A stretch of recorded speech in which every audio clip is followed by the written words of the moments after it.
Easy. Find a pet-friendly Italian restaurant with outdoor seating nearby and text it to Luca. Find it real quick. Send it to the click. Wow, the place is sick.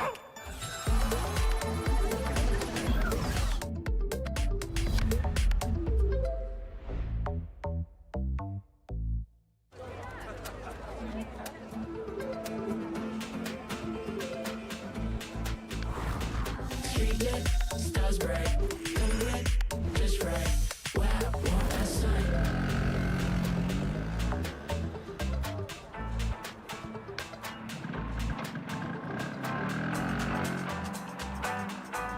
Wow. Cool.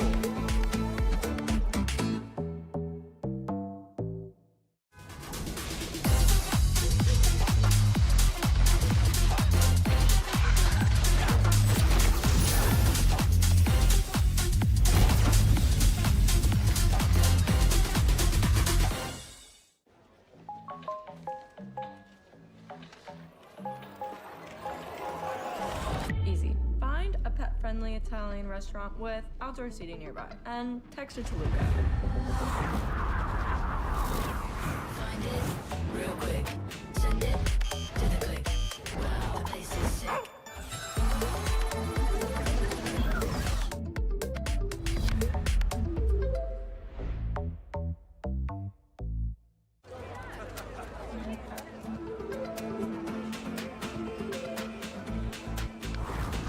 Street lit, stars bright, color red, just right.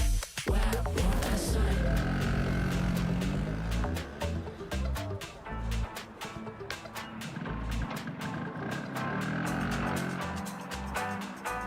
Wow.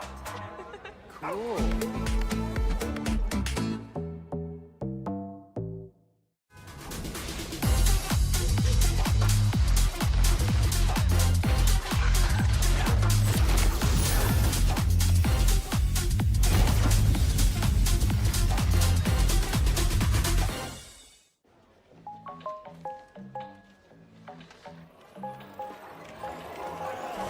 Easy. Find a pet-friendly Italian restaurant with outdoor seating nearby and text it to Luca.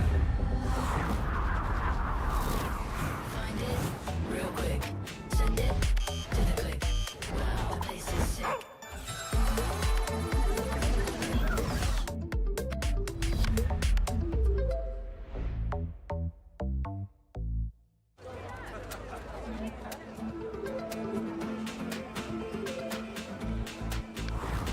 Street lit, stars bright, color red, just right. Wow, want that sign.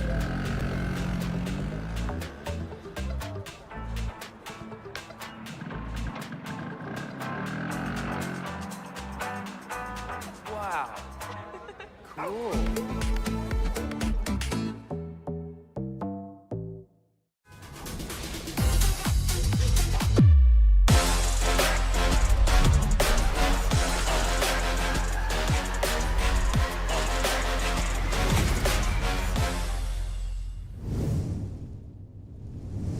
All right, ladies and gentlemen, it is about time, and finally, just gotta have to invite and welcome everyone to the Gaming Galaxy Academy MLBB Campus Series. We've got a full day of events and games for you guys, but before that, my name's Abstract. With me here is Churros, and the both of us is gonna be a customer today. Yeah, going to be a very interesting matchup today. So there's going to be a lot of different countries that are participating in this gaming academy. We are going to be in charge of the Singaporean school/community teams that are coming up your way. So stay tuned. I know it's happening in tandem with MPLSG, so there's a lot of things that are going on, but it's pretty cool to see. Like, what we're doing with esports is sort of like in the NCAA or in the NBA, where you're taking collegiate athletes and putting them in a professional environment and having this kind of competitive scene going on. So obviously, when it comes down to the esports scenes in general, having multiple tournaments just running at the same time is just absolutely amazing. So make sure that you guys be able to kind of watch whatever that is going on here, because this is going to be a very important milestone for many of these teams, as eventually the top 8 team from the domestic competition will then travel to Jakarta for the international event, which is going to be the final showdown to then determine the Galaxy Gaming Campus champions in Jakarta. I gotta have to say that we do have quite a big prize pool that we are gonna be looking at, because we do have about $40,000 for the winners. In fact, when it comes down to the total prize pool, just $40,000. Absolutely amazing. Yeah. Not only that, like, honestly though, I think this kind of the tournament format that is going to be run throughout this, it really shows like every single game counts, and you can't sleep on any single game, because if you lose one, you're out. So we're going to be looking through the tournament format first. It's going to be a regional qualifier, which is what we are doing today. Actually, no, we are doing the national finals. So it's already the top 16 teams, top 8 in the Singaporean region. Only 2 teams will be heading over to the cross-national finals in Jakarta. Yep. So we are down at the national finals. So 16th to 25th May. In fact, we've got today and tomorrow. Tomorrow is going to be the important one, because we are eventually kind of cutting down even more and more people. And then 2 teams of each, as you mentioned, goes over to Jakarta.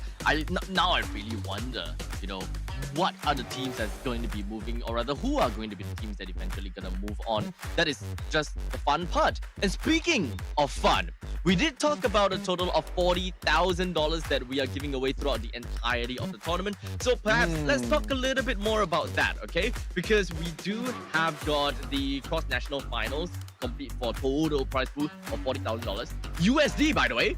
USD. Oh, wow. That's insane. Like $40,000 USD, split between all of the different national champions. Though we have the champions $18,000 only for the cross national finals champions, though. So the winner of all 4 regions that are taking part will be getting the share of the pie, the biggest share of the pie. Second place 8,000, third place 5,000, fourth place 3,000, and fifth to eighth place 1.5K each. So still a lot more than what the second place is getting. Like I would say more than half of what the second place is getting. So very, very interesting lineups all today as well. Now, we gotta talk about teams, right? Different streams have got their different teams, because they're broadcasting their side of the game, right? Philippines, Indonesia, Malaysia. But here in Singapore, 8 teams comes together, and we have Sleep, Crescent Light,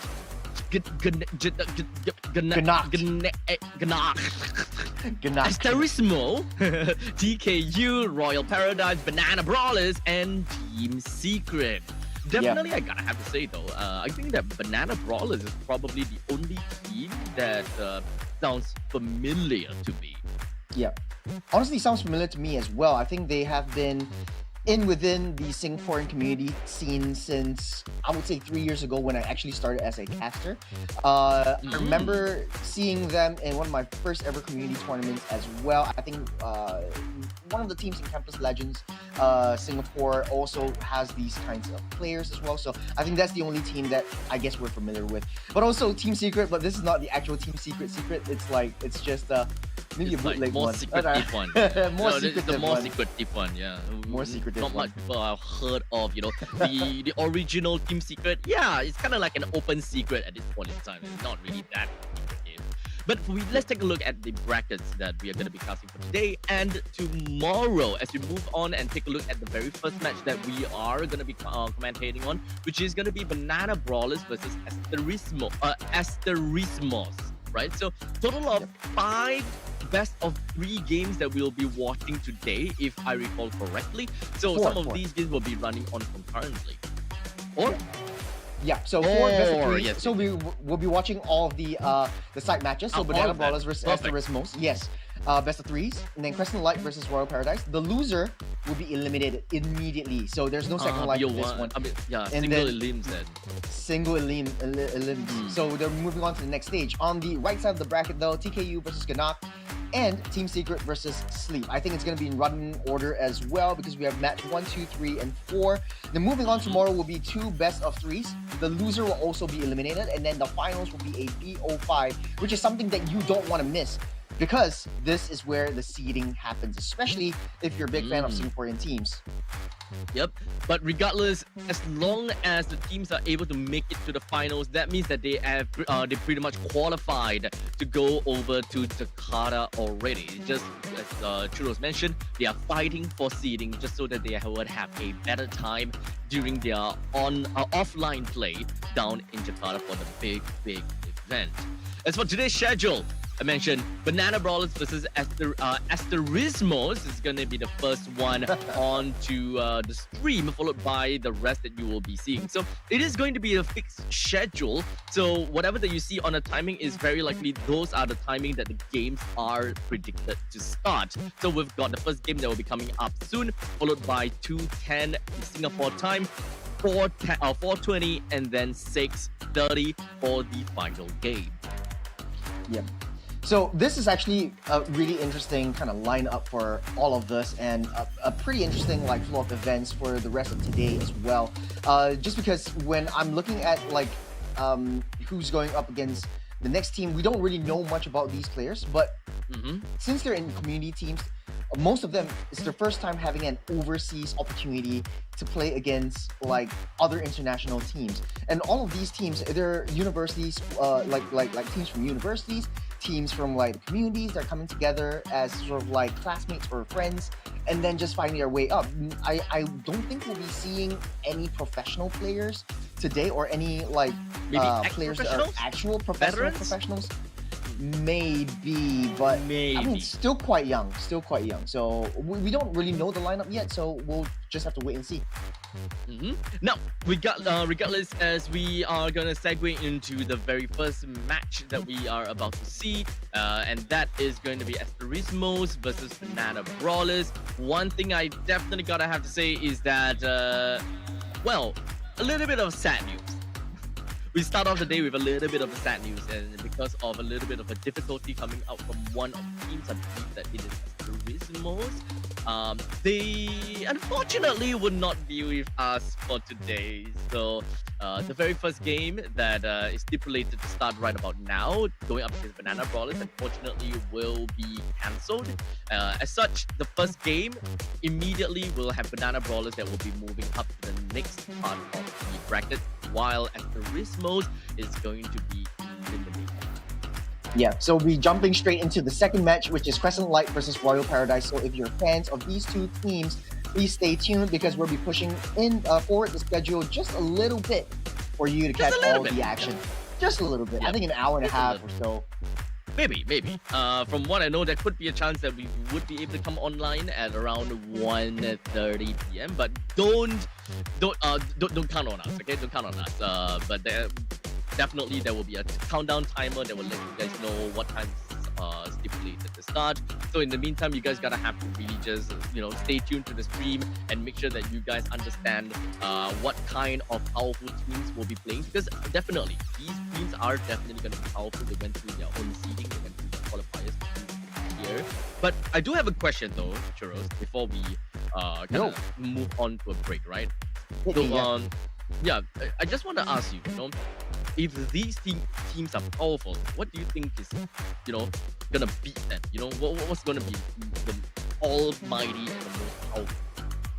The most powerful thing, to be honest, is the phones that they're playing on. The Samsung Galaxy S25 that introduces the most powerful chip that ever on Galaxy, and the most customized for Galaxy UI. But not only that, they have a performance boost of 40% in NPU. Correct me if I'm wrong. I don't really know. Neural processing unit, something like that. Is it neural processing unit? There's some AI technology. Yes. AI technology coming in. There's 30%, 37% in central processing unit as well, in a small little phone about the size of your hand.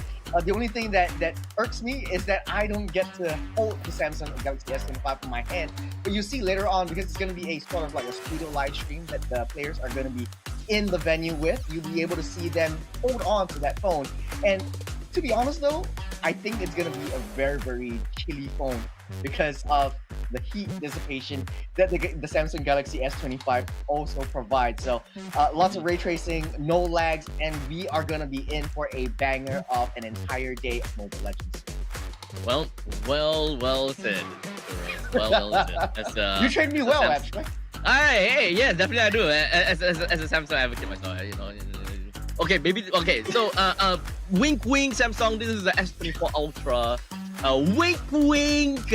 I have a small little crack over here. Wink, wink. I dropped it on the road. Unfortunately, I have like my other. I have like my siblings. Hey, but you also. Yeah. You know what they say? So that's the S24, right? That's the S24. Yeah, that's the S24. When the S25 drops on the pavement cracks.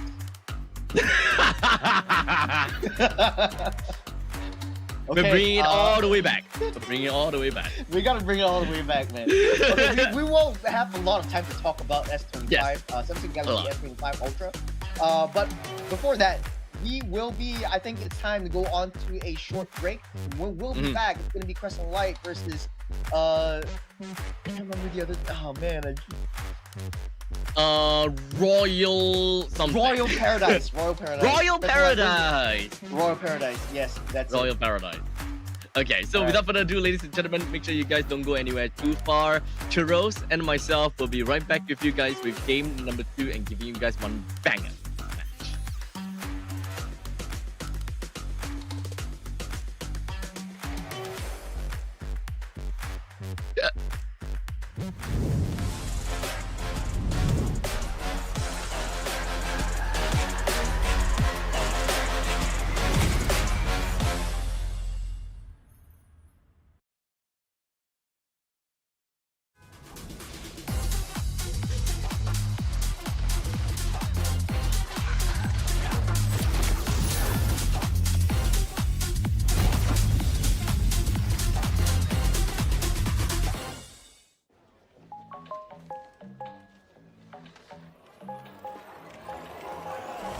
Easy. Find a pet-friendly Italian restaurant with outdoor seating nearby and text it to Luca.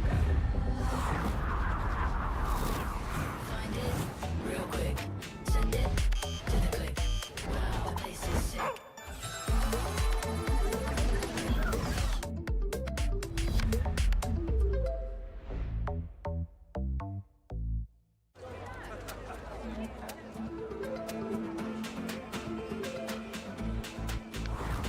Street lit, stars bright, color red, just right. Wow, what a sight.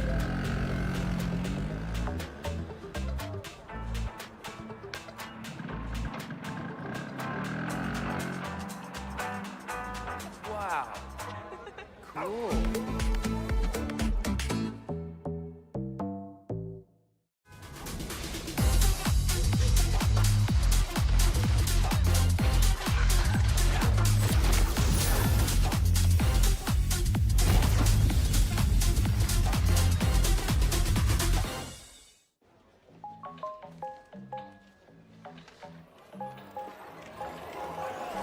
Easy. Find a pet-friendly Italian restaurant with outdoor seating nearby and text it to Luca.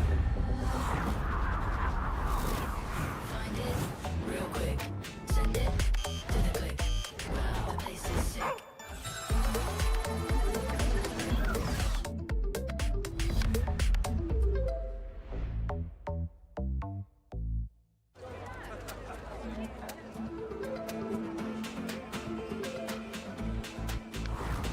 Street lit, stars bright, color red, just right.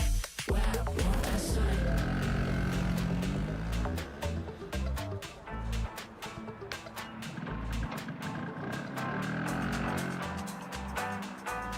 Wow.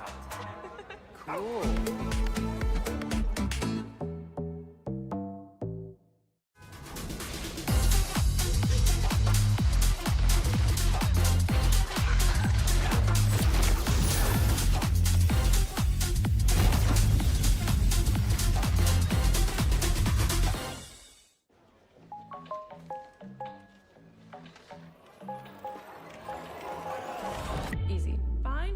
pet-friendly Italian restaurant with outdoor seating nearby, and text it to Luca.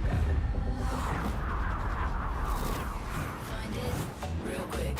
Send it to the click. Wow, the place is sick.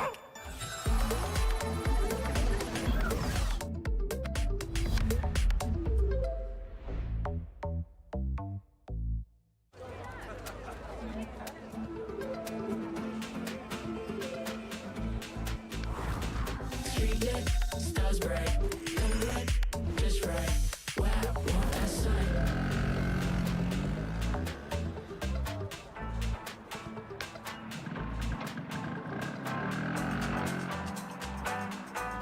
Wow. Cool.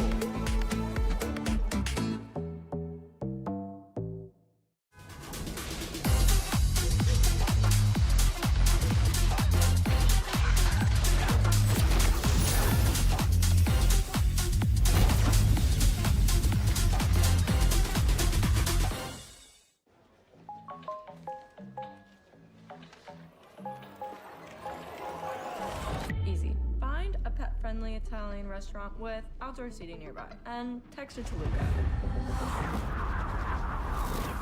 Find it real quick. Send it to the click. Wow, the place is sick.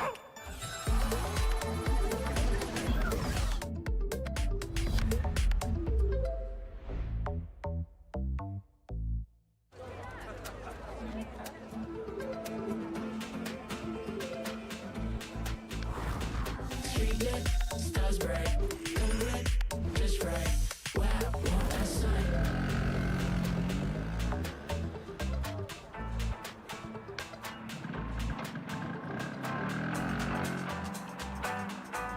Wow.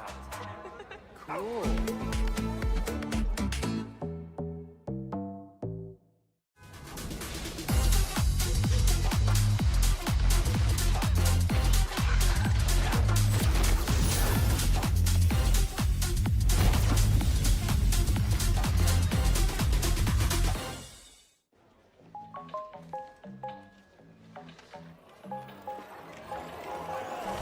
Easy. Find a pet-friendly Italian restaurant with outdoor seating nearby, and text it to Luca.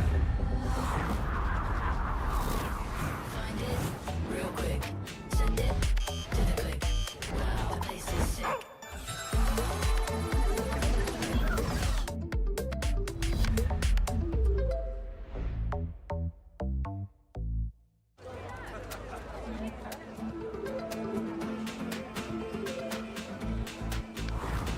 Street lit, stars bright, come lit, just right. Wow, want that sight.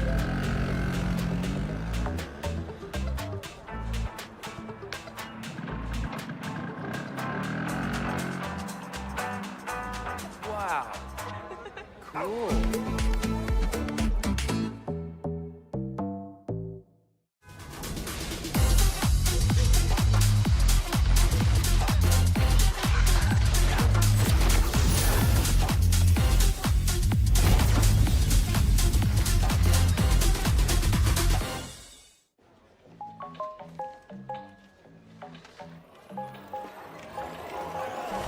Easy. Find a pet-friendly Italian restaurant with outdoor seating nearby, and text it to Luca.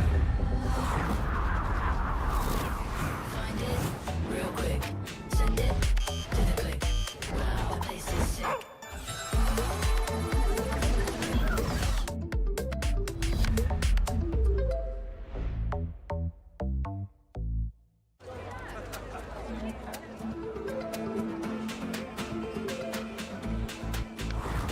Street lit, stars bright, come lit, just right. Wow, want that sight.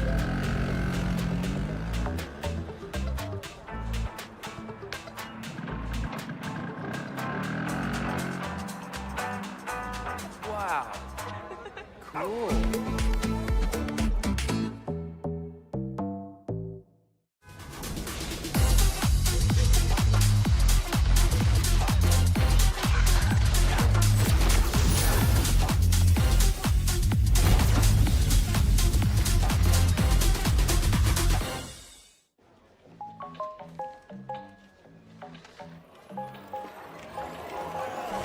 Easy. Find a pet-friendly pet-friendly Italian restaurant with outdoor seating nearby. And text it to Luca. Find it real quick. Send it to the click. Wow, the place is sick.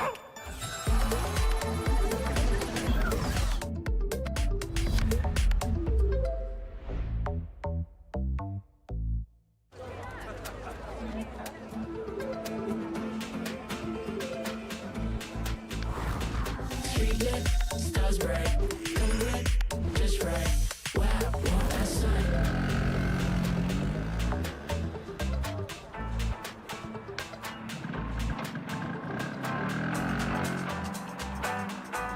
Wow. Cool.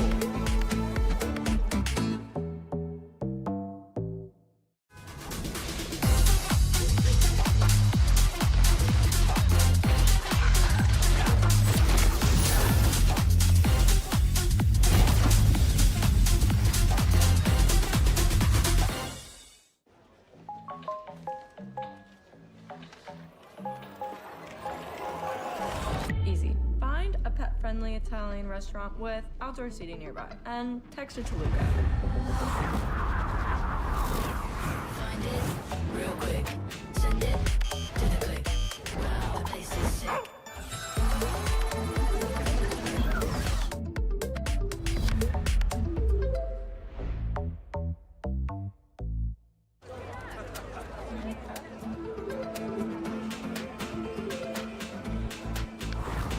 Street lit, stars bright, come red, just right. Wow, want that sign.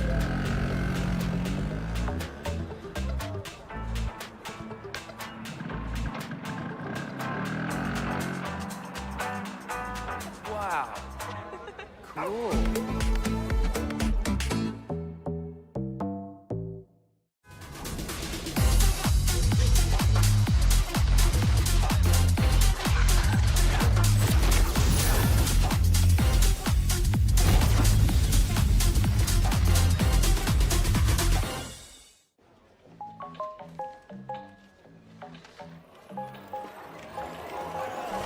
Easy. Find a pet-friendly Italian restaurant with outdoor seating nearby. And text it to Luca. Find it real quick. Send it to the click. Wow, the place is sick.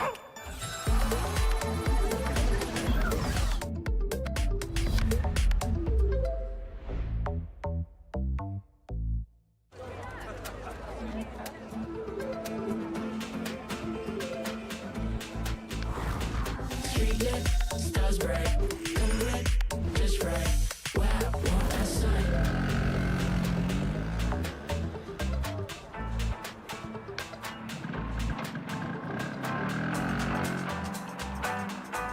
Wow.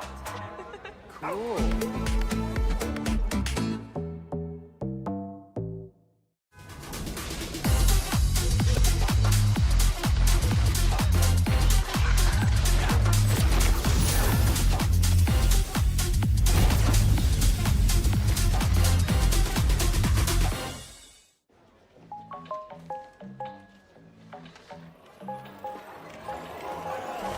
Easy. Find a pet-friendly Italian restaurant with outdoor seating nearby. And text it to Luca. Find it real quick. Send it to the click. Wow, the place is sick.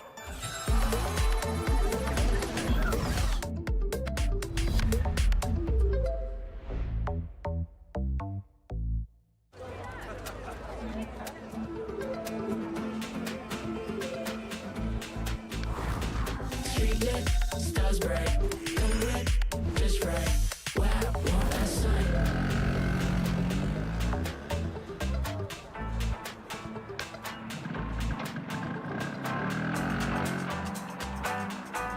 Wow. Cool.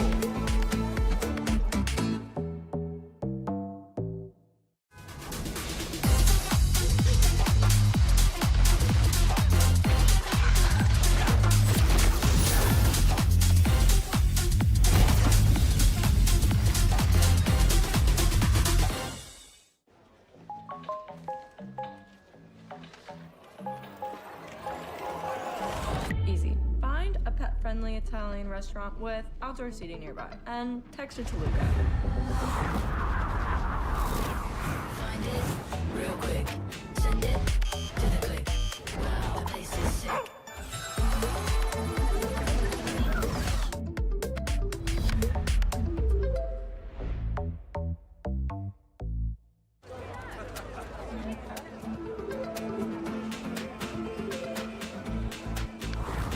Street lit, stars bright. Come lit, just right. Wow, what a sight.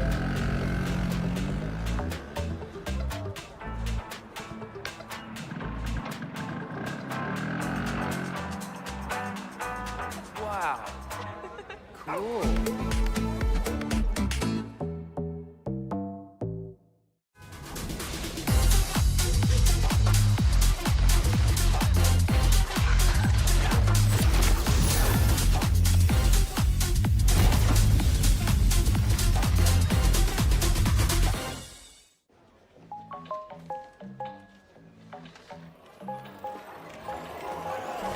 Easy. Find a pet-friendly Italian restaurant with outdoor seating nearby, and text it to Luca. Find it real quick. Send it to the click. Wow, the place is sick.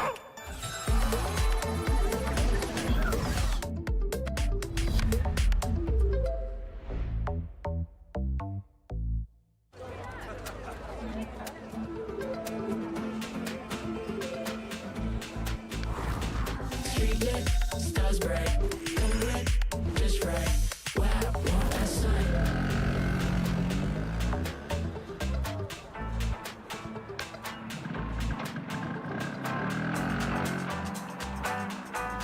Wow.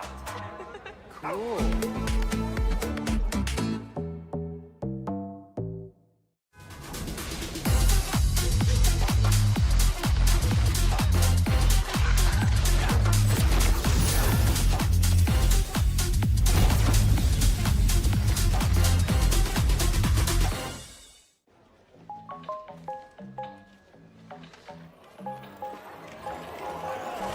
Easy. Find a pet-friendly Italian restaurant with outdoor seating nearby, and text it to Luca.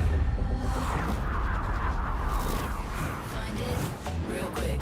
Send it to the click. Wow, the place is sick.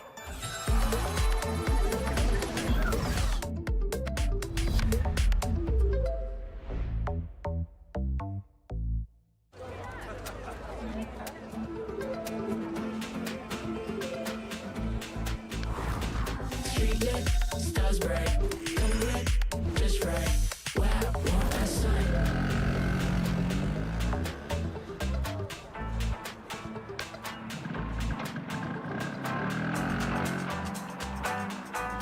Wow. Cool.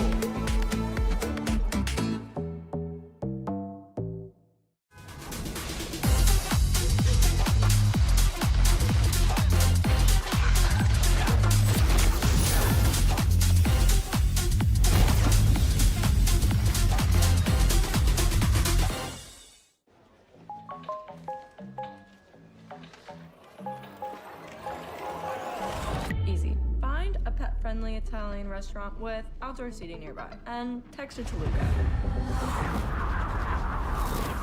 Find it real quick. Send it to the click.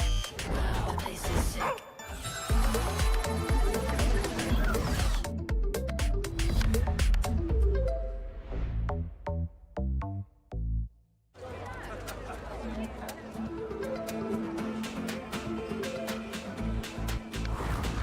Street lit, stars bright. Come lit, just right. Wow, what a sight.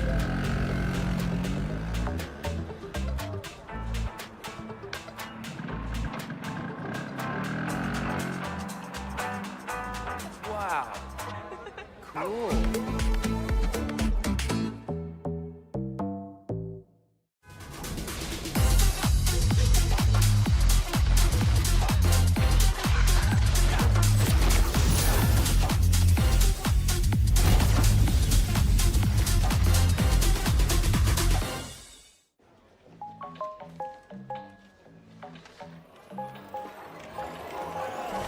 Easy. Find a pet pet-friendly Italian restaurant with outdoor seating nearby, and text it to Luca. Find it real quick. Send it to the click. Wow, the place is sick.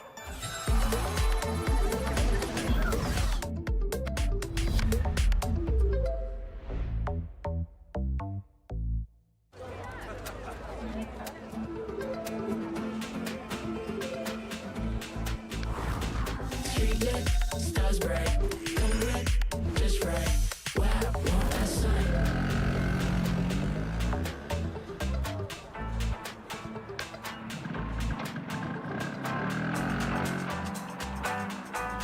Wow. Cool.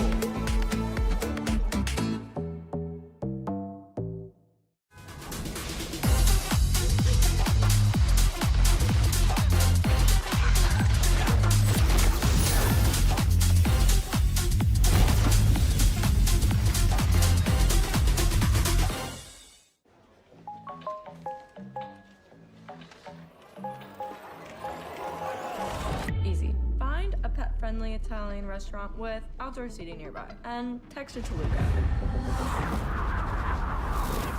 Find it real quick. Send it to the click. Wow, the place is sick.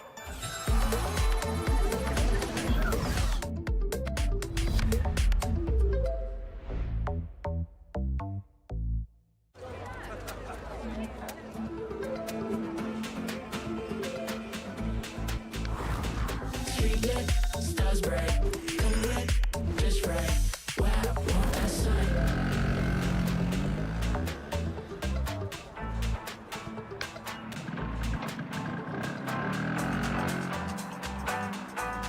Wow. Cool.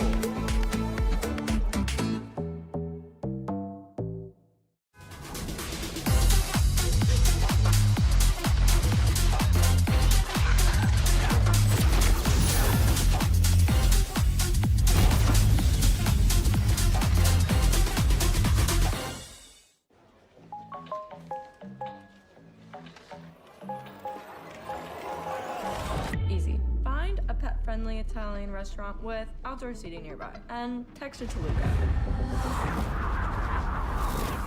Find it real quick. Send it to the click. Wow, the place is sick.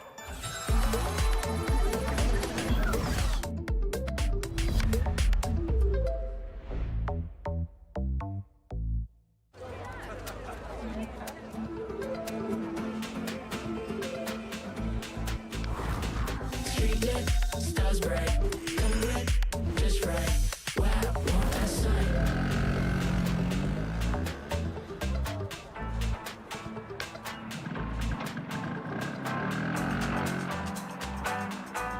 Wow. Cool.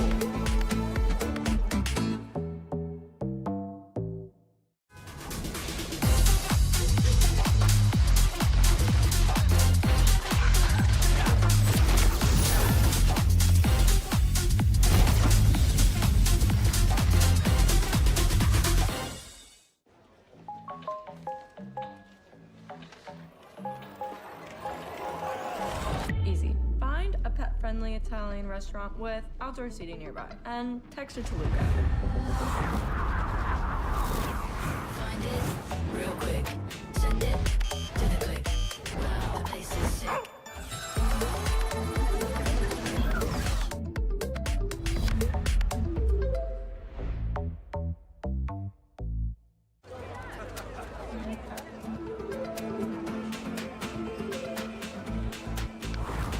Street lit, stars bright. Come lit, just right. Wow, want that sight.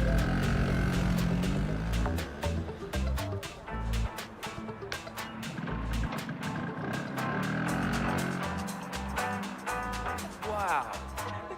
Cool.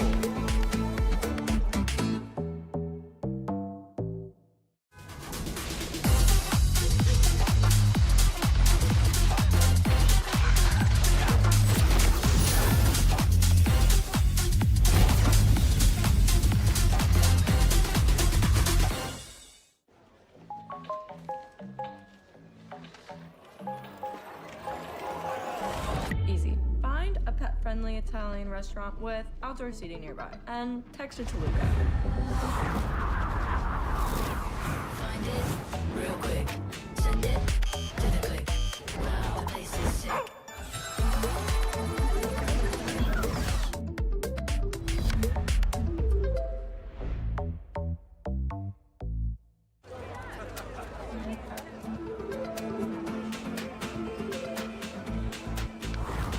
Street lit, stars bright, come red, just right. Wow, what a sight.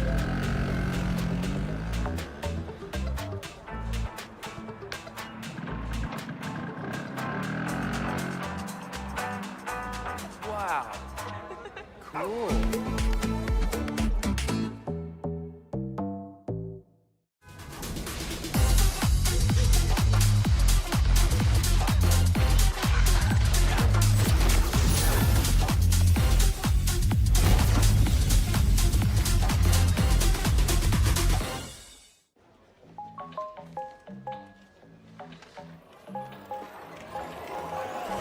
Easy. Find a pet-friendly Italian restaurant with outdoor seating nearby, and text it to Luca.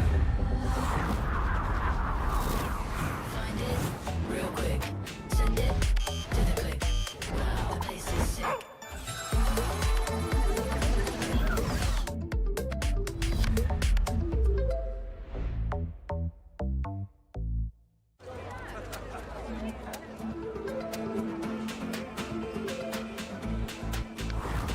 Street lit, stars bright, come red, just right. Wow, what a sight.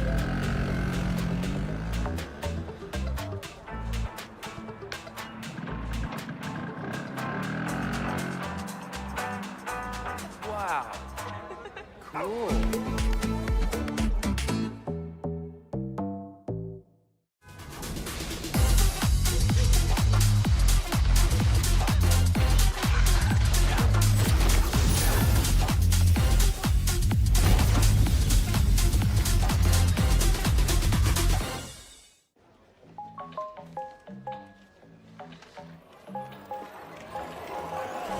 Easy. Find a pet-friendly Italian restaurant with outdoor seating nearby, and text it to Luca.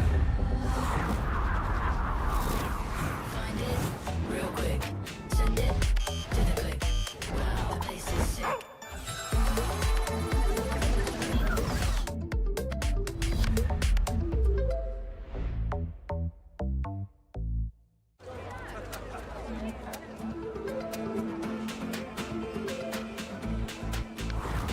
Street lit, stars bright, come red, just right. Wow, what a sight.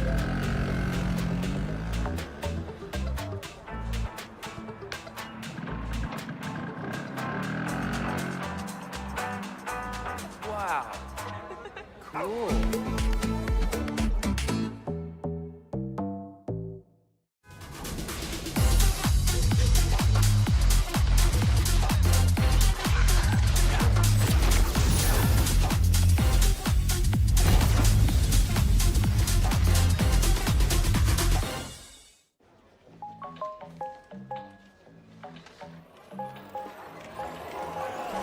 Easy. Find a pet-friendly Italian restaurant with outdoor seating nearby, and text it to Luca.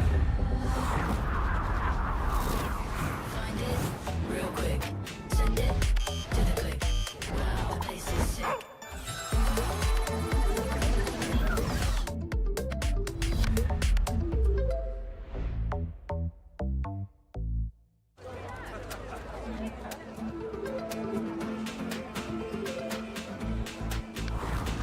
Street lit, stars bright, come red, just right. Wow, what a sight.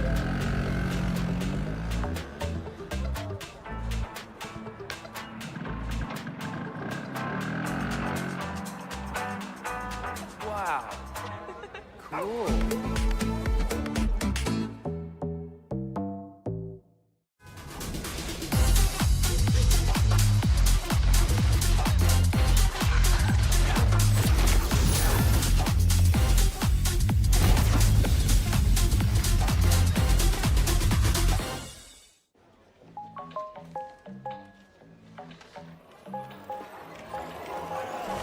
Easy. Find a pet pet-friendly Italian restaurant with outdoor seating nearby, and text it to Luca. Find it real quick. Send it to the click. Wow, the place is sick.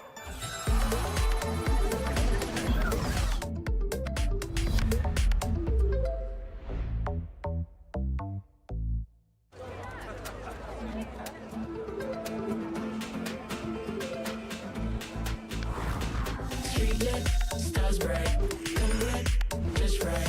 Wow, want that sight.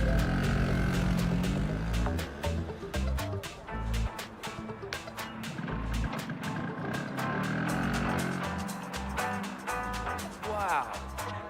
Cool.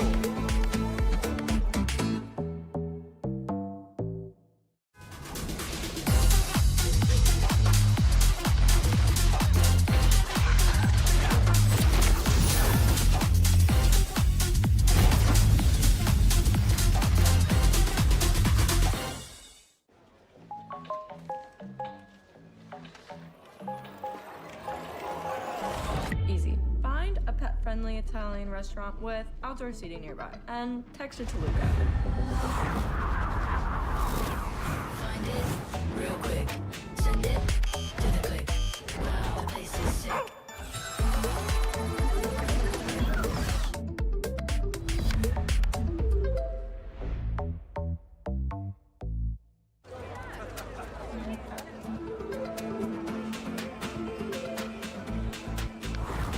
Street lit, stars bright, come lit, just right. Wow, want that sight.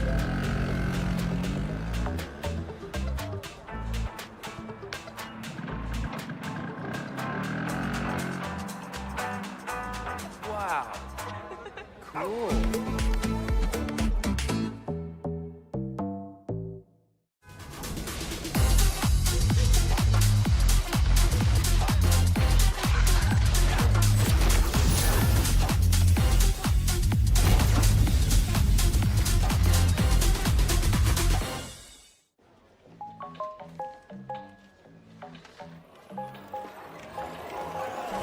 Easy. Find a pet-friendly Italian restaurant with outdoor seating nearby, and text it to Luca. Find it real quick. Send it to the click. Wow, the place is sick.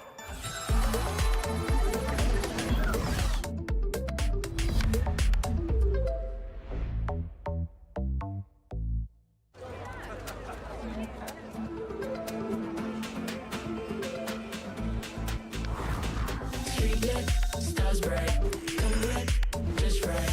Wow, want that sight.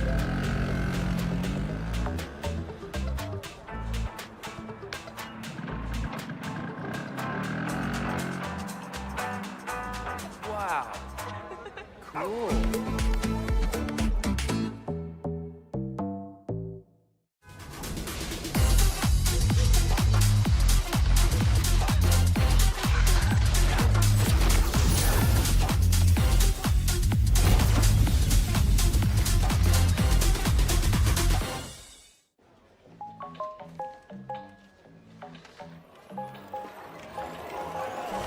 Easy. Find a pet-friendly Italian restaurant with outdoor seating nearby, and text it to Luca.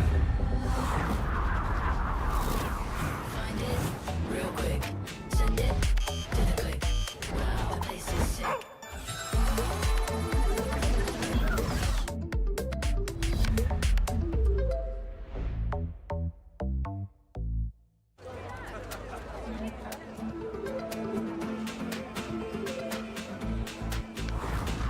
Street lit, stars bright, come lit, just right. Wow, want that sight.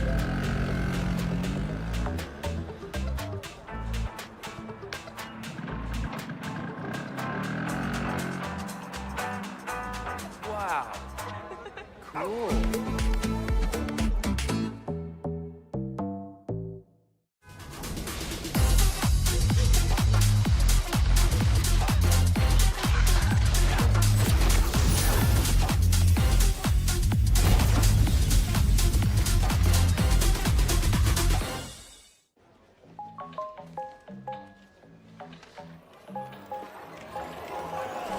Easy. Find a pet-friendly Italian restaurant with outdoor seating nearby, and text it to Luca. Find it real quick. Send it to the click. Wow, the place is sick.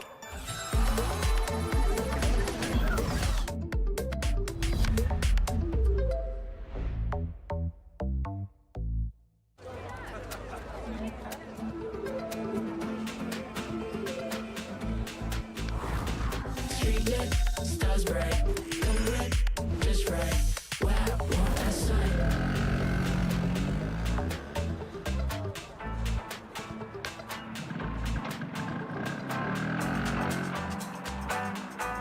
Wow. Cool.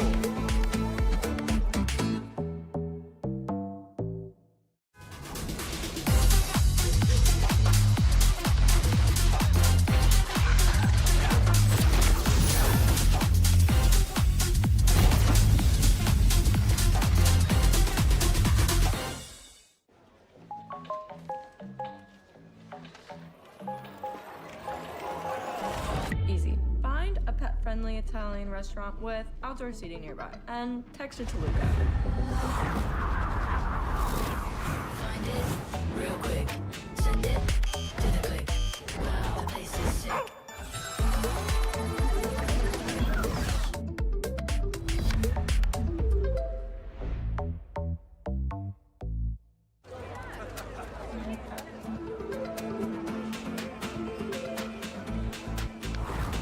Street lit, stars bright, come lit, just right. Wow, want that sight.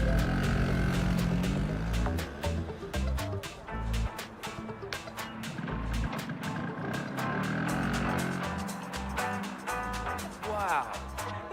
Cool.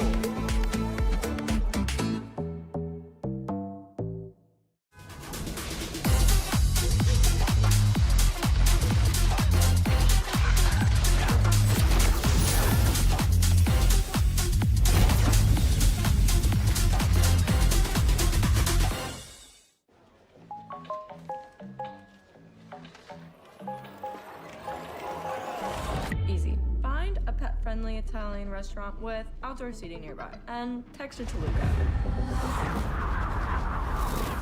Find it real quick. Send it to the click. Wow, the place is sick.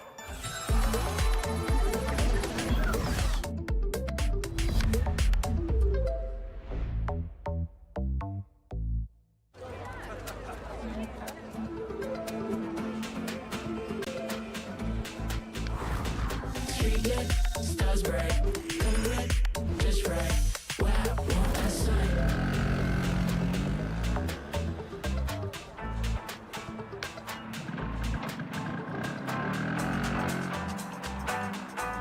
Wow. Cool.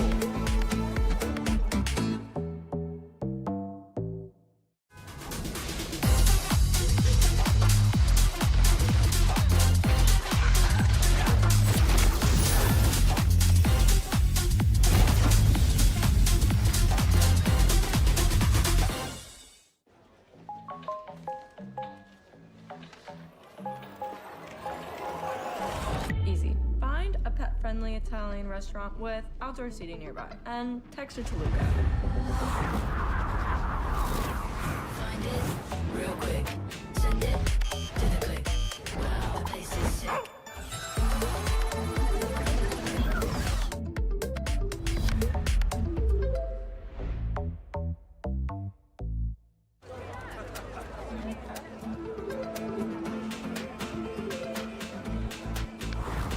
Street lit, stars bright, come lit, just right.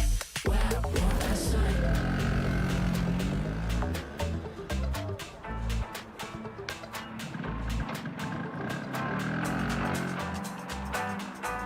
Wow.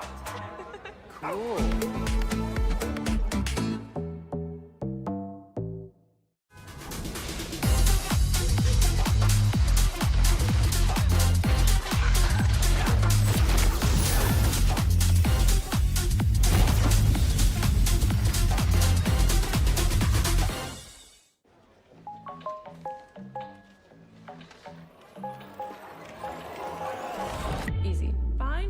pet-friendly Italian restaurant with outdoor seating nearby, and text it to Luca.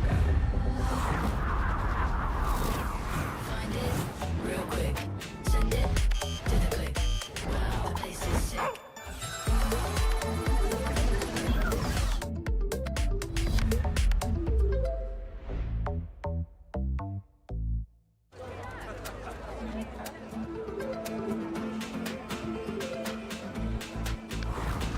Street lit, stars bright, come lit, just right. Wow, want that sight.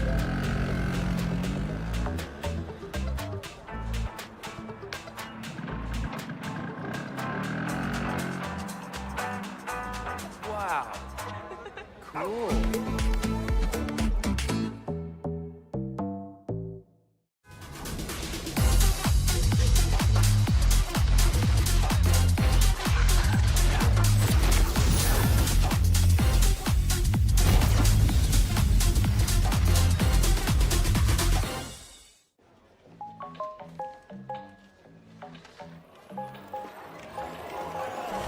Easy. Find a pet-friendly Italian restaurant with outdoor seating nearby, and text it to Luca. Find it real quick. Send it to the click. Wow, the place is sick.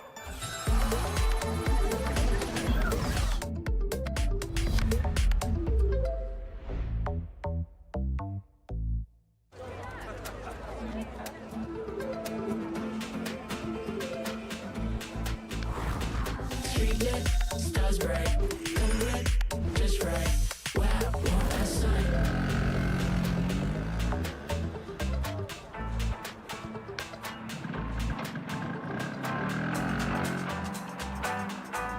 Wow. Cool.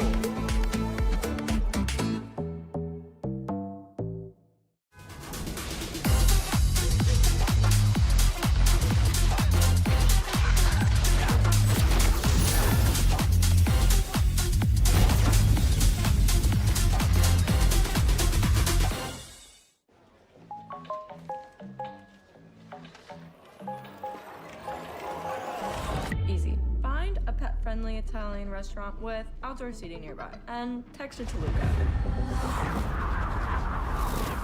Find it real quick. Send it to the click. Wow, the place is sick.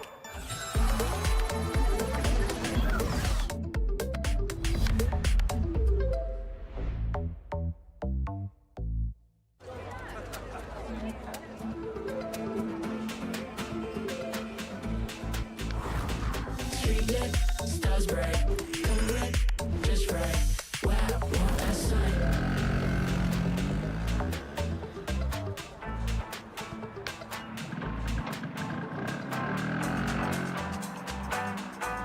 Wow. Cool.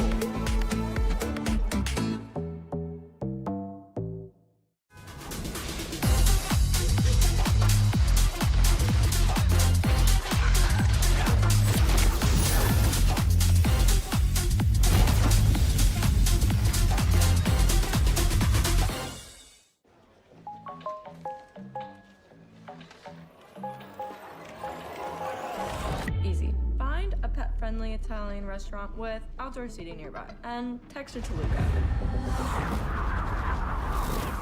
Find it real quick. Send it to the click. Wow, the place is sick.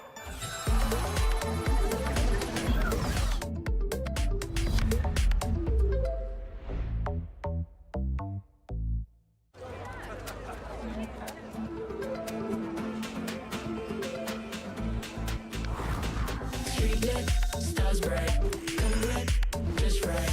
Wow, want that sight.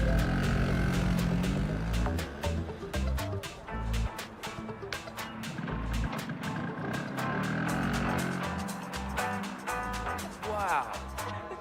Cool.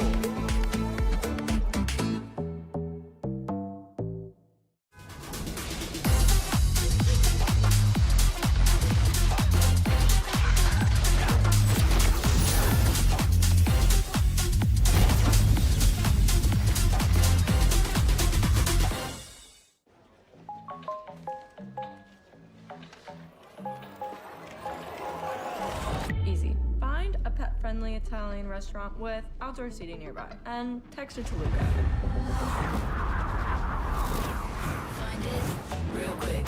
Send it to the click. Wow, the place is sick.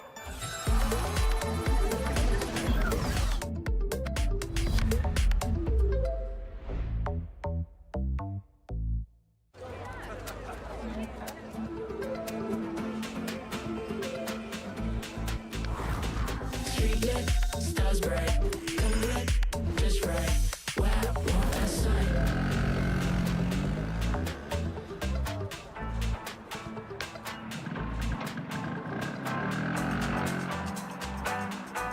Wow. Cool.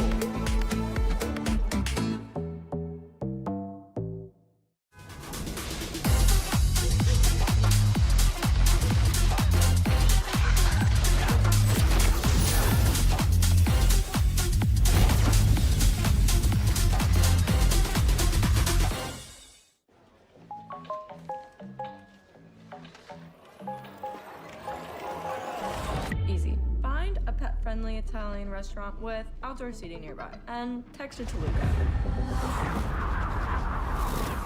Find it real quick. Send it to the click. Wow, the place is sick.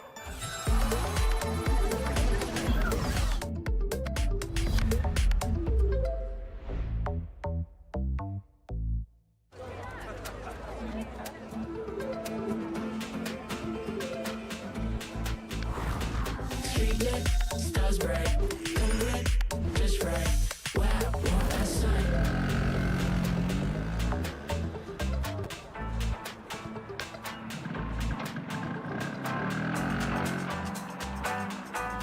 Wow. Cool.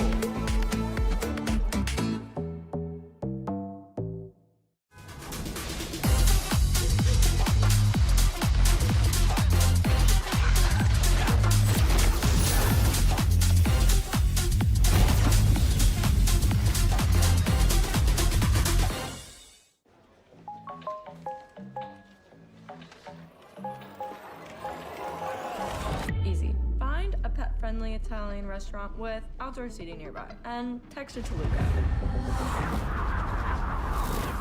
Find it real quick. Send it to the click. Wow, the place is sick.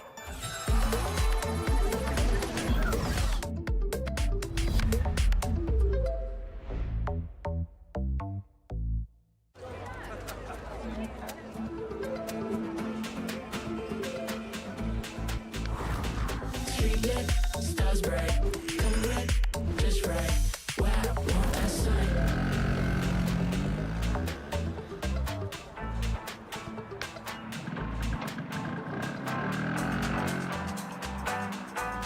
Wow. Cool.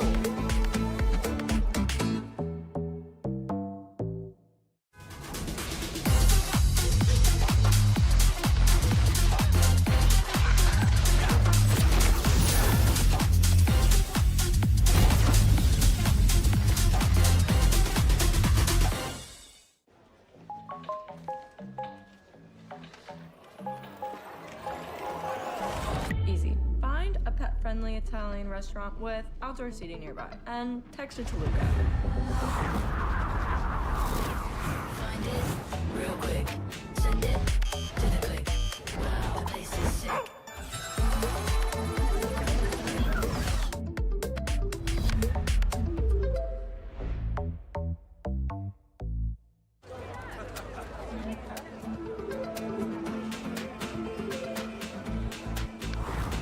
Street lit, stars bright, come lit, just right. Wow, want that sign.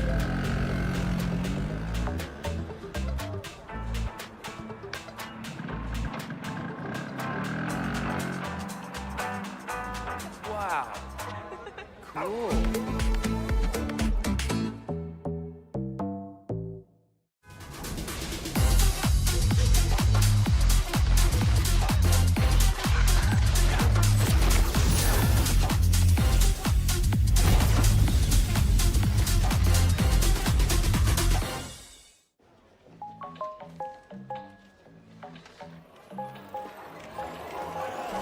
Easy. Find a pet-friendly Italian Italian restaurant with outdoor seating nearby and text it to Luca. Find it real quick. Send it to the click. Wow, the place is sick.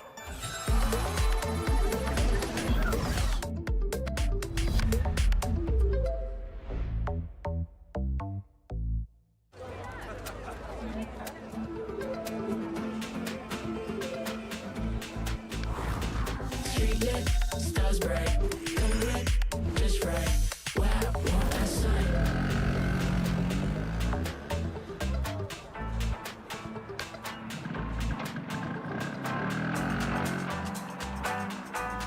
Wow. Cool.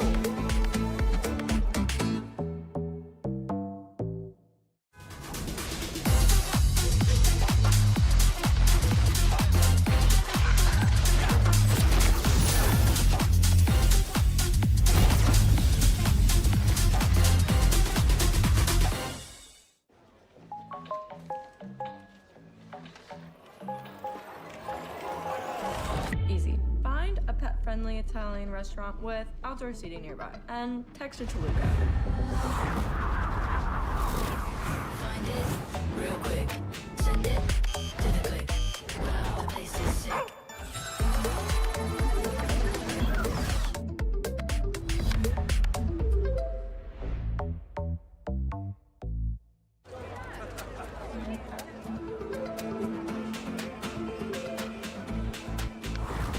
Street lit, stars bright, come lit, just right. Wow, want that sign.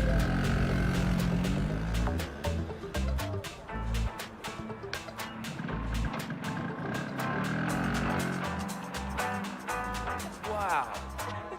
Cool.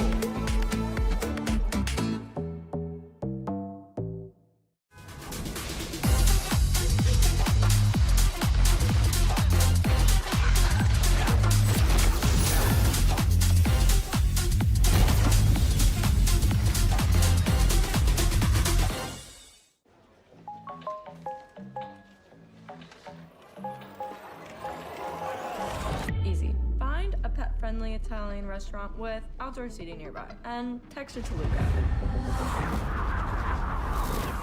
Find it real quick. Send it to the click. Wow, the place is sick.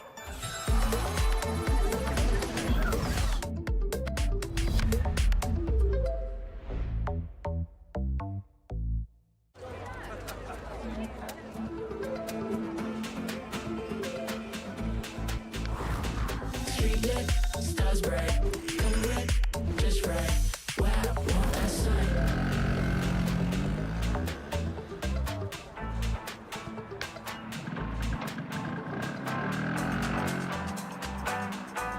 Wow. Cool.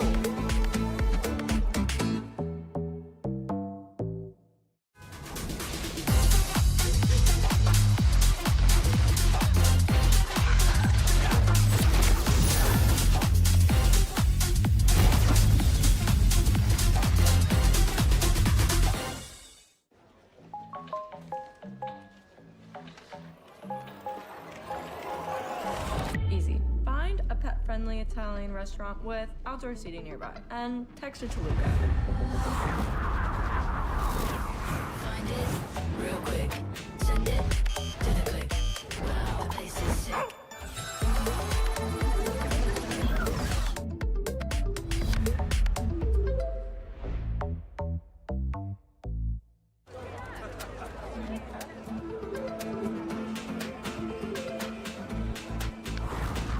Street lit, stars bright, come lit, just right. Wow, want that sign.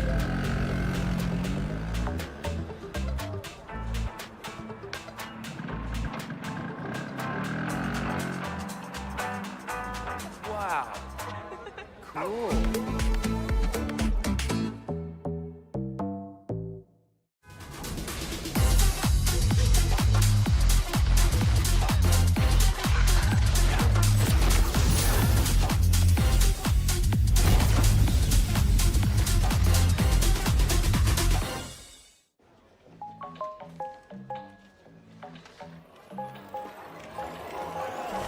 Easy. Find a pet-friendly Italian restaurant with outdoor seating nearby, and text it to Luca. Find it real quick. Send it to the click. Wow, the place is sick.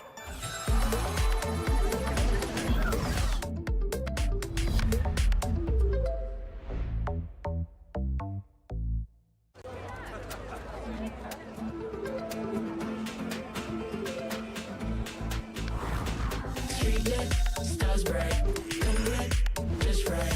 Wow, want that sign.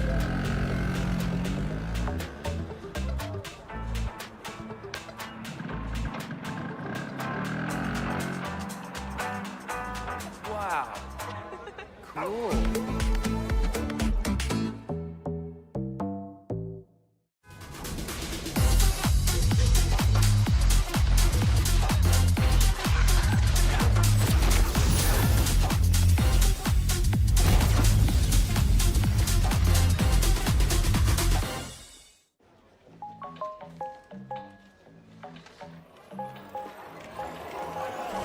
Easy. Find a pet-friendly Italian restaurant with outdoor seating nearby, and text it to Luca.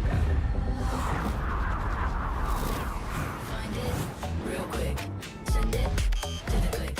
Wow, the place is sick.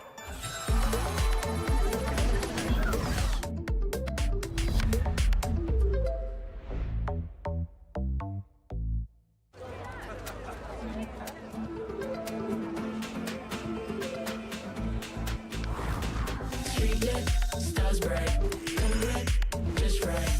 Wow, want that sign.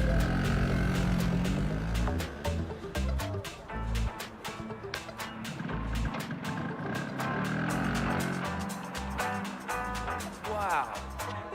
Cool.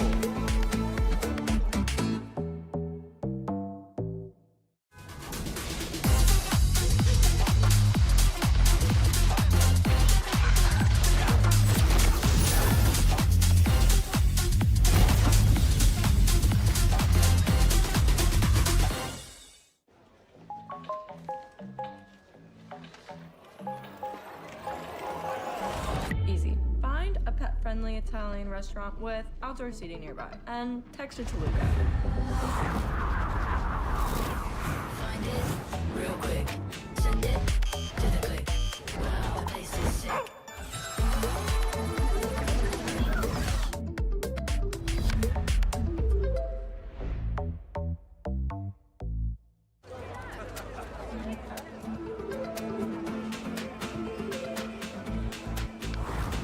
Street lit, stars bright, come lit, just right. Wow, want that sign.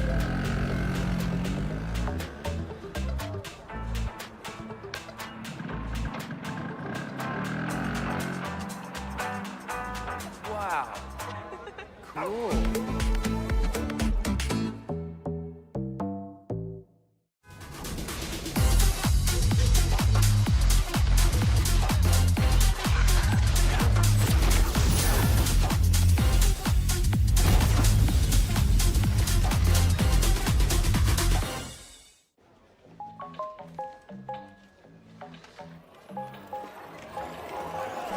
Easy. Find a pet-friendly Italian restaurant with outdoor seating nearby, and text it to Luca.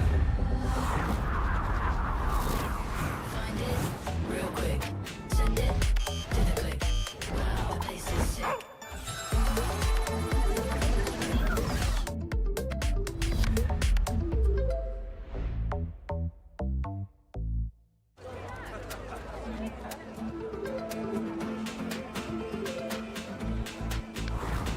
Street lit, stars bright, come lit, just right. Wow, want that sign.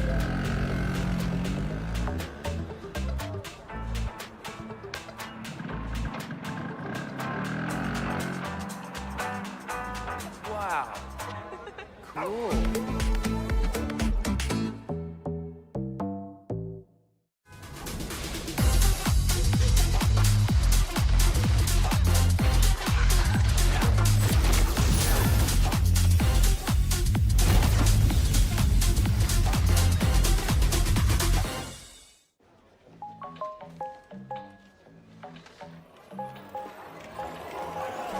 Easy. Find a pet-friendly Italian Italian restaurant with outdoor seating nearby, and text it to Luca.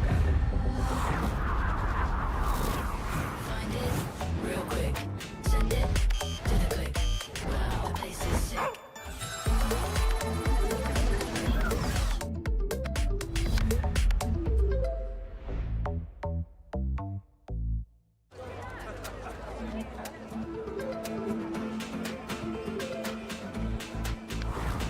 Street lit, stars bright, come lit, just right. Wow, what a sight.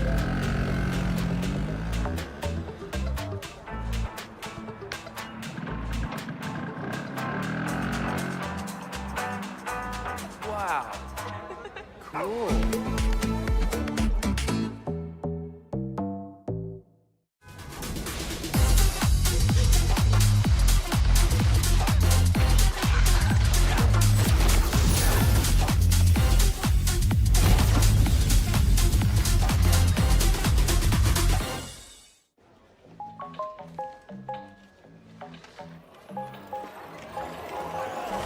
Easy. Find a pet-friendly Italian restaurant with outdoor seating nearby, and text it to Luca.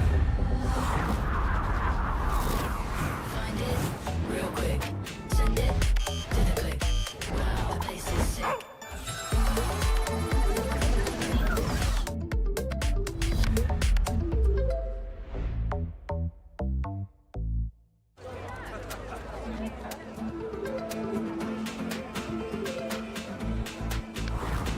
Street lit, stars bright, come lit, just right.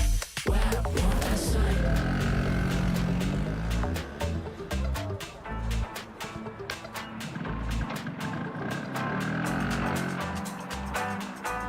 Wow.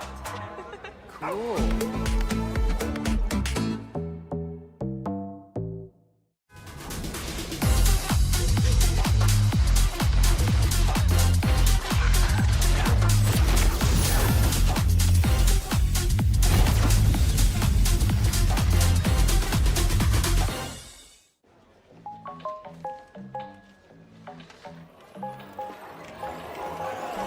Easy. Find a pet-friendly Italian restaurant with outdoor seating nearby, and text it to Luca.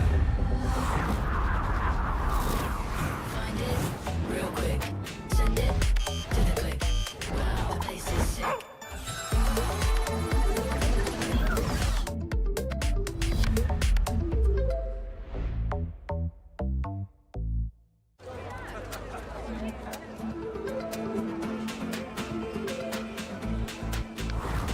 Street lit, stars bright, come lit, just right. Wow, what a sight.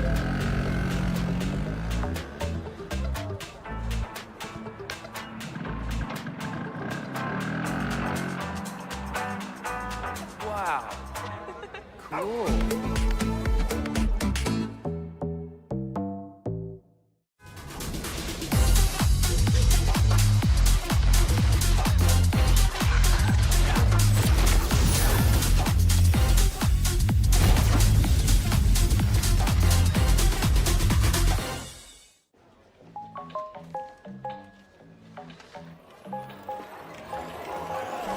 Easy. Find a pet-friendly Italian restaurant with outdoor seating nearby, and text it to Luca. Find it real quick. Send it to the click. Wow, the place is sick.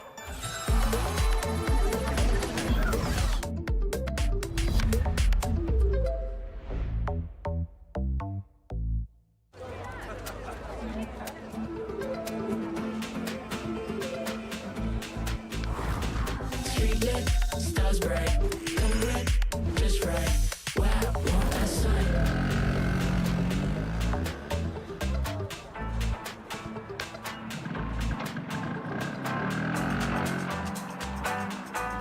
Wow. Cool.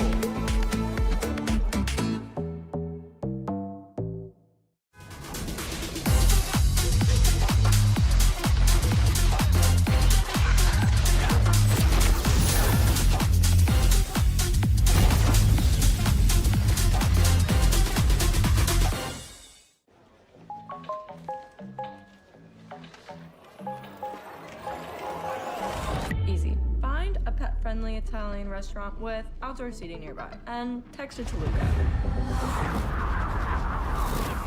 Find it real quick. Send it to the click. Wow, the place is sick.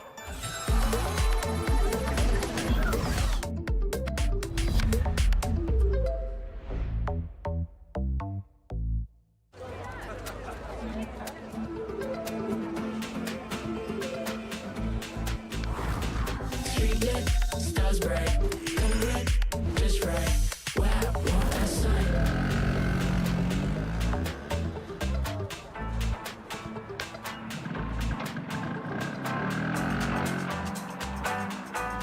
Wow. Cool.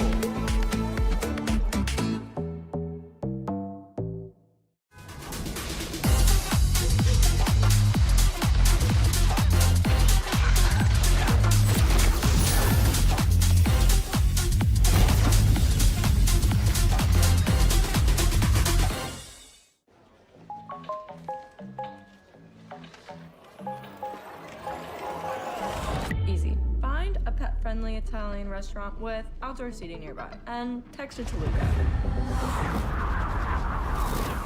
Find it real quick. Send it to the click. Wow, the place is sick.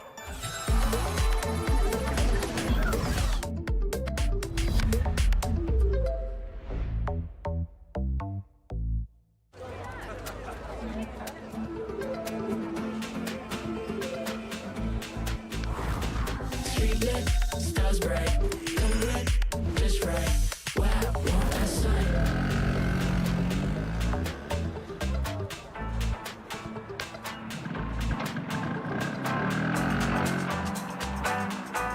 Wow. Cool.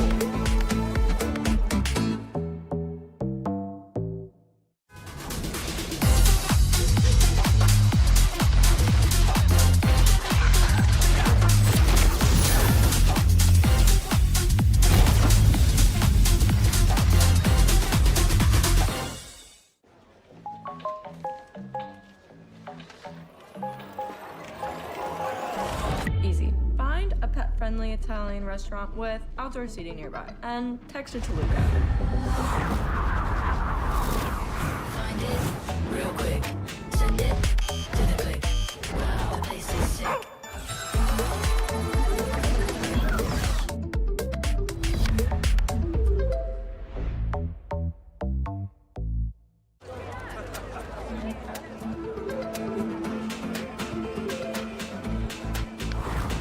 Street lit, stars bright, color red, just right.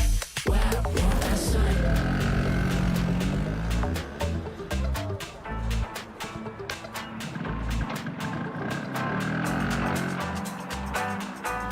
Wow. Cool.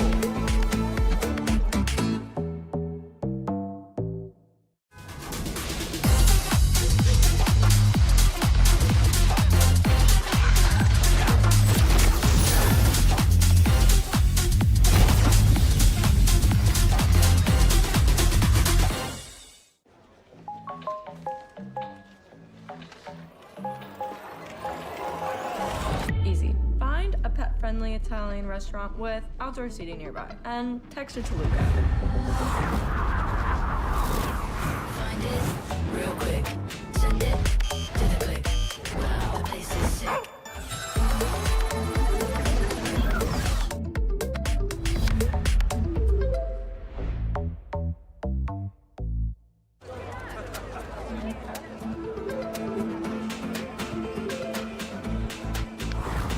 Street lit, stars bright, color red, just right. Wow, want that sign.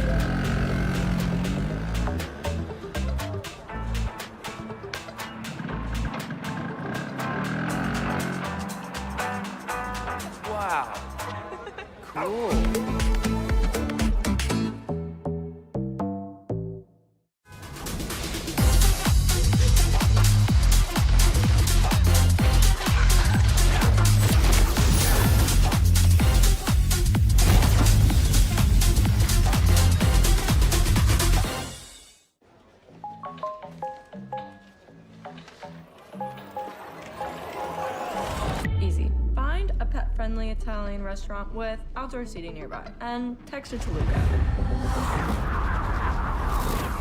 Find it real quick. Send it to the click. Wow, the place is sick.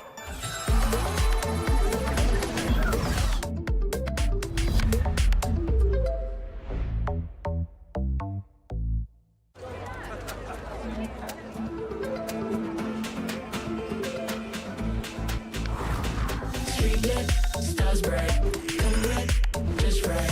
Wow, want that sign.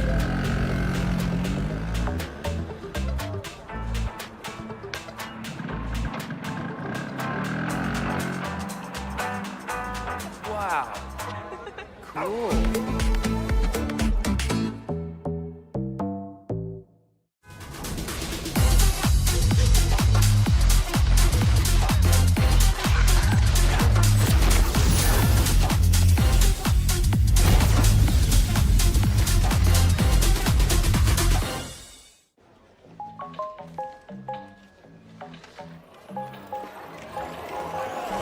Easy. Find a pet-friendly Italian restaurant with outdoor seating nearby and text it to Luca. Find it real quick. Send it to the click. Wow, the place is sick.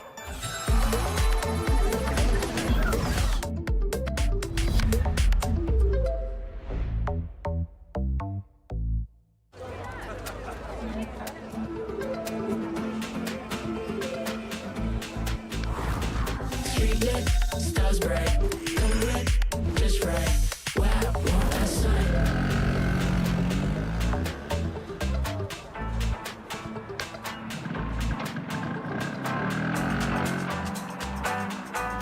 Wow. Cool.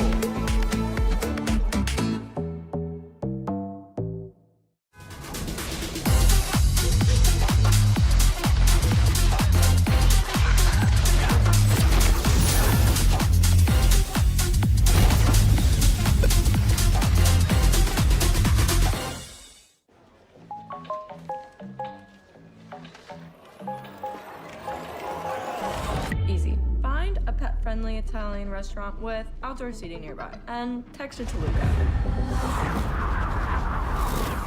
Find it real quick. Send it to the click.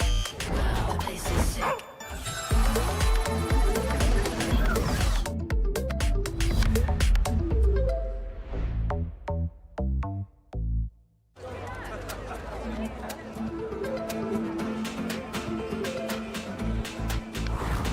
Street lit, stars bright, come red, just right.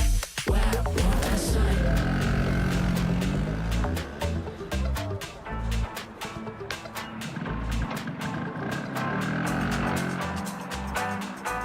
Wow.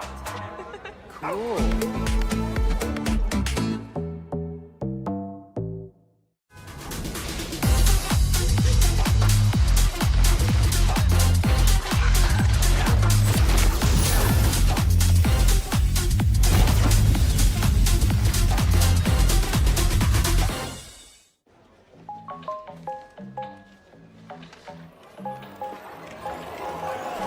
Easy. Find a pet-friendly Italian restaurant with outdoor seating nearby and text it to Luca.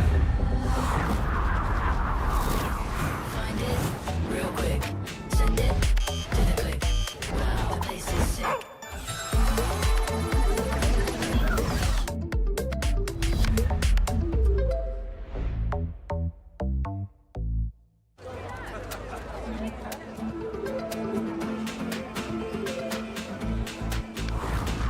Street lit, stars bright, come red, just right. Wow, want that sign.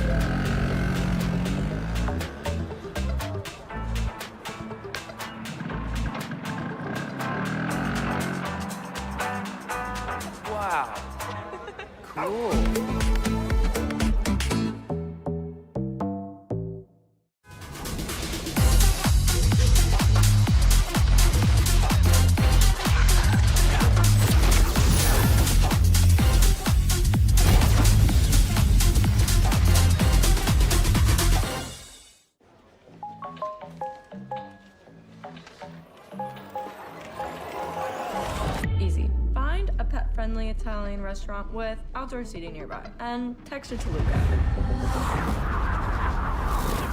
Find it real quick. Send it to the click. Wow, the place is sick.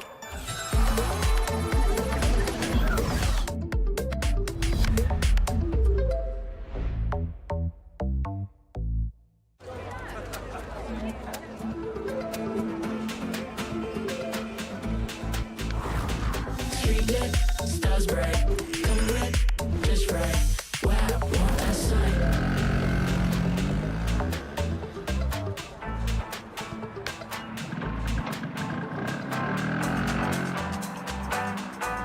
Wow.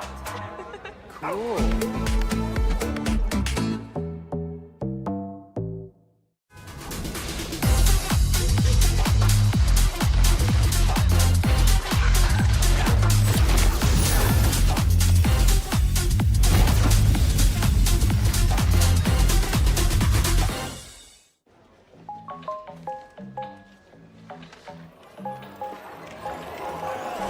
Easy. Find a pet-friendly Italian restaurant with outdoor seating nearby, and text it to Luca. Find it real quick. Send it to the click. Wow, the place is sick.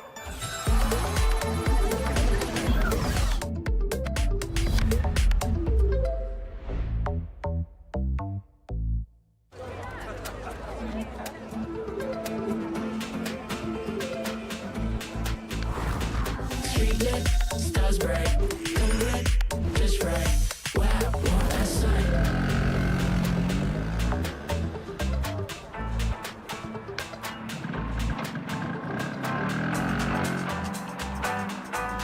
Wow.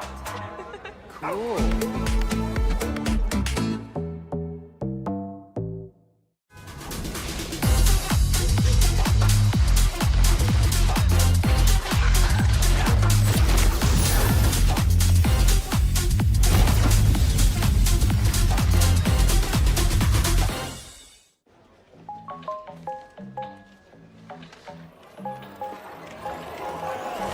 Easy. Find a pet-friendly Italian restaurant with outdoor seating nearby, and text it to Luca. Find it real quick. Send it to the click. Wow, the place is sick.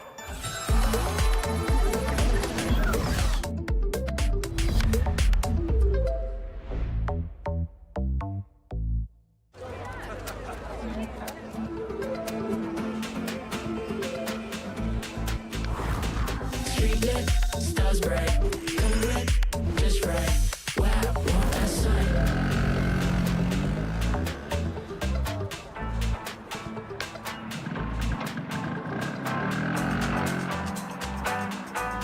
Wow. Cool.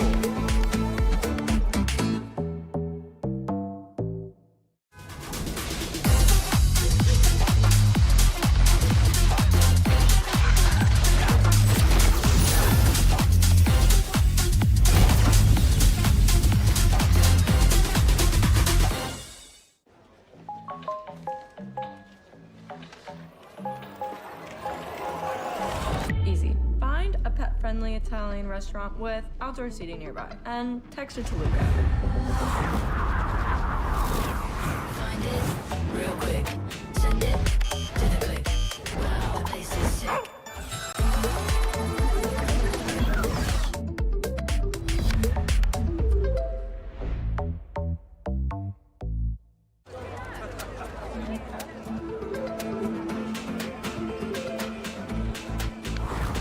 Street lit, stars bright, come lit, just right.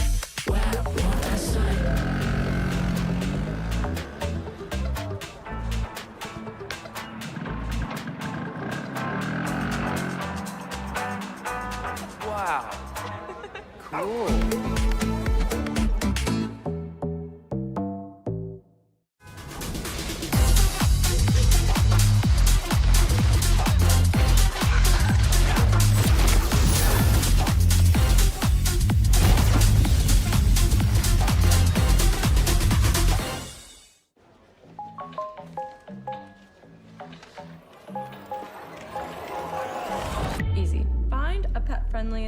restaurant with outdoor seating nearby. And text it to Luca. Find it real quick. Send it to the click. Wow, the place is sick.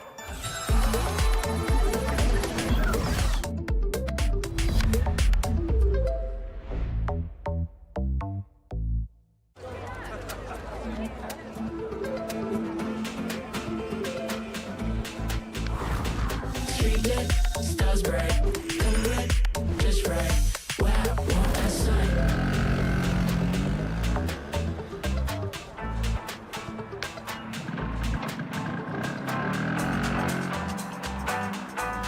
Wow. Cool.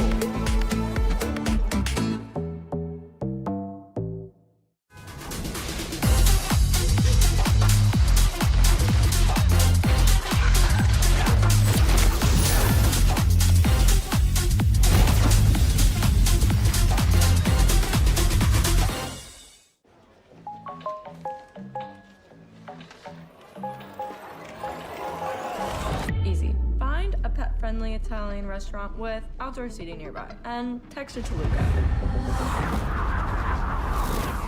Find it real quick.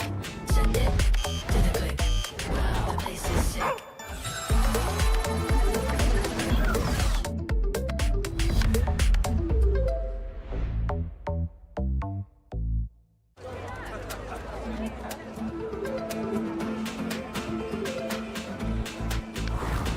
Street lit, stars bright, color red, just right. Wow, want that sight.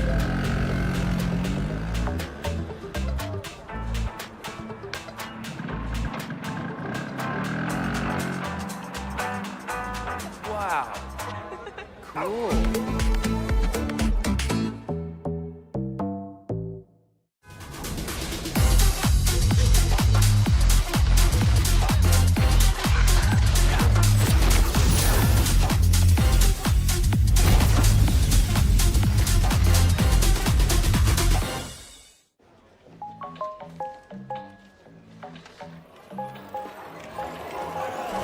Easy. Find a pet-friendly Italian restaurant with outdoor seating nearby. And text it to Luca. Find it real quick. Send it to the click. Wow, the place is sick.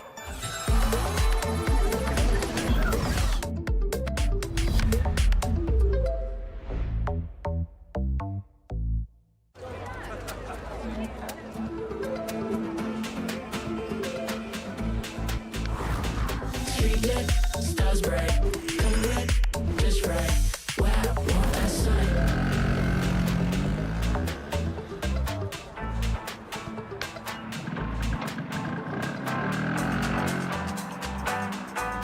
Wow. Cool.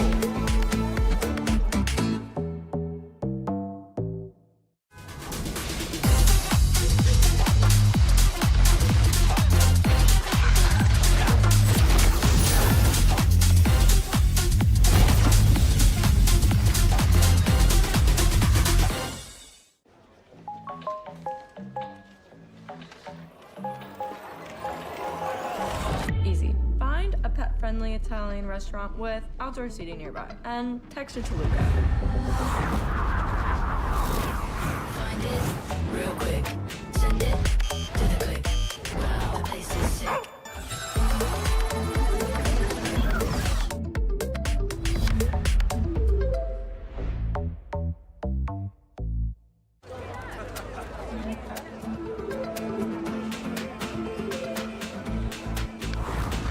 Street lit, stars bright, color red, just right.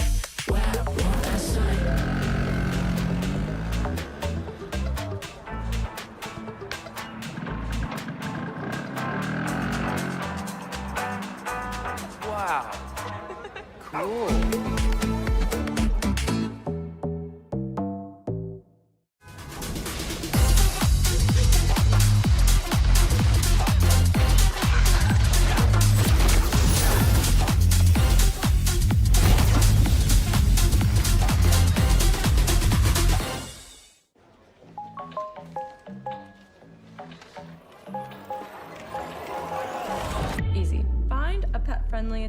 restaurant with outdoor seating nearby. And text it to Luca. Find it real quick. Send it to the click. Wow, the place is sick.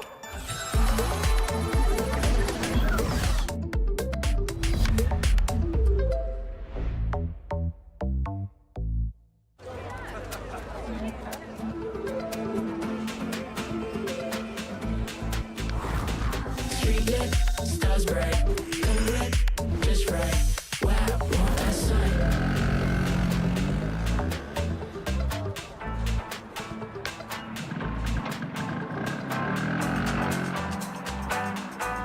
Wow. Cool.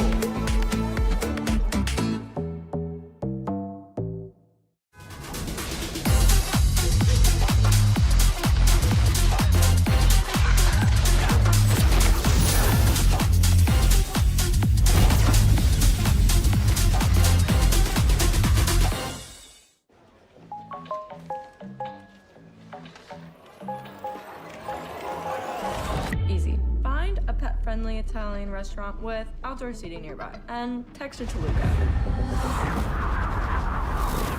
Find it real quick. Send it to the click. Wow, the place is sick.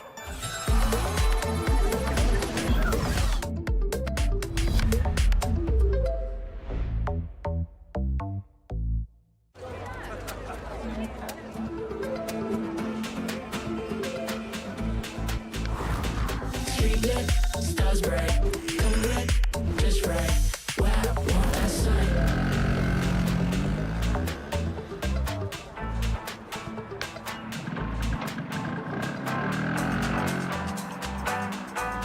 Wow.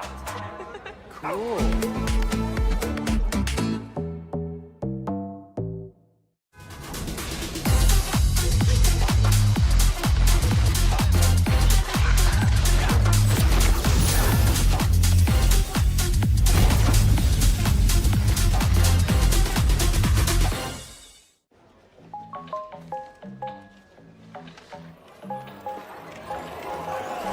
Easy. Find a pet-friendly Italian restaurant with outdoor seating nearby. And text it to Luca. Find it real quick. Send it to the click. Wow, the place is sick.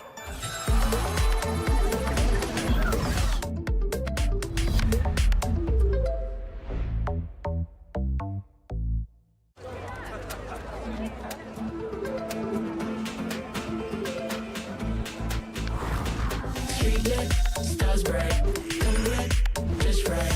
Wow, want that sight.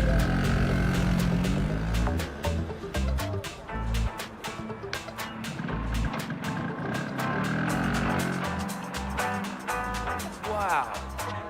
Cool.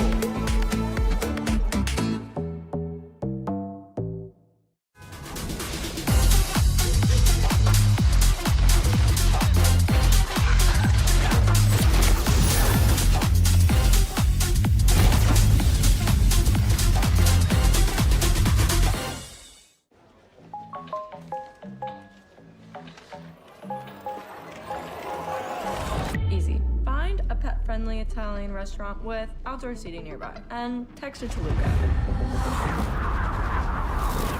Find it real quick. Send it to the click. Wow, the place is sick.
Ladies and gentlemen, welcome back. After a relatively long break, we are now in and done and prepared for this upcoming match we'll talk about in a short little bit. Of course, my name is Abstract and with me here is Churros, and you are now, of course, watching the Galaxy Gaming Academy. And of course, I gotta have to give a huge shout out over to Samsung, otherwise all of these is definitely not gonna be available. And this is, of course, in collaboration with the MLBB series. Yeah, I do want to say, like, Abstract, hold up your S24. Just hold up your 24 to the screen. Okay. Did you know that the new Galaxy S25 is designed to be 15% slimmer than what you're holding right now? Slimmer, thinner, and this is what the players are going to be using Isn't this all throughout already this match. slim? This is already It is pretty slim, But how? imagine 15% in reduction because of the new chipset that the Samsung Galaxy S25 brings to the table. Slimmer, How? fits in your palms nicer. I don't know. It's just magic, man. Some call it tech, some call it magic. I'm gonna just say what it is. It's magic. All right. It's magic. But speaking of magic, you know what else is magic? The next match coming right up. As we jump into game number 2, it's gonna be Crescent Light versus Royal Paradise. I saw Royal Paradise's logo, and me and Abstract just thought like, dang, that looks like a typical Chinese restaurant in Singapore. So, food. It's just food. And speaking of food, just grab some for your lunch, grab popcorn, sit down, take a chill pill, and enjoy because this is gonna be a banger of a series.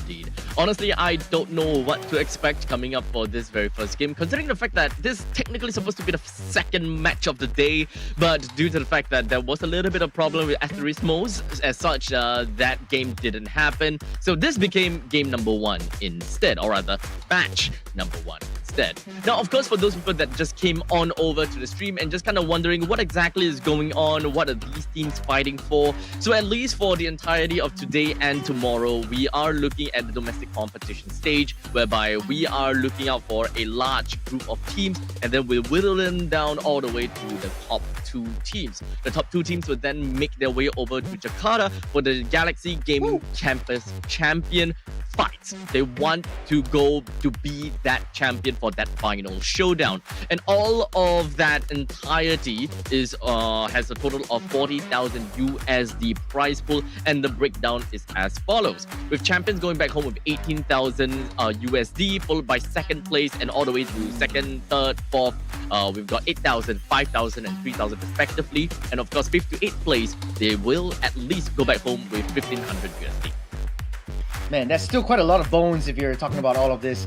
But just to bring it into perspective, all of these players or the teams that are coming up, they are from high school level, collegiate, and campus level. We have someone on the screen right now as well, Crescent Light. I think they're all playing from home, am I right?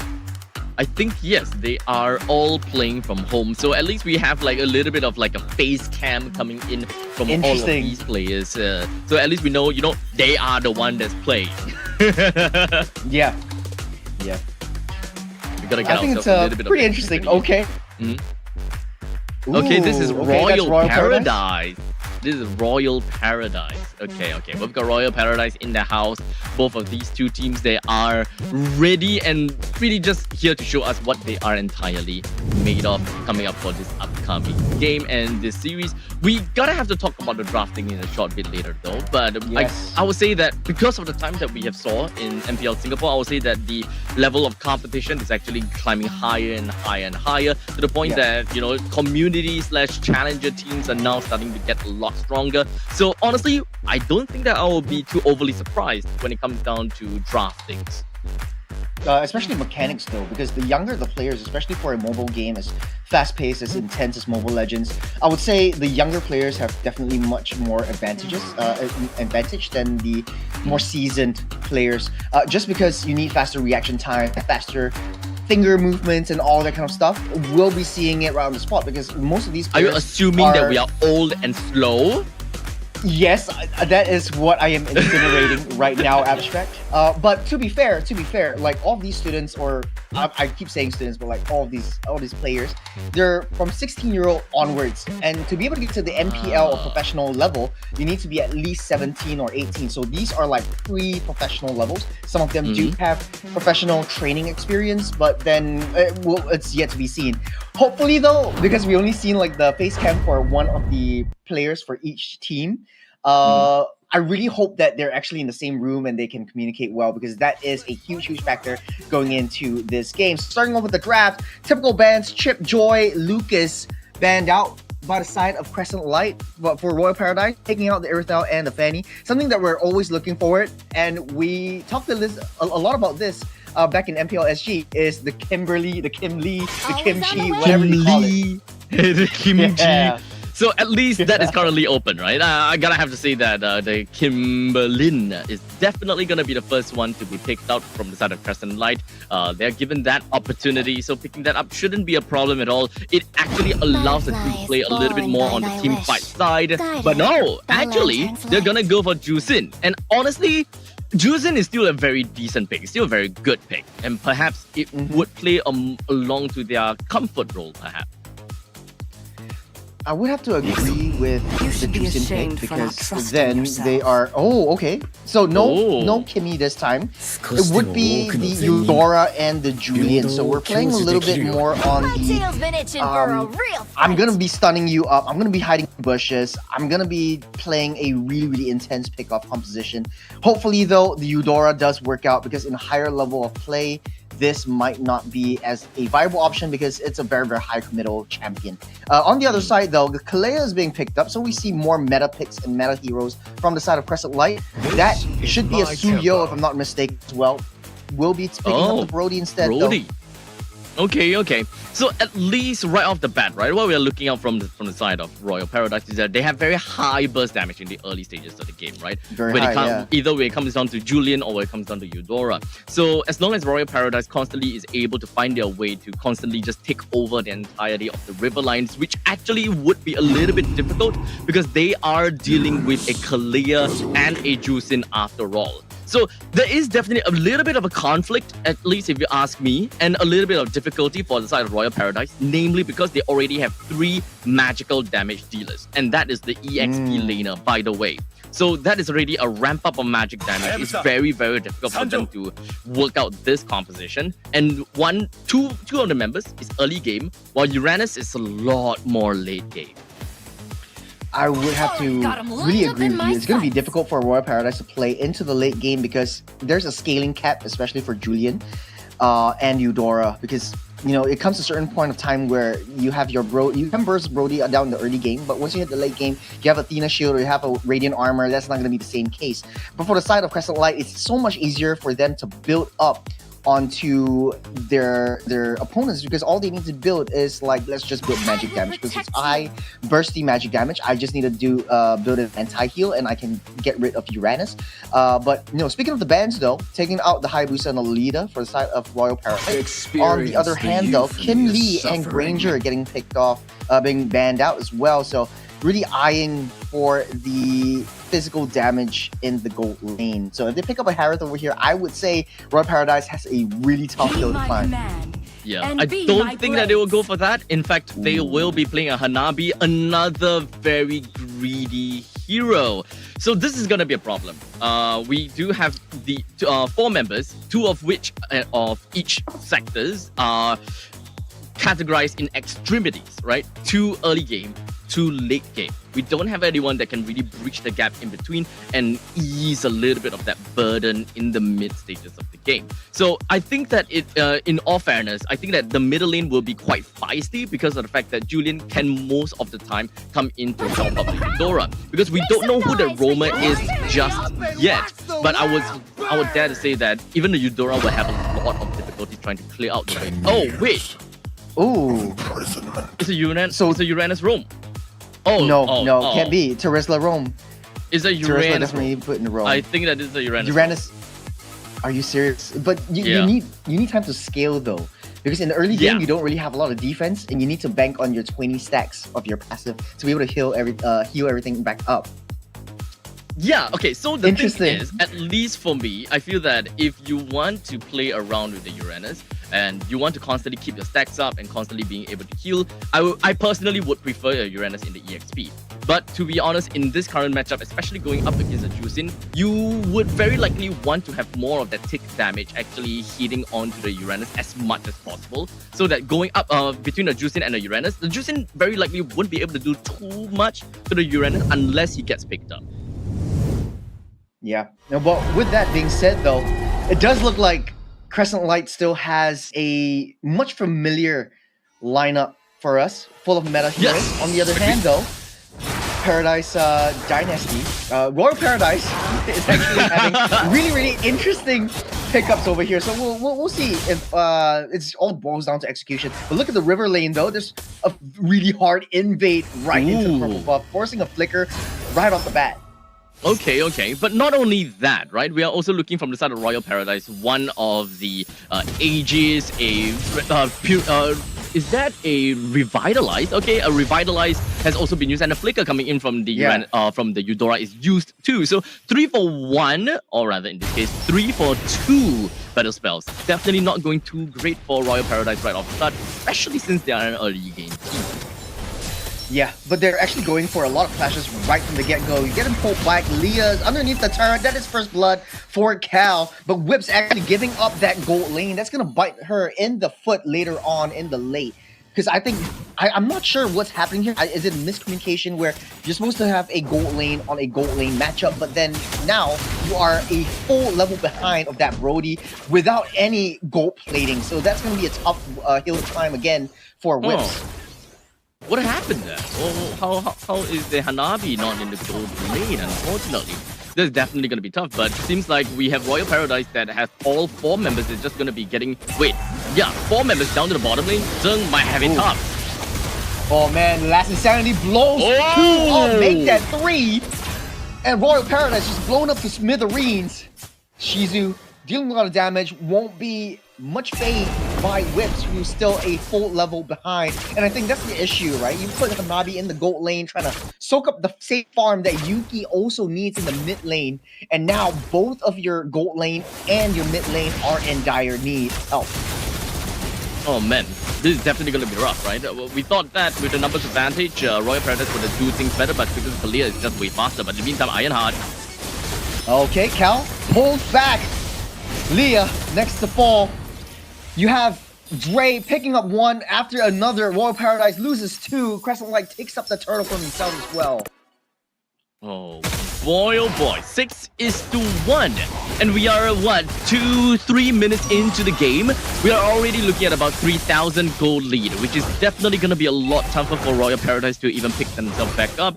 Yuki still at level 3, Ironheart level 3, Bell or Belly just hit level 5. So there is definitely going to be a lot more difficulties all across the map. Yeah, tough hill to climb, especially for Royal Paradise. I think this might be an all-gross team, but on the bottom side, though, Leah taking a little bit too much damage from the Kalia.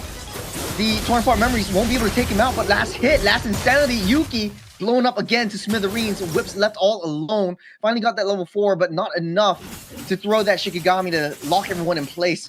But Crescent Light again with the skirmish, winning up again with 3 kills. Oh man, okay, so now let's take a look at the lane condition. Wait, hold on a second, they're not gonna let me do that. We are even gonna be expecting a small little bit of a tussle down in the middle. Yeah, speaking of tussle though, Cal getting caught in the middle, trying to take out Ironheart though. Junk next to fall. Cal actually walked out with a sliver of health, and Frosty picks up Bell right before he's able to get that dash out of the way. Purple buff in a bit of a trouble, and Dre just happily taking down the objective. It's just a matter of time because Crescent Light is way too far ahead right now. 6,000 gold lead right after that skirmish. Yeah, so with the 6,000 gold lead and with a lot of that EXP differences, like for example the Xbox versus the what's it, Bell, I suddenly forgot his name. Holy crap, Julian. Yeah, Xbox versus Julian. The level of retribution is just way too different. Well, in the meantime, we can definitely see that Crescent Light is trying to take control of the enemy's jungle and the entire river line, making sure that Royal Paradise will have difficulties all across the board, unable to stay in the turret, unable to fight for the river lines, literally just making sure that they chomp and noms onto everything. I don't understand. Bell is still level 5. He's been level 5 for 2 minutes now. Complete monopoly of the map. Man, it's not looking good at all for Royal Paradise. They don't really have a lot of front line, especially when you have Uranus who needs that stacks, who needs to build that stacks. The Torn Apart Memories on the bottom side takes up Whips. In the mid side, though, Leah gets taken down by Dre. Ironheart will fall by the hands of Frosty. And it's a 3 for none as Crescent Light continue their pilgrimage into the mid lane. As they continue to go on a pursuit in the middle lane, they will do whatever that they can to push the rest of the members from Royal Paradise out. Full combo from Bell, but literally not just enough. Tickles Cal. That is Cal at 3 levels ahead of the Eudora. Yuki also I think this is where the composition breaks loose. Last Insanity onto the back line, bursts Yuki down, Tsunami Slam into the heart of fire. Frosty will pick one up as well. Charisla's no more to be found. Bell running away to the hill, still level 6. That is a 4-level difference between two junglers and 16 kill difference between both teams as well. That sets them up behind 11,000 gold lead as Frosty, the mage, just using the pepper spray, keeping them at bay. There's nothing that Royal Paradise can do to get out of their comfort zone. Unfortunately, at this point in time, we are only 6 minutes into the game, which that means that we just finished the laning phase and we are entering into the early game. Technically speaking, the early game is where we can definitely expect a little bit more from Bell and Yuki. However, they're not, based on their economy, they haven't exactly got out of that laning phase stage per se. So they are definitely still have a lot of problems trying to burst the enemies down. So speaking of bursting though, Cal goes in with the last Insanity as well. Bursts down. Their health bars are just disintegrating. Triple kill for Jung. And Crescent Light will still take control of their jungles. Royal Paradise can't do anything. Not enough damage, not enough defense. The breakdown all came from the miscommunication in the early game from minute 1, second 0, and having the Hanabi roam around that mid side and taking the creeps. I think it's all down to lanes. So, unfortunately, with no one that can play into the mid stages of the game, this is actually in a very unfortunate state for Royal Paradise, but they're still gonna find it out. Tsunami Slam into the wall, getting pushed back. Ironheart goes in again with a penalty zone. A little bit of a blunder right there by Ironheart as Royal Paradise loses 3 after 3 after 3. That's a 15,000 gold lead for Crescent Light. It doesn't seem to slow down as well. I think they might as well just wait for the Lord 8 minutes and then just end it with one straight push. I think they could. Just because Royal Paradise is still really far behind. That's a 5-level lead for the jungle now. That's a 2-level lead for the rest of the members of Crescent Light. So Royal Paradise doesn't even have a sort of like a lane, a split push hero or a player to get the long lanes prioed. So man, it looks like it's over, Abstract. It is, unfortunately. In fact, I don't think that either one of us want to lie to anyone that Royal Paradise have a chance. Their draft doesn't allow them to come back at this stage of the game, especially since we are talking about double the economical difference. There is just absolutely no way that Royal Paradise can come back from this. They even lost Charisma right at this point in time. When the Lord marches in, that is going to be GGWP for Crescent Light. They will end the game as it is. And Royal Paradise right now, instead of focusing on trying to, win this game per se, maybe they gotta have to take a look at the next game. This is really like GG go next kind of situation. What do they gotta improve? What is something that did not work out here that they have to iron out for the next game? To be honest, I think it's not the composition that is broken down. They might have picked this because they're comfortable with it. It's one of their signature heroes, personally. The only thing is the lanes. If you put Hanabi out of the gold lane and give Brody so much space to farm up, it creates so much opportunity and denies your own growth as a specific hero. And now 16,000 gold behind. I don't think this defense, you don't even have the high ground for Royal Paradise. Madara marching in, pushing it in, all into the backside though. Everyone's jumping up and smithereens. The Tsunami Slam will pull one back as well. It's a 3-on-2 going next game. GG to Crescent Light. Okay. And there we go, ladies and gentlemen. This is exactly what we would be expecting from a composition like that, especially from our fellow friends from Crescent Light. A very strong showing right off the start. And I gotta have to say that based on their drafting, it also shows a very apparent difference as to what we can expect in the early stages, what we can expect in the mid stages of the game, for example. A very aggressive start from Royal Paradise, I dare say, but they expanded a little bit too much and bit too and literally bit more than they could chew. Yeah, I gotta agree though. The first two picks from Royal Paradise being the Eudora as the Julian. Not really picked up much in this current state of things, especially when you want to try something like the Eudora. You need to be able to scale faster. And if I say this in the game, and I say this again, it's having the Hanabi rotate into the mid lane, try to push them back. You force a flicker, yeah, but you lose out so much gold advantage, so much EXP advantage in your own lane. I would rather you not try to get that mid-side push, that river control right from the get-go, because the 2-minute mark, you're gonna deal so much less damage because of the optimizations of the battlefields as well. Just stay in your lane, farm up. Once you're ready, go ham. I think it's time for game number 2. This might be a dominant performance, might have some kinks in your communication. We don't know what's going on, but hopefully they change all this. Yep, I definitely want to see a bit of a change, a little bit of difference. I would say that the draft definitely attributed to them wanting to start off very strong, and they wanted to be overzealous with the early stages. So perhaps just blast it through. That's what they want. We have a Julian, we have a Eudora. Let's just harass the opponents and see what we could do. We could stop the Xbox from having a great farm in the jungle, for example. That is probably going to be what's going through their mind for the type of Royal Paradise. So maybe switch things up a little bit. They have extremities in the early and the late stages, but perhaps we're gonna have to look at something a little bit more conventional, something that we have been tried and tested, and something that the teams possibly know how to pilot well enough.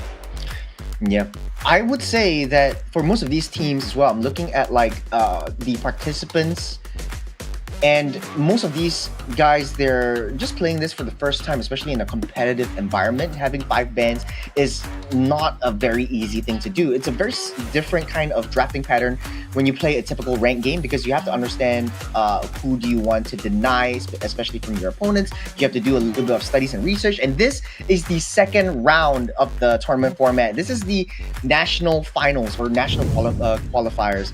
So you've seen how they play in the regional qualifiers, so do some research, get into it, you know?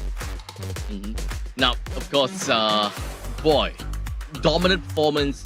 I think that we ended the game with only 1 kill in favor of Royal Paradise. So regardless, I think that Royal Paradise, they got something to work on. But MVP, let's talk about this. We got Zheng, which is the jungler of the team, and of course playing as an Xbox. 9 kills, 0 death, and 9 assists. As we take a look at the itemizations with, I believe that the War Axe is the first, followed by the Dom Eyes, and then the Ice Queen's Wand to be even more annoying, slowing everyone down to oblivion. Yeah. The Dom's Ice was actually just built for the Uranus, because that was easy pickings from the get-go. And you see, like, Jung understands the power spikes. Go for level 4 before going into all this quick little skirmishes. We'll be watching a little bit of highlights. This is one of the only kills where Crescent Light actually had a not Crescent Light. Royal Paradise had the upper hand underneath the turrets. But then look at how aggressive Royal Paradise wants to play around. They're always underneath the turrets. They're always trying to go for these fights. But at the end of the day, though, they're just not ready for it. So, what do we gotta have to talk about, right, when it comes down to this game? We need to really iron out a couple of things. Number one, how aggressive can they possibly be, especially going up against a Juicid, right? Because being tossed into the turret's range, as we can see here, by the Juicid is definitely not something that we want to see right off the start of the game. And knowing just how fast a Kalia can follow up to, yeah, perhaps you gotta have to pay very close attention. Take a look at all of these follow-ups from Kalia, right? Zheng, even in this fight, it seemed as though he's completely outnumbered. But Cal came in just in the nick of time. And personally, if you ask me, I would say that Cal is possibly my personal MVP. Yes, I have to agree with you. The Kalia played superbly well. Cal was always there for the backup, his rotations, his intel for the rest of the team, reconnaissance, just setting up for Zheng to get that MVP. And notice how Crescent Light is actually waiting very patiently for their power spikes before knowing when to go for it. On the other hand, though, for Royal Paradise, they are a little bit too gung-ho right from the get-go. level 2 they want to go for kills up against level 4s. They have to know like the limits of their heroes as well as the levels at which they currently stand, because once you give Royal Paradise, no, Crescent Light, that lead, it's so difficult to take that back. Mm-hmm.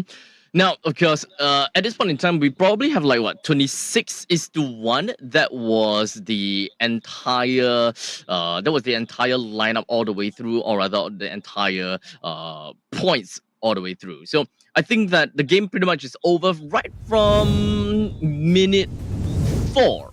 I think minute 4 Yeah. we more or less have a very good idea how the game will go. Xbox was I think 2 levels ahead of the Julian by that point in time. Julian was completely starved out from a lot of places that he couldn't go at all. So number one, I think that we gotta have to point it out a couple of stuff, right? Number one, they need to be able to hold out the river lines, and that pretty much means that they need mages that can actually wave clear well enough and actually be able to compete against the Jusin plus the clear combo in the previous game. So upcoming in the next game, they gotta have to really understand mid laner plus the roamer. What kind of combination can we come up with in order to have a better lane priority than the opponents? Because from that one small little change, they will very likely be able to find themselves in a brand new world whereby the mid laner can actually move out of lane. Mm-hmm. Yeah, it was a little bit difficult because Johannes likes to get a lot of these stacks, and in theory it kind of works because juicing constantly gives you these passive stacks. But the thing is, in the early game, your heal is not enough to counteract the damage that you receive, and so I think the Uranus wasn't working out, and also like they don't really have a lot of strategy into wave clear and then rotate together. It's Crowd always control like too. crowd control. It's all about creating that space, creating the opportunity for you to farm up, get your power spike items before going in for big, massive skirmishes. Play a little bit patient, play a little bit safe. It's fine if the game takes like 30 minutes, as long as it's a close game and you know that you create a lot of opportunities for yourself. Right now, it's sort of like a handout, and I'm not going to understate this. It's a handout for Crescent Light as they have a dominant performance in this first match of the day. Royal Paradise, the thing is, I don't think it's down to the draft. I really think it's knowing what to do and where your rotations is and where you're supposed to be from the first second. Because once Nabi went into the river, I knew like, oh, that's it. Because Brody has so much free farm down the bottom side. But maybe, you know, sometimes these guys, first time in a competitive scene, a lot of jitters, pre-competition jitters, pre-tournament jitters.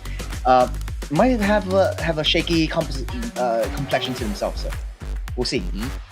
Maybe just game 1 woes, right? So moving on to game number 2, what do we want to see? I think primarily for me, at least the both of us, Churus and I, we have a little bit of a different idea about what we think about the game. For me, at least, I think that the draft makes a very big difference, right? The heroes that is drafted for them makes it very difficult for them to execute most of their gameplay and unable to do much. But in the meantime, we're looking at a macro sense from Churros, which is also lacking, whereby they are making a lot of movements around the map, trying to make ends meet. Which in this case, Hanabi got to the river. The opponents, which or rather the main 3, actually just went straight in to invade the opponent's jungle when their lineup is not exactly a lineup that allows them to invade. Say. Yeah. Honestly, though, I think Eudora has the potential to invade, but she needs to rush that level 2 early. So if you want to do that with Julian, you could, because you have very, very low level power spikes. Julian power spikes up at 3. You have Eudora that spikes up theoretically at 2, because you have a stun and you have double damage from your first skill. I agree. But in the grand scheme of things, you're not really farming, and if you're sharing farm with your gold laner in the mid lane and giving up all of your golds down in the gold lane, that's gonna set you back by so much time with that. So I do want to see though, like Royal Paradise picking up a little bit more meta picks, something that we're familiar with, something that we're used to, instead of playing something that there are that we haven't seen a lot in a competitive environment. Now, I think that for at least if the team from Royal Paradise is listening in and watching, here is a couple of quick little understanding as to why some of these heroes are no longer meta, while they were meta a few seasons back, right? When it comes down to Julian, for example, Julian is a very gambly hero. He does have a very strong early game power spike, but unfortunately, when it comes down to this current meta and this current playstyle, these early game power spikes, these early game things from the junglers just falls off way too fast. And going into the mid stages of the game is where the junglers need to stay alive. And as Julian, you don't really have a lot of that opportunity. We did see that the Wind Talker build from Julian that surfaced for a while, but it was very short-lived because it requires you to be very committal. Notice how a lot of these junglers that's currently available is either they have very strong wave clear, they have very strong pacing in the jungles, or they just have very strong ways of staying alive during a team fight to snag some of these lords. While many of these other heroes, they were just either not working anymore, they got nerfed, for example, or they just don't fit the build too well because they are very one-dimensional, like Eudora, for example. You just hide in the brush, burst someone down, and your job is done. There's really not much that you can contribute to a team fight. Yeah, easy to read. And I think for Crescent Light, they understand that, oh, maybe Royal Paradise is hiding something. So that's why they picked up the Eudora. They picked up the Export to deny the initial burst. And so he has that Piraga armor and that second life to play along. So he doesn't really have to build that much magic damage. He can focus on his firepower onto the Hanabi and onto other crucial members of Royal Paradise. And I do have to agree with you. There's a lot of reasons why some of the meta heroes that were meta before, like Julian, who has very quick power spikes, he's super predictable. You know when he's going to use his critical skills. You know when he's his strongest at once he uses his 3 chain combos, and then he has like basic attacks. But it's very easy to read, and it's very predictable what he's going to do next. Very telegraphic, especially for, I think, Eudora as well. I think the out-of-pocket ones, like the Uranus, actually, I would say that is something that doesn't really work because Uranus needs that space alone to do his thing. He's a lane proxier. He is someone that gives a lot of pressure onto the opponent's side lanes, and he can escape very well. But when you put him in a position of a roamer without crop control and AoE crop control abilities, that puts him in a really useless spot, because once you go with the Uranus, you scare people away, you don't really stun anyone up, and you don't really set up for your team. So I think that is one of the breakdowns of that Uranus. So if Terizla was the roam instead of the Uranus, I think it would have been a much different story. But right now, I mean, look towards game 2 is what I'm saying. Look towards game 2, yeah. I think we can close the chapter on game number 1. There's a lot that we can very possibly talk about. But these are all rhetorics, and I think the main crux of the issue we have already tackled. So looking towards game number 2, we'll then eventually find out a little bit more about what teams would want to look out for and what exactly would make their performance a little bit more significant, I guess, in game number 2. But you know what? Speaking of significance in performance, I gotta have to say that when it comes down to the Samsung S24 Ultra, this new chipset they have is definitely gonna be a lot of performance boost for gamers, as you will be able to enjoy a much smoother mobile gaming experience with the Vulkan engine optimization with improved ray tracing, which actually allows for more realistic and vivid gaming experience, which we talked about, enhanced by almost 40% compared to the Samsung Galaxy S24. I like that you say it like that, man. Actually looking forward to a lot of the improved, optimized performance, especially for gamings when it comes down to the big stage, because I know when the top 2 teams in the regional qualifiers go off to Jakarta to play in the cross-national finals, they're going to be getting their hands on the new S25. So going into the draft, we're seeing Fanny's, Brody's, and Kimberly's being banned out by Royal Paradise. You should be ashamed on for the not first pick trusting side. yourself. For Crescent Light, though, banning out the typical heroes that we saw in game number 1. No more Julian, no more Hanabi, and no more Eudora. This is going to be a tricky situation for Royal Paradise because there's a lot of crucial trial picks that are available for them. Could go for the Suyos, they could go for the Jusin for themselves, they could go for, maybe if you want to pick something a little bit more comfortable, maybe even a Lucas might work. But the Kalea is they will go for, so something a little bit more reliable and relatable in this meta. Let's hear from the crowd. Ooh. Make some noise for yours truly. Damn. We are starting this game with a bang. We already have Royal Paradise that changed up the lineup with the very first pick being very good, being the Kalea. They joined in with a Melissa, and this is likely something they want to look more into the team fight style. And of course, with the Alpha. Do we actually have Matilda? It would be great if they actually played the Matilda plus the Alpha. You could always put the Kalea in the EXP if you want to play that, yeah. But what I like about Royal Paradise right now is that they are playing playing to a very, a level playing field. It's easier for them to execute with these heroes, especially with the Alpha. One of the, if not the, personally, fastest wave clear in the jungle. In that Alpha alone. But on the other side, they are going to be locking in the Irithel, which kites around Melissa's models very effectively, as well as getting the CC and Jusin again. I do like the Jusin pick because it counters the Kalea as well as the Alpha and gives you that space for your marksman to do that damage. But then again, now it boils down to Royal Paradise actually picking up heroes that are synergistic to what they want to do. Crescent Light actually just playing around, banning out the Nana, and thinking that maybe Royal Paradise wants to play something that is more familiar to them. I literally invented one. Oh, okay. Irithel is still actually a pretty solid pick. I think that is still pretty okay. They have a very strong EXP laner in their mix. They haven't really shown any roamers as of now too. So I think that's not too big of a deal per se. While initially we also have a chip ban, we've got a Nana ban. If Crescent Light is looking for a Matilda ban, I think that would be great. Oh, Diggy! Oh, Diggy. Oh. Light me up and watch the world. So the export will be banned out, denying them the export. I think that is a huge issue for Royal Paradise. Crescent Light might want to play something a little bit funky. They could go for the Suyo or the Hayabusa once again. Very meta assassin picks. It's easier to get that around and just hyper target the Melissa. So the Lucas would be picked up for Crescent Light, leaving their last slot empty for a roamer. So a lot of options open. Damn. Okay. So with a Lucas jungle, that's gonna be a little bit of a bursty style from Crescent Light right off the bat.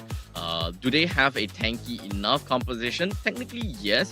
Fasa plus the Lolita. The Lolita will be a pretty good answer to dealing with the Irithel, but that's pretty much all. While the Matilda, this is gonna ramp up very aggressive comp. It's aggressive and it farms super fast. And if you like fighter junglers like I do, you have a Matilda and the Matilda actually babysits you for the first at least 2 minutes. You are the happiest man in the world, especially since Lucas needs that level 4 fast, because your energy or your passive actually builds up from level 1. So the faster you hit that level 4, the faster you get your ultimate and the faster you can come online. So this is match number 2.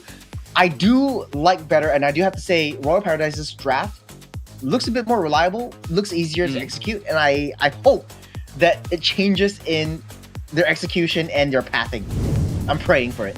I'm praying for it as well. So, ladies and gentlemen, we are going in to game number 2 of this match between Crescent Light and Royal Paradise. How exactly is this going to look like? As this is a match point already for Crescent Light. They just need one more win and they will move on to the next stage. Well, unfortunately, the loser will be knocked out of the competition, and we'll see how that eventually will look like. Right off the bat, though, I like that Melissa is actually down in the gold lane right now. So Whips is getting the farms up, slowly playing it, passively playing it. I think first game was just testing around. Maybe if we send the gold laner into the jungle and we can really aggressively play against them. But right now, look how fast Matilda is. She was actually in the mid side trying to give intel on that purple buff.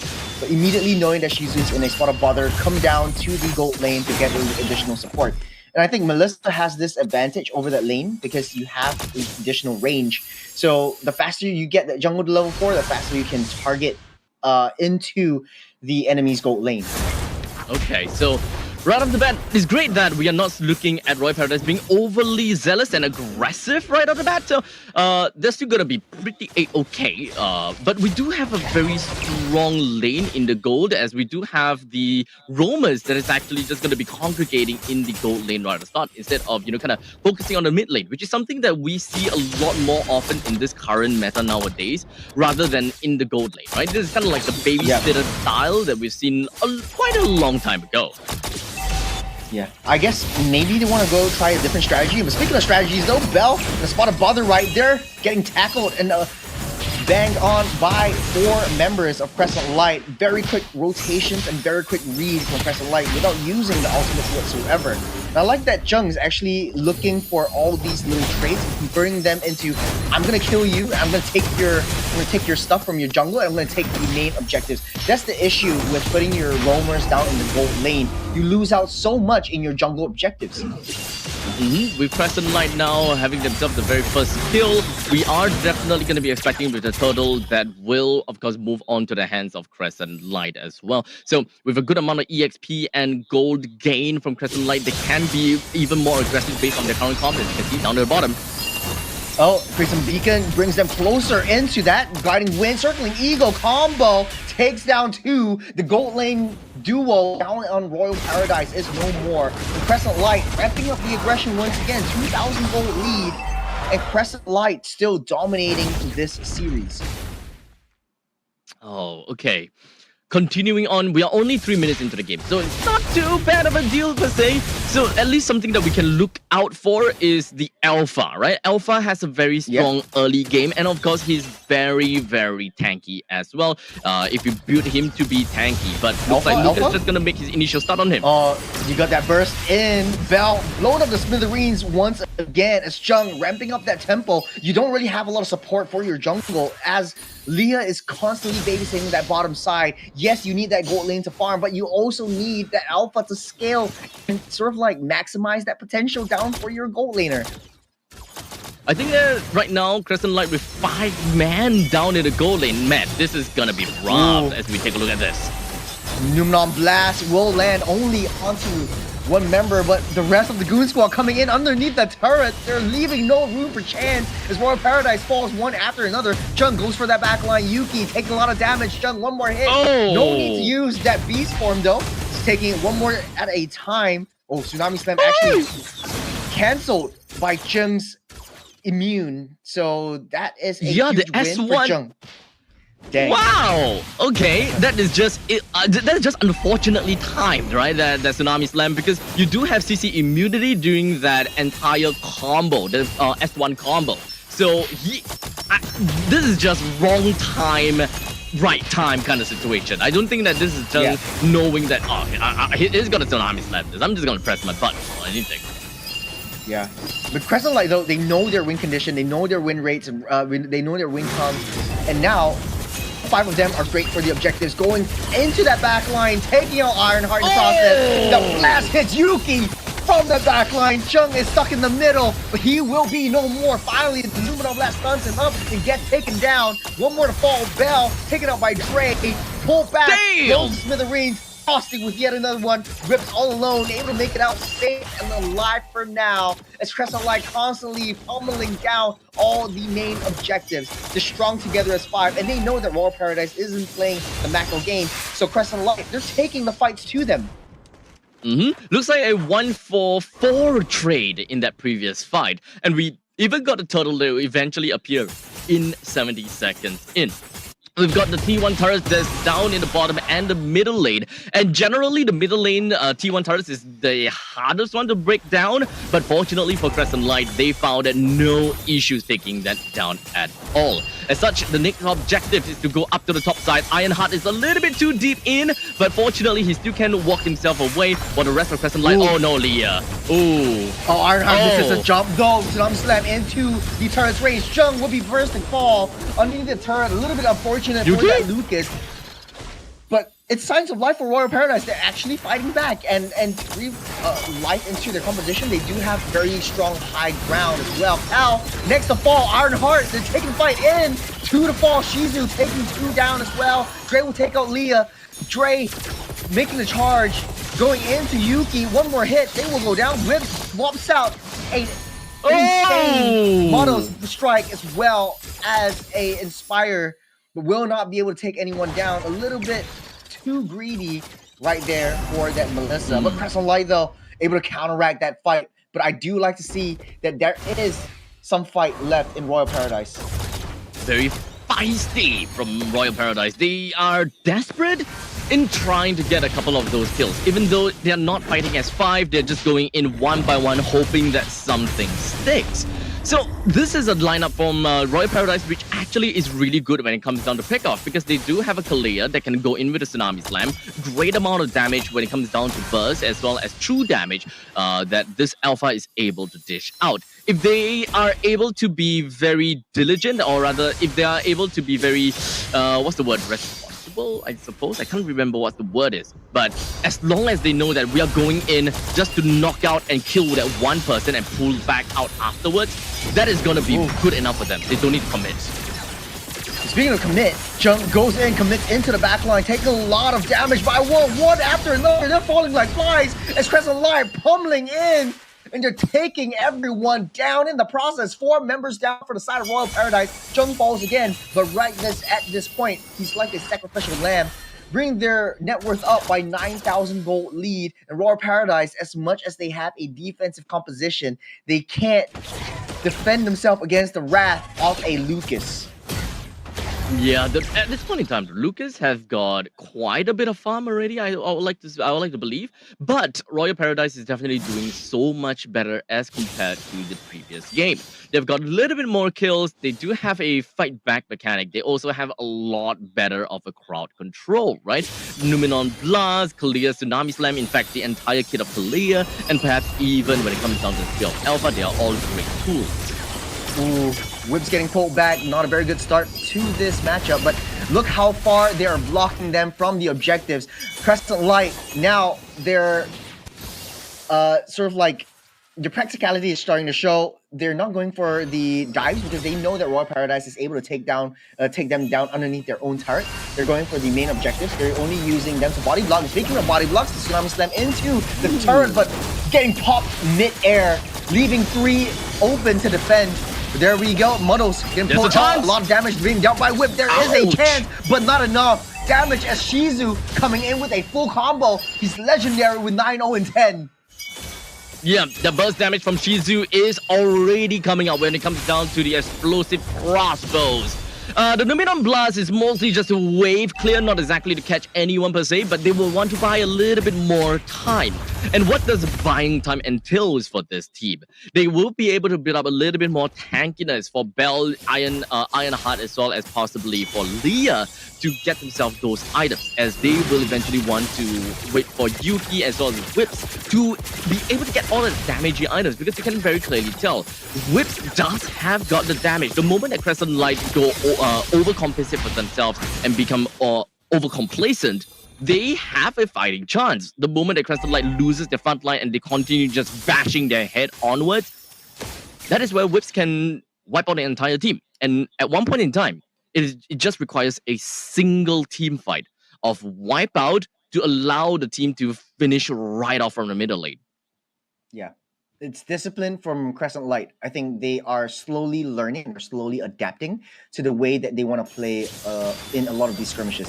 Madara marching in the mid side, Tsunami Slam onto Frosty. We'll be able to use the Crimson Beacon out. Numenon Blast lands onto 2, but Shizu from the back line, taking a lot of damage from Whips. Whips healing back everything else, but the Guiding Wind, Circling Eagle will not be enough to lock anyone up as well. Royal Paradise starting to fall, their HP starting to dissipate, as Whips and Yuki are the only ones left standing. It looks like it's over as Crescent Light, they target that throne and they're taking it home with the second game. And that is match number 2. We've got the end of the game, and we've got Crescent Light that manages to pull through these 2 games against the royalty.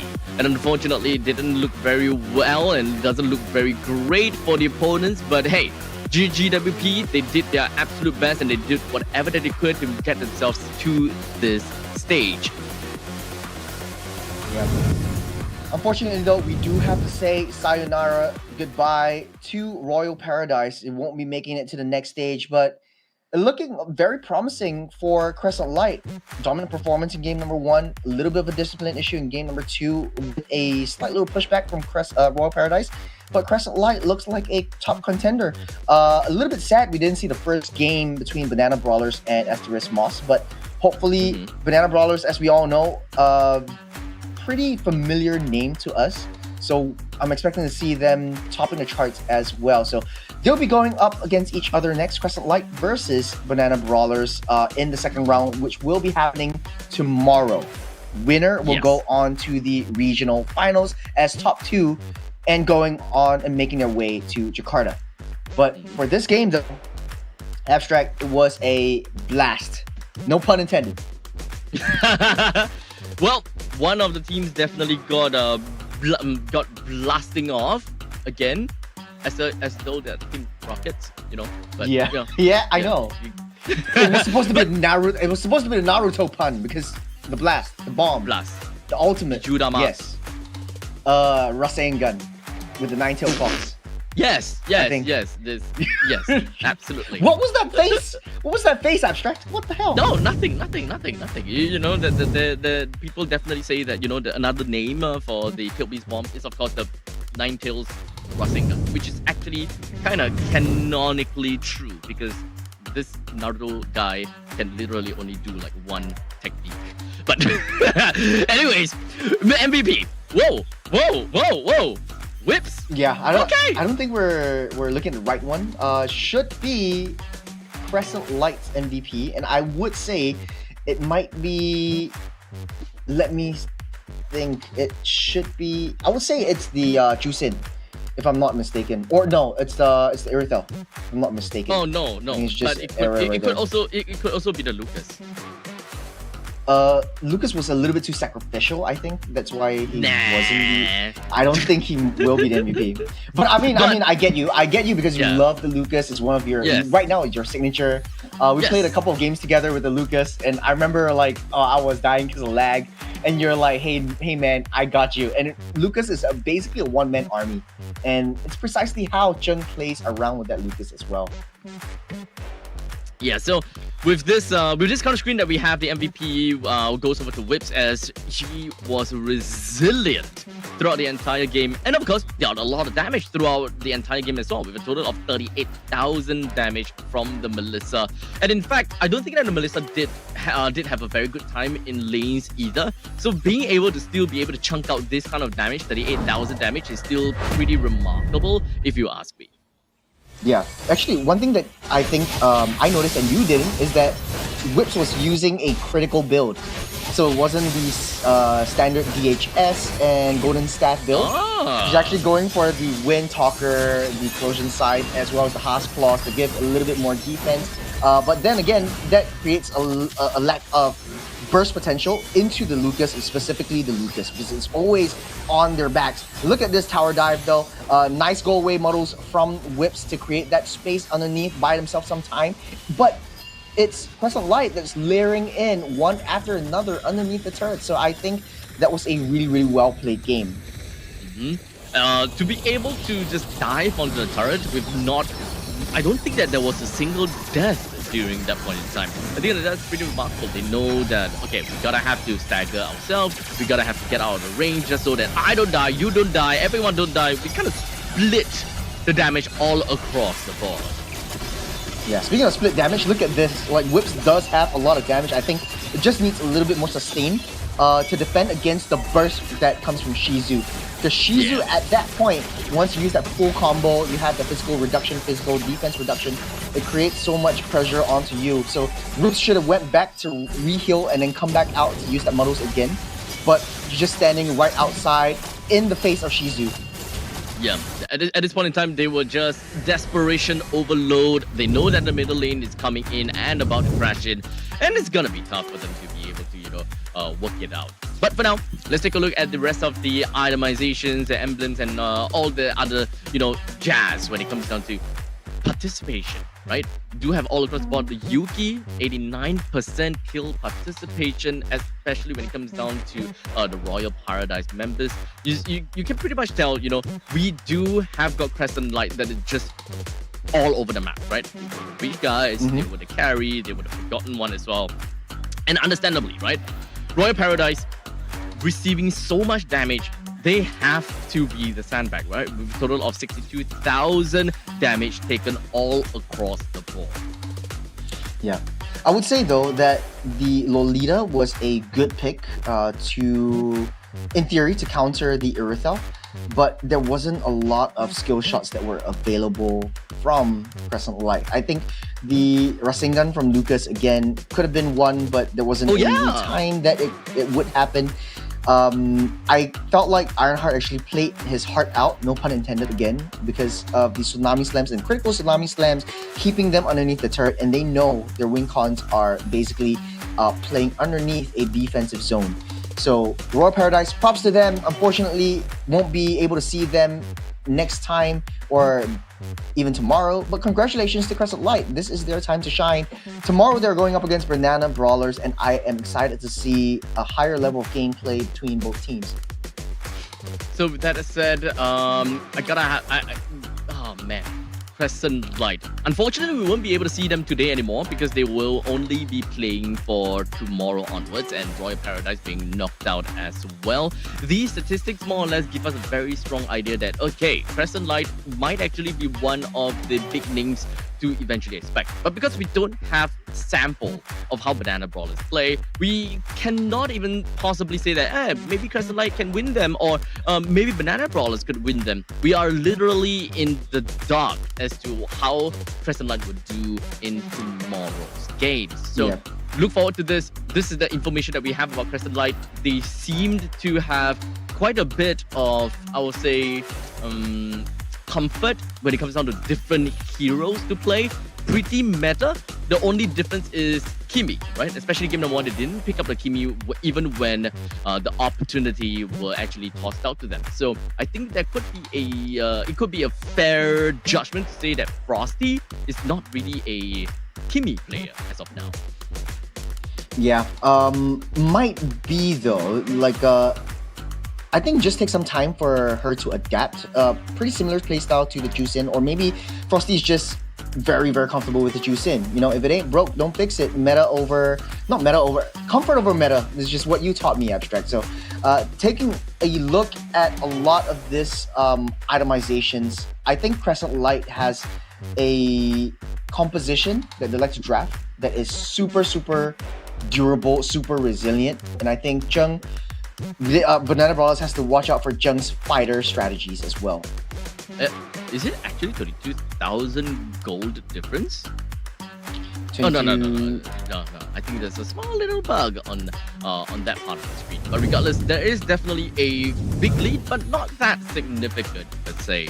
But regardless, that is the end of that previous game. I gotta have to say that it is definitely. It is a one-sided game. It is unfortunate, I say, but hey, this is what we were given. It has all been captured live, so this is definitely going to be a great learning experience for the Royal. I keep thinking Royal Dynasty. Royal Milk. Royal Milk. Royal Paradise. Royal Paradise. Dynasty. Yeah, I say Paradise Dynasty. Yeah, you said, all in all, though, I think both teams actually showed a astounding performance. I'd love to see how Royal Paradise actually clawed their way back up tooth and nail and not giving up without a fight. There was at least some sort of hunt in them. But as the old adage goes, the wolf on top of the hill is not as hungry as the wolf climbing it. All these two teams need are resilience and durability, as with the Samsung Galaxy S25, which is also the toughest phone that Samsung has ever produced, encased in the most durable materials they've ever used. They've improved the titanium build and added a stronger display from their trusted partner Corning. So Galaxy S25's Ultra display uses the Corning registered Gorilla Armor 2, a first of its kind material that's more durable than glass. It also has the DX treatment for added scratch resistance and anti-reflection. So you might go crazy in your games, but your phone won't scratch. And looking at the next game, TKU versus Ganacht. Gnacht. I need to know how they come up with that name, but great segue. I gotta have to say, perfect segue. Thank you. Thank you. Durability Appreciate it. goes all the way, right? Goes all the way, brother. Okay. Upcoming match will go all the way. TKU versus Ganacht. If you guys are super interested to see how the right side of the brackets is gonna look like, we're going to showcase to you guys the very first series of the right side of the brackets very soon. And it is stipulated to start at around 3:20 p.m. So it could be earlier, but you guys gonna have to take a look at the countdown to know when that team is eventually gonna come to play. So make sure you guys don't go anywhere too far, as myself and Churros, the both of us, is gonna be back with you guys again very soon to give you guys more exciting gameplay here for the Galaxy Gaming Academy. We'll see you guys in the shop bit.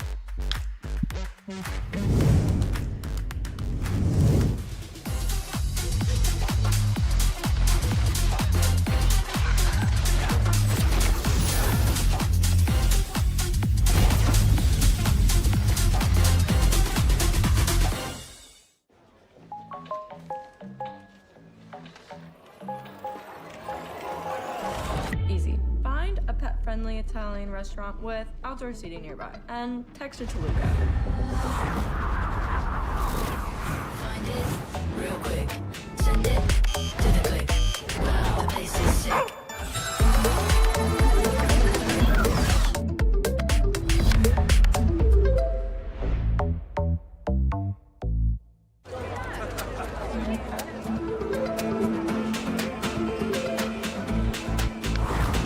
Street lit, stars bright, come red, just right. Wow, want that sign.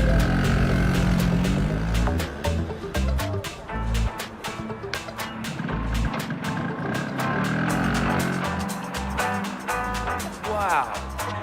Cool.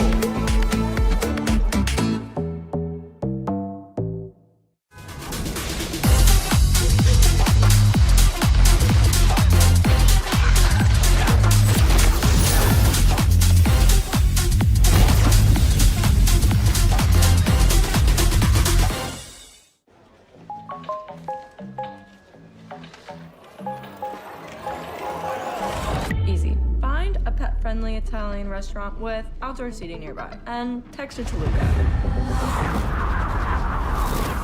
Find it real quick. Send it to the click. Wow, the place is sick.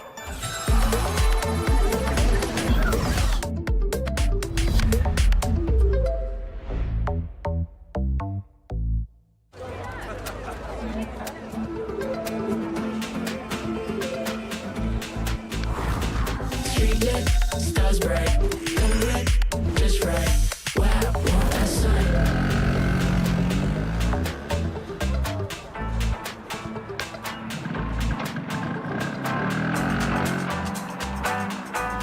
Wow. Cool.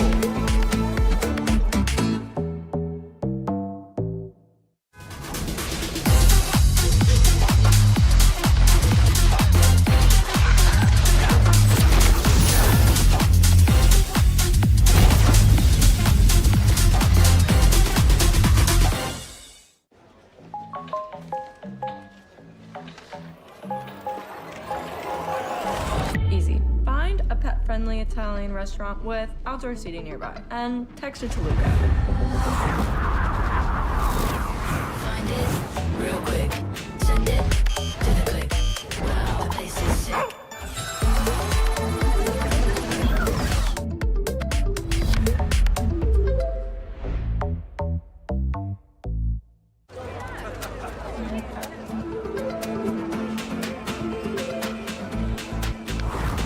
Street lit, stars bright, come red, just right. Wow,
Cool.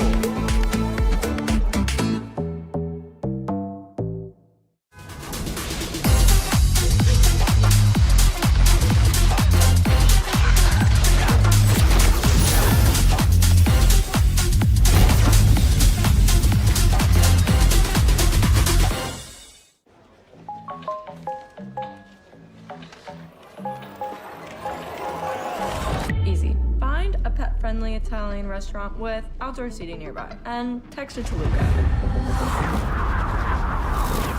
Find it.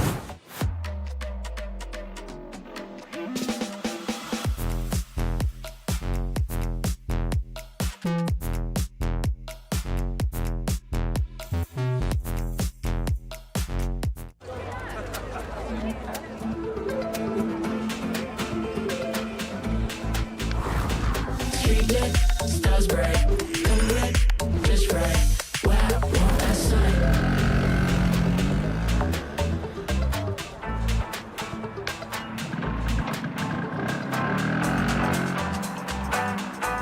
Wow.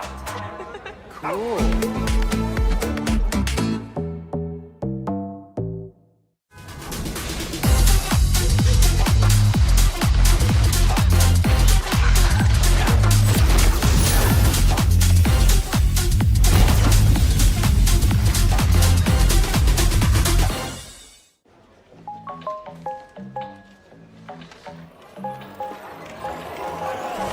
Easy. Find a pet-friendly Italian restaurant with outdoor seating nearby and text it to Luca. Find it real quick. Send it to the click. Wow, the place is sick.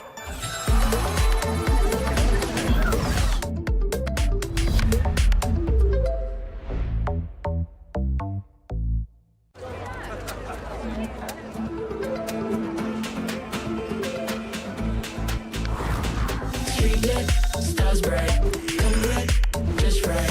Wow, want that sight.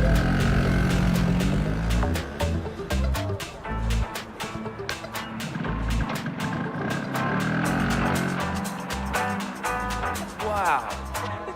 Cool.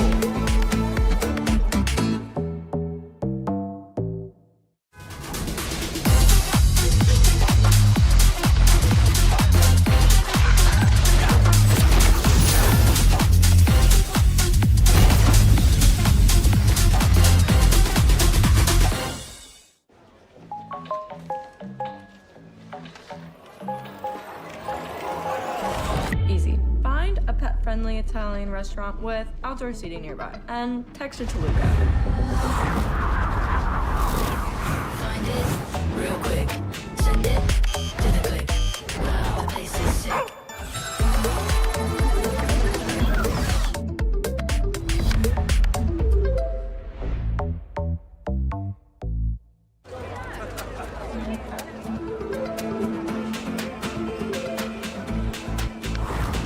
Street lit, stars bright, come red, just right.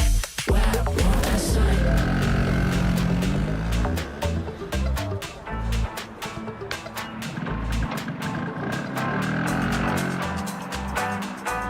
Wow. Cool.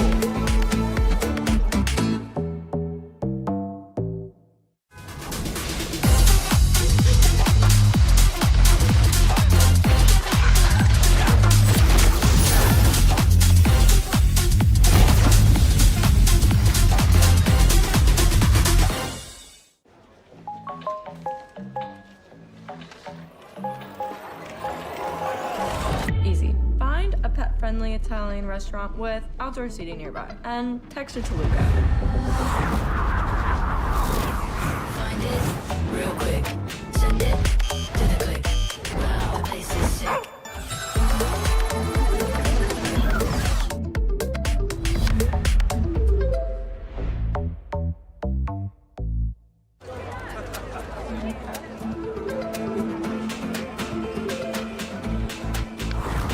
Street lit, stars bright, come red, just right. Wow, want that sight.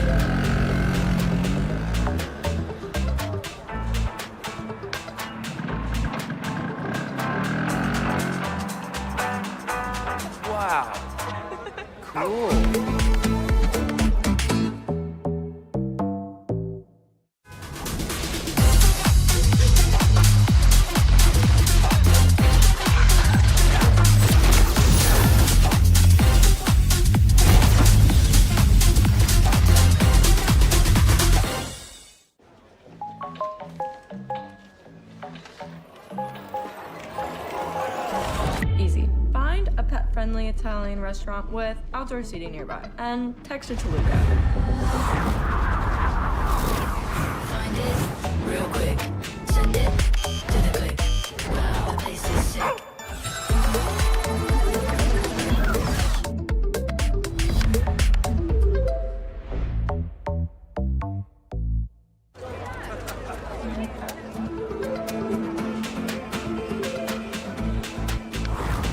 Street lit, stars bright, come lit, just right.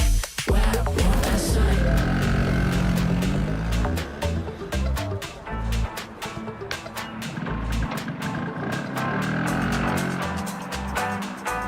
Wow. Cool.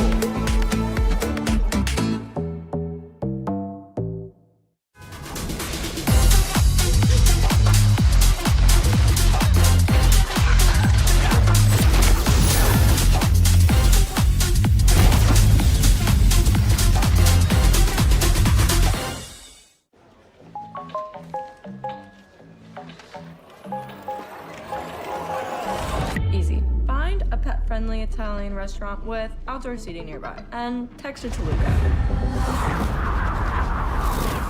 Find it real quick. Send it to the click. Wow, the place is sick.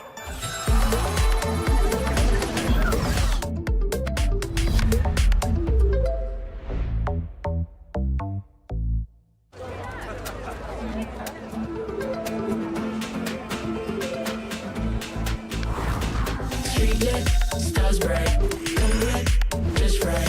Wow, want that sight.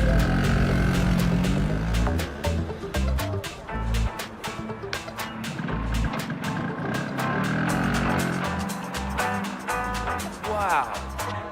Cool.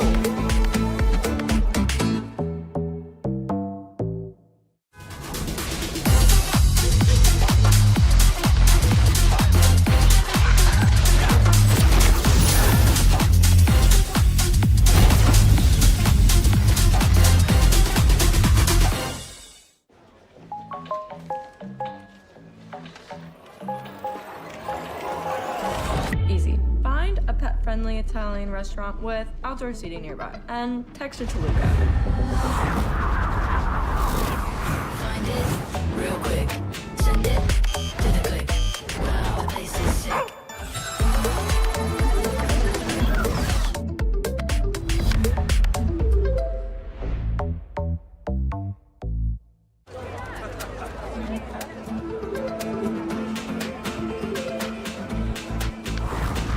Street lit, stars bright, come lit, just right. Wow, want that sight.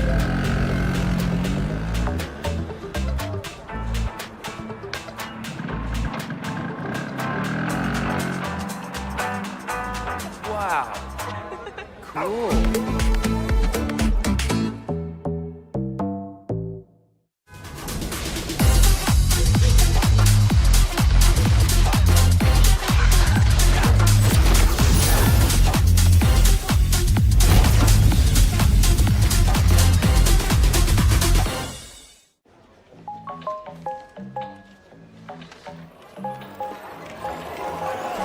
Easy. Find a pet-friendly Italian restaurant with outdoor seating nearby and text it to Luca.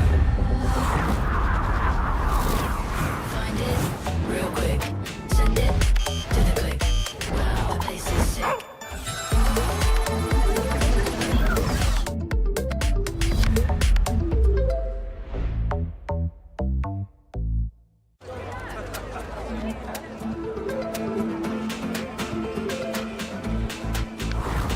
Street lit, stars bright, come lit, just right. Wow, want that sight.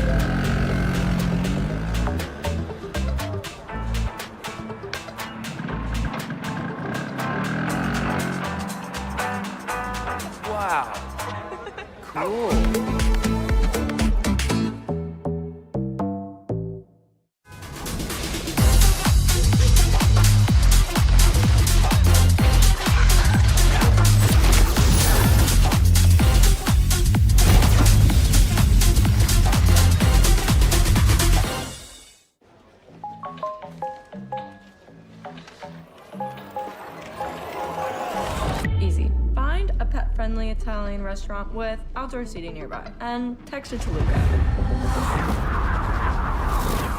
Find it real quick. Send it to the click.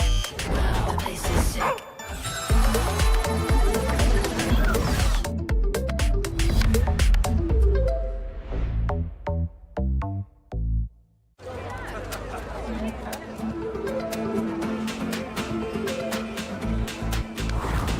Street lit, stars bright, come lit, just right.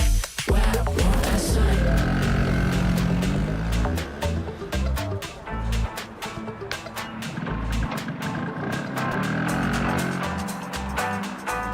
Wow. Cool.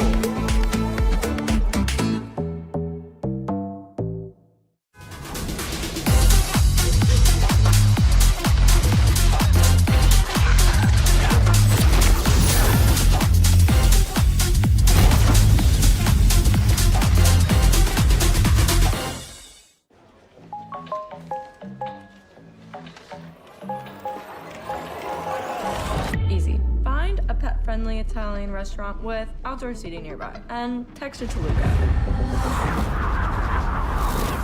Find it real quick. Send it to the click. Wow, the place is sick.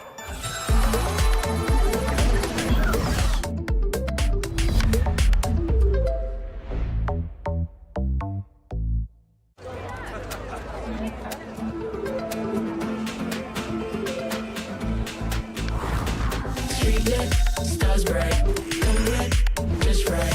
Wow, want that sign.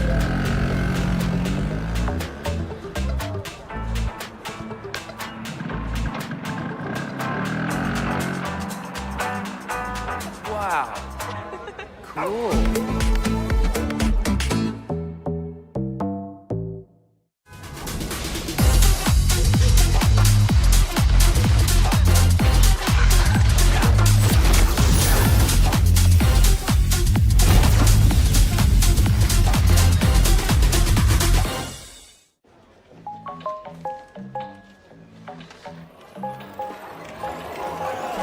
Easy. Find a pet-friendly Italian restaurant with outdoor seating nearby. And text it to Luca.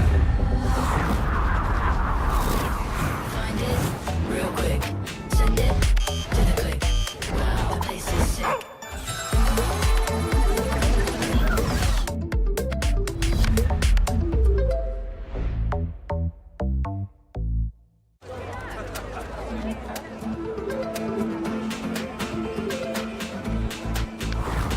Street lit, stars bright, come lit, just right. Wow, want that sign.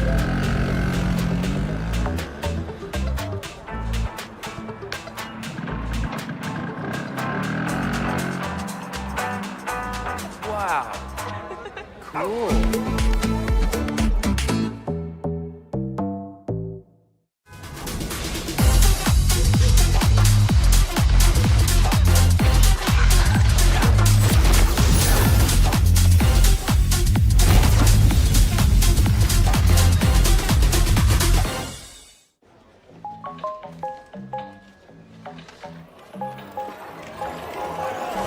Easy. Find a pet-friendly Italian restaurant with outdoor seating nearby. And text it to Luca. Find it real quick.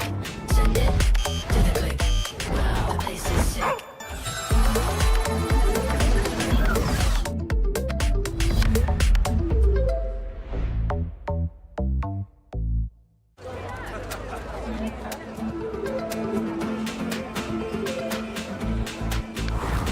Street lit, stars bright, come lit, just right. Wow, want that sign.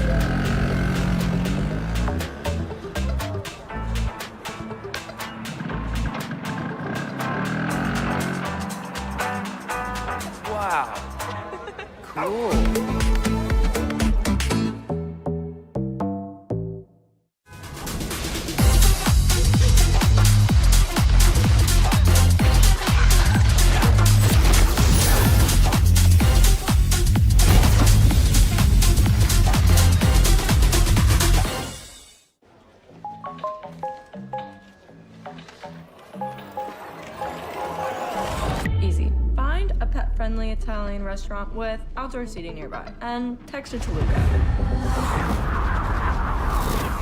Find it real quick. Send it to the click. Wow, the place is sick.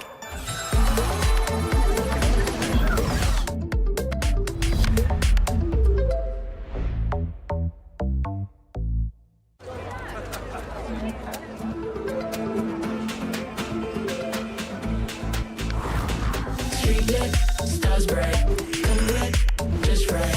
Wow, want that sign.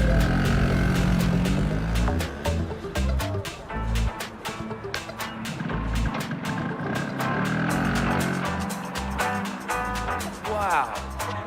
Cool.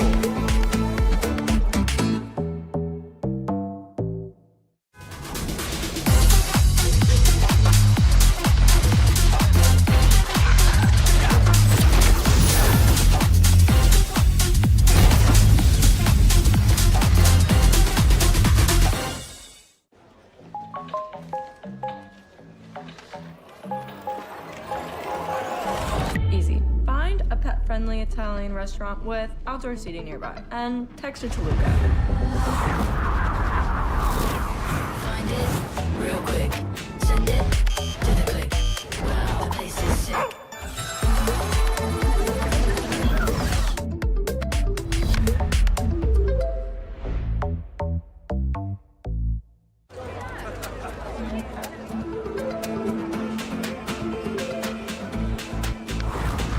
Street lit, stars bright, come lit, just right.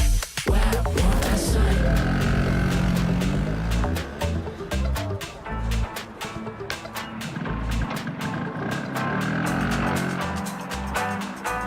Wow.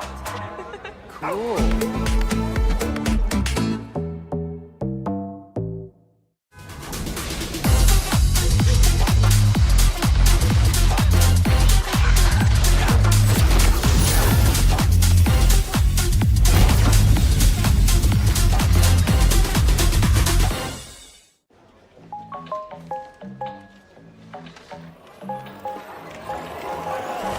Easy. Find a pet-friendly Italian restaurant with outdoor seating nearby. And text to Toluca.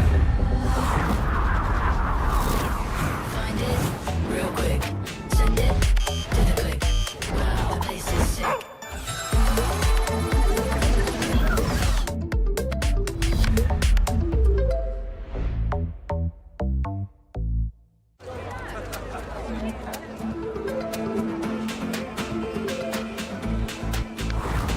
Street lit, stars bright, come lit, just right.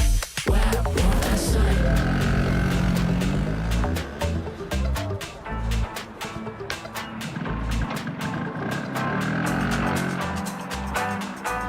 Wow. Cool.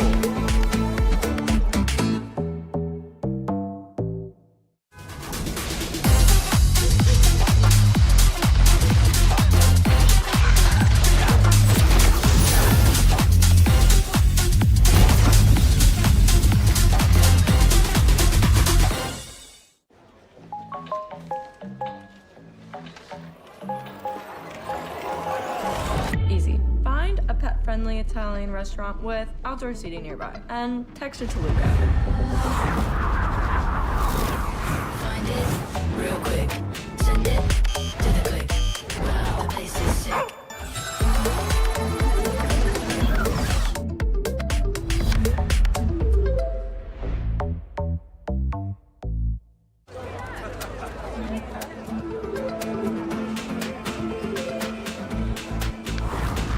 Street lit, stars bright, come lit, just right.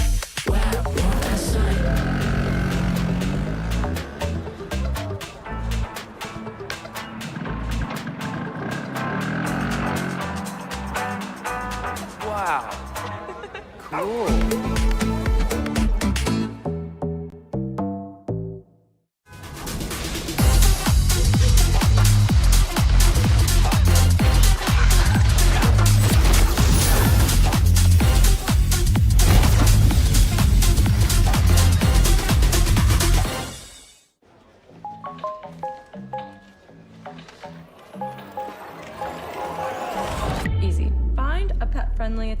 restaurant with outdoor seating nearby. And text it to Luca. Find it real quick. Send it to the click. Wow, the place is sick.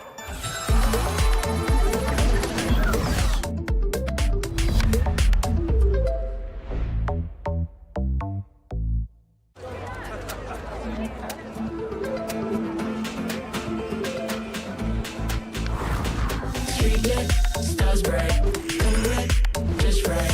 Wow, want that sight.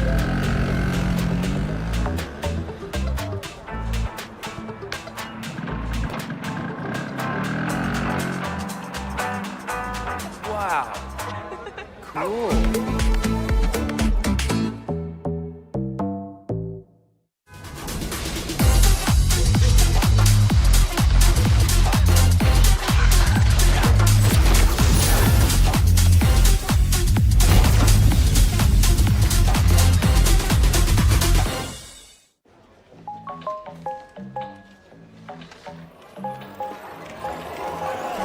Easy. Find a pet-friendly Italian restaurant with outdoor seating nearby. And text it to Luca.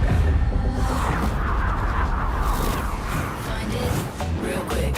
Send it to the click. Wow, the place is sick.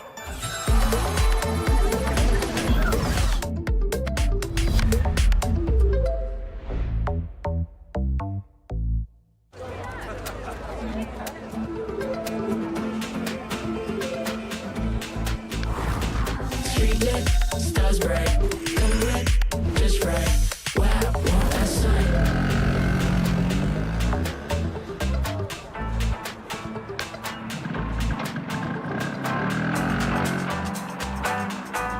Wow. Cool.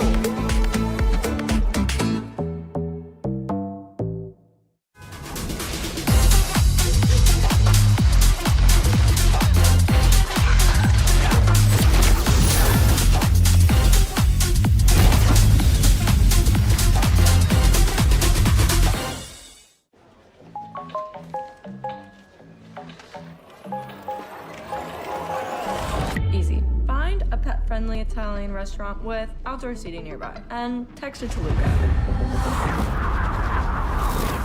Find it real quick. Send it to the click. Wow, the place is sick.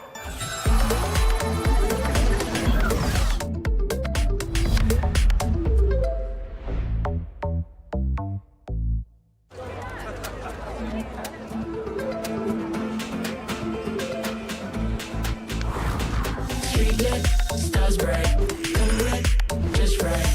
Wow, want that sight.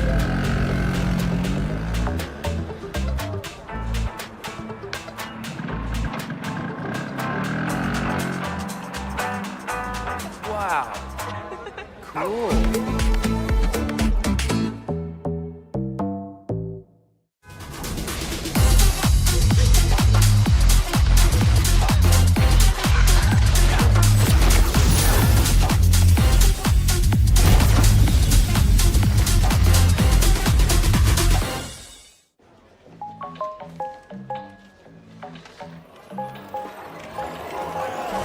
Easy. Find a pet-friendly Italian restaurant with outdoor seating nearby. And text it to Luca. Find it real quick. Send it to the click. Wow, the place is sick.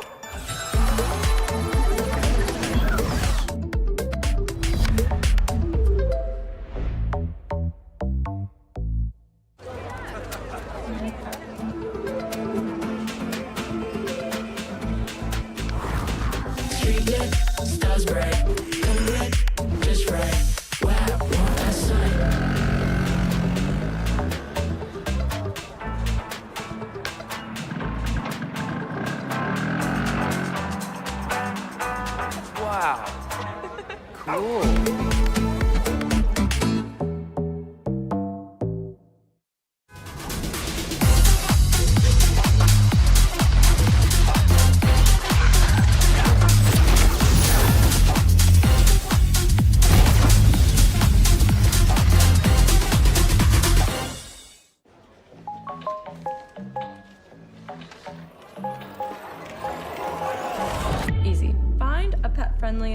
restaurant with outdoor seating nearby. And text it to Luca. Find it real quick. Send it to the click. Wow, the place is sick.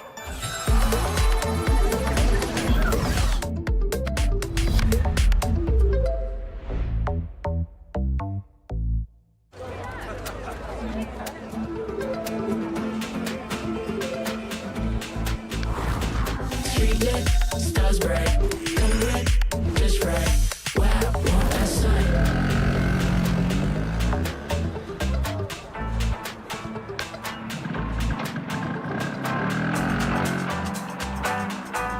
Wow. Cool.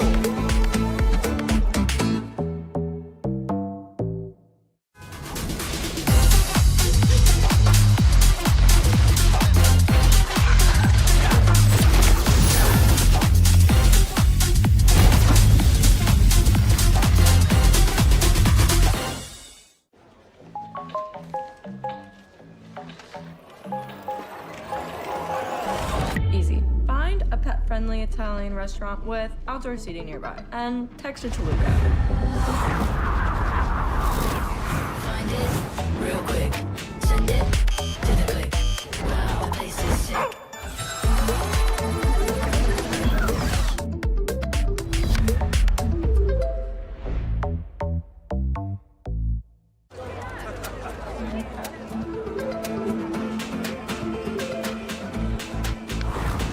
Street lit, stars bright, come red, just right. Wow, want that sight.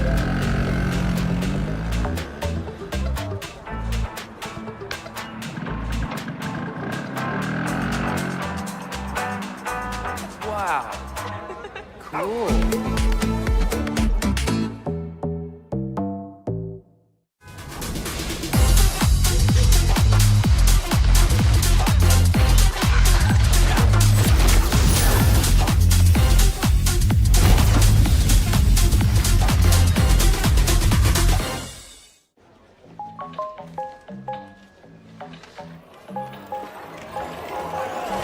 Easy. Find a pet-friendly Italian restaurant with outdoor seating nearby. And text it to Luca.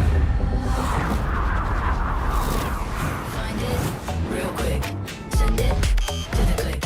Wow, the place is sick.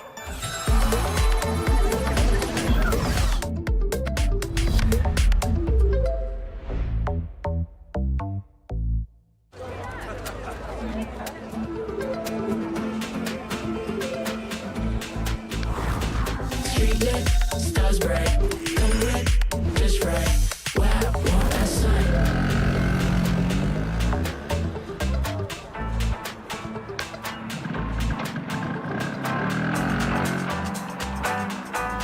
Wow. Cool.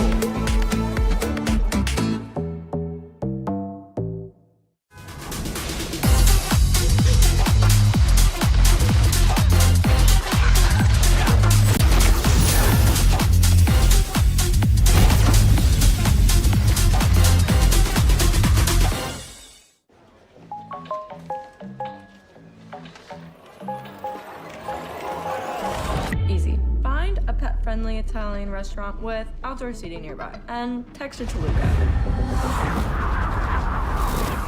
Find it real quick. Send it to the click. Wow, the place is sick.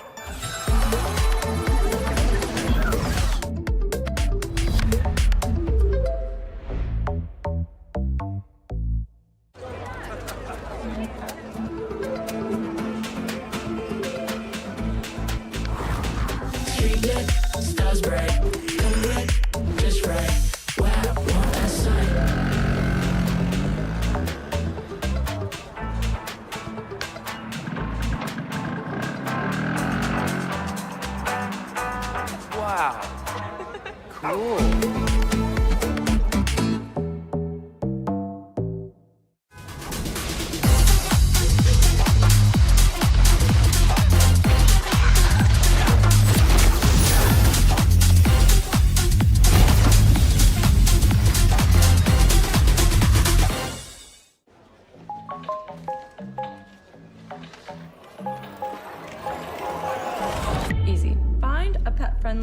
Italian restaurant with outdoor seating nearby, and text it to Luca.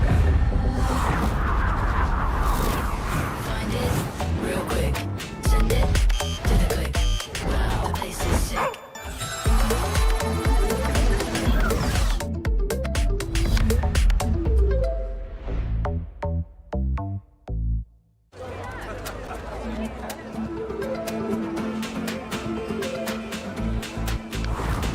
Street lit, stars bright, come lit, just right. Wow, what a sight.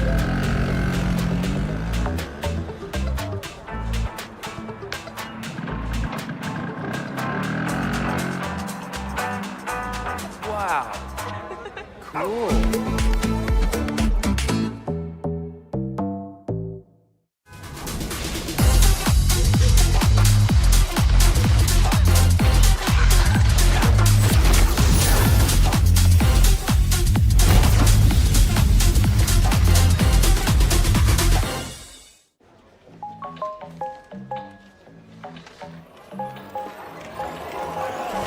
Easy. Find a pet-friendly Italian restaurant with outdoor seating nearby, and text it to Luca.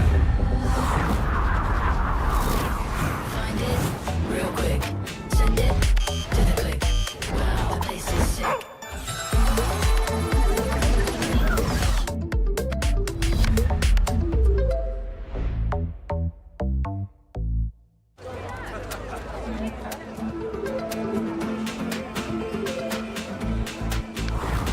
Street lit, stars bright, come lit, just right. Wow, what a sight.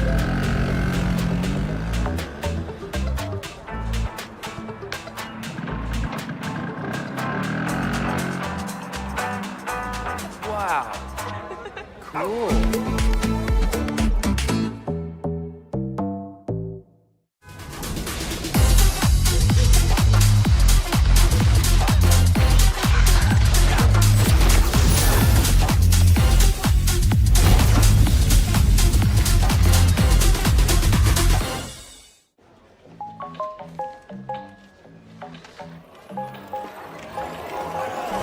Easy. Find a pet-friendly Italian restaurant with outdoor seating nearby, and text it to Luca. Find it real quick.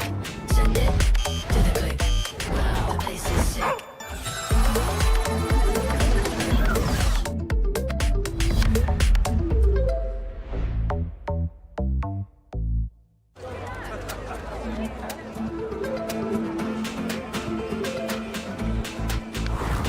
Street lit, stars bright, come lit, just right. Wow, what a sight.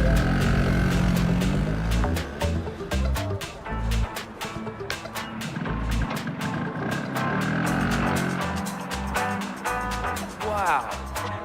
Cool.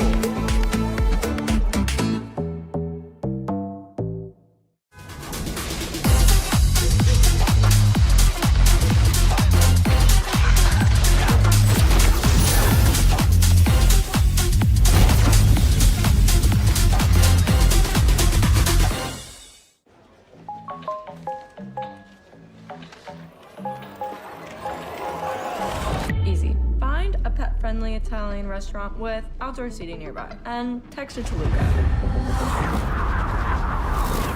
Find it real quick. Send it to the click. Wow, the place is sick.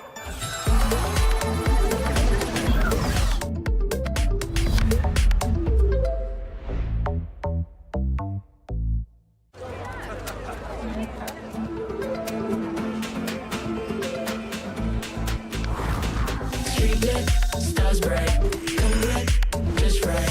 Wow, what a sight.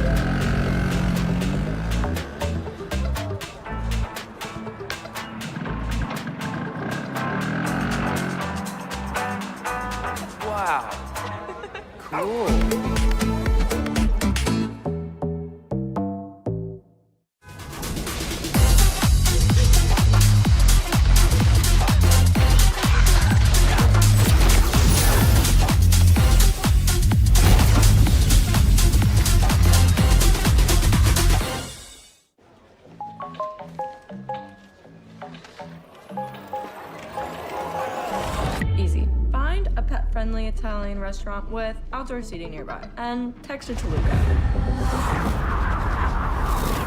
Find it real quick. Send it to the click. Wow, the place is sick.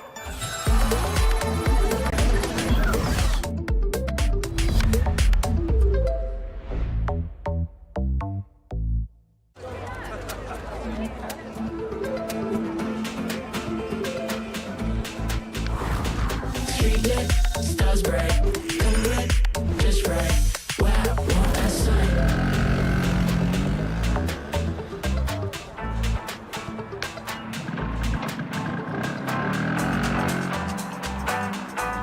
Wow. Cool.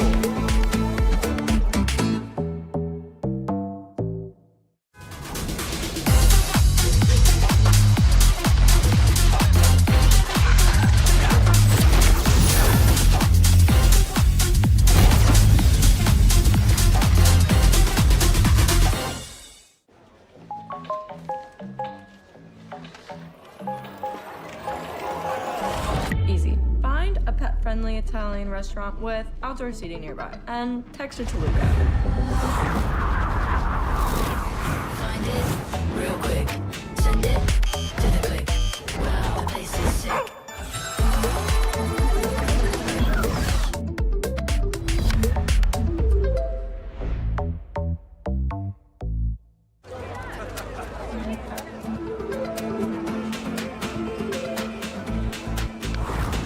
Street lit, stars bright, come lit, just right. Wow, what a sight.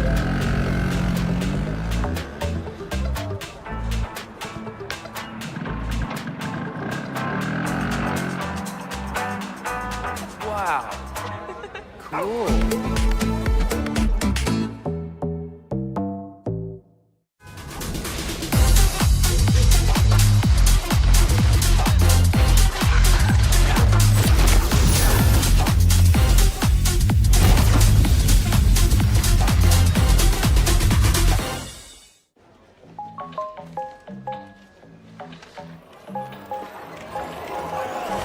Easy. Find a pet-friendly Italian restaurant with outdoor seating nearby. And text it to Luca. Find it real quick. Send it to the click. Wow, the place is sick.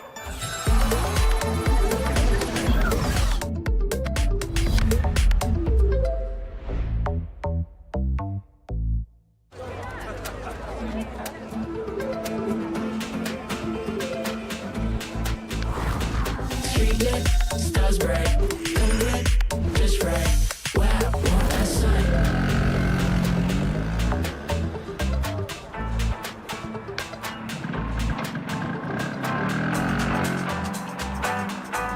Wow.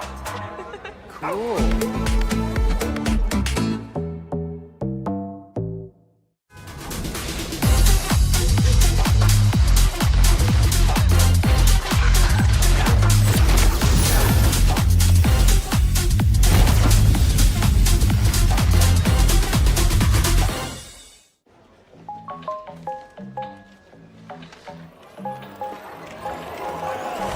Easy. Find a pet-friendly Italian restaurant with outdoor seating nearby. And text it to Luca. Find it real quick. Send it to the click. Wow, the place is sick.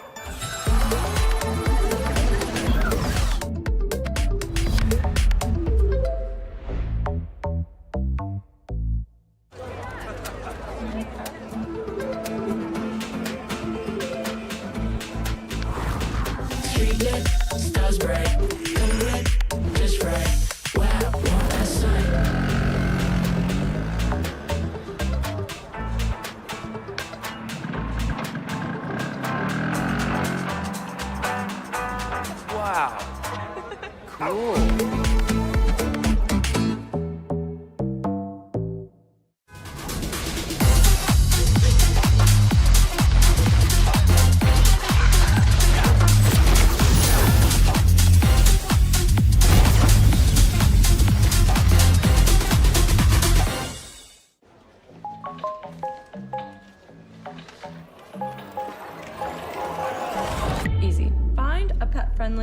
Italian restaurant with outdoor seating nearby and text to Toluca.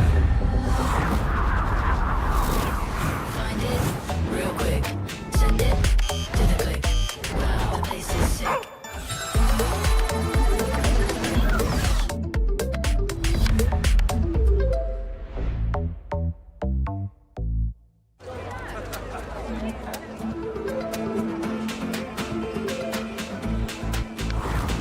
Street lit, stars bright, come lit, just right.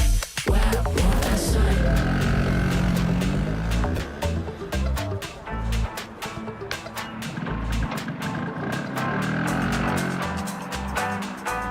Wow. Cool.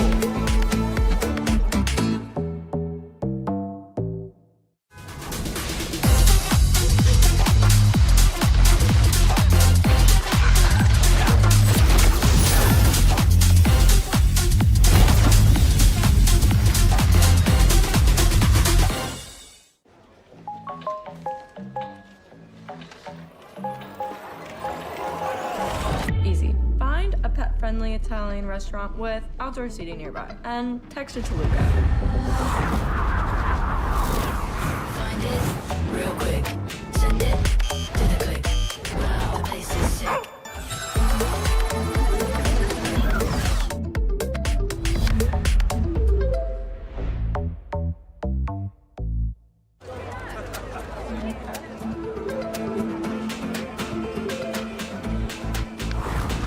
Street lit, stars bright, come lit, just right. Wow, what a sight.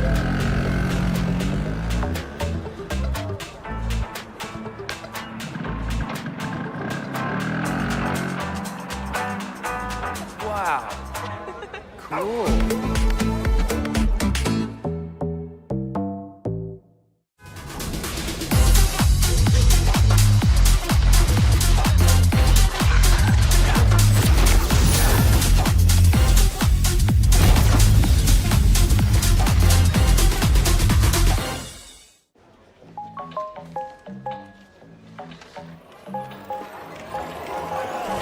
Easy. Find a pet-friendly Italian restaurant with outdoor seating nearby and text to Toluca. Find it real quick. Send it to the click. Wow, the place is sick.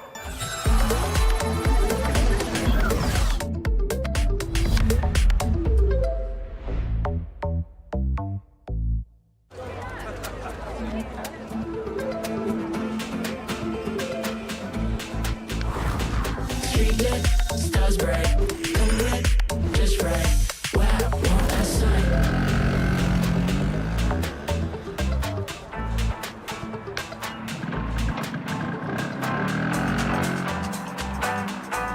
Wow. Cool.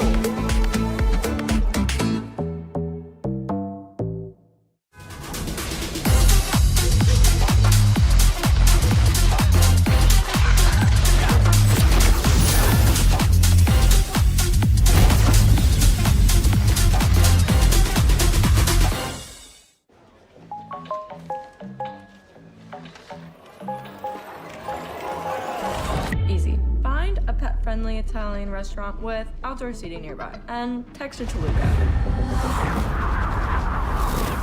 Find it real quick. Send it to the click. Wow, the place is sick.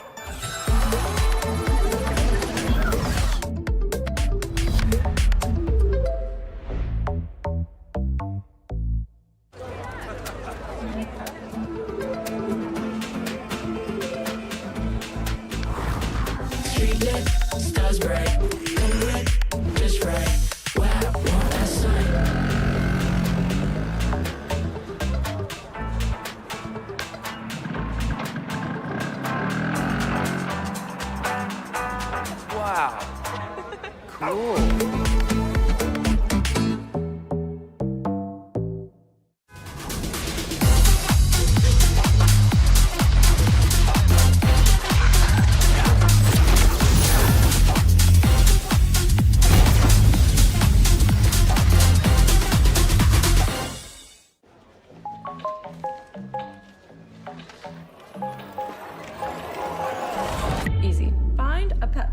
Italian restaurant with outdoor seating nearby, and text it to Luca. Find it real quick. Send it to the click. Wow, the place is sick.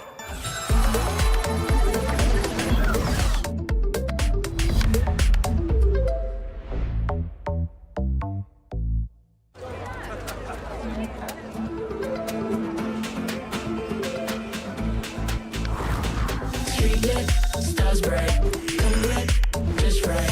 Wow, want that sign?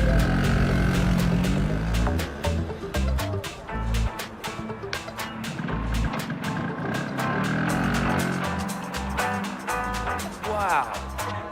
Cool.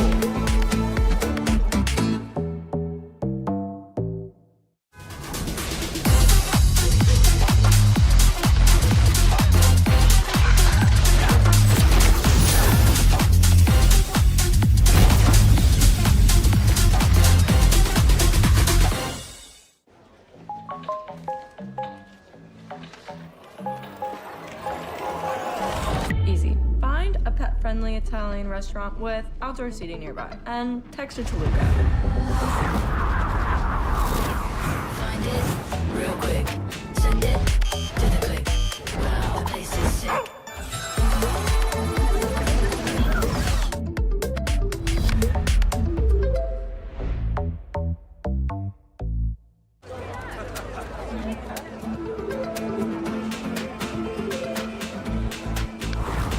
Street lit, stars bright, come lit, just right. Wow, want that sign?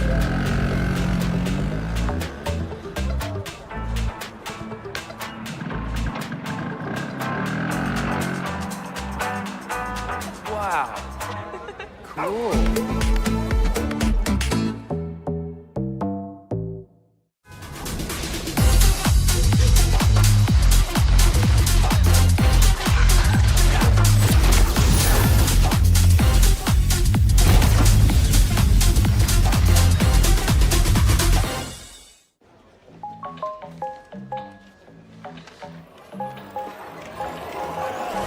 Easy. Find a pet-friendly Italian restaurant with outdoor seating nearby, and text it to Luca. Find it real quick. Send it to the click. Wow, the place is sick.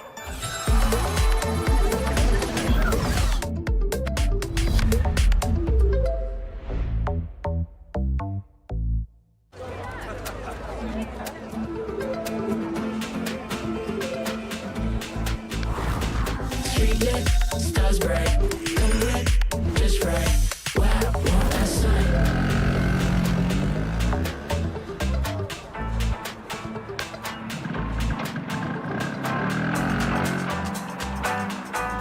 Wow. Cool.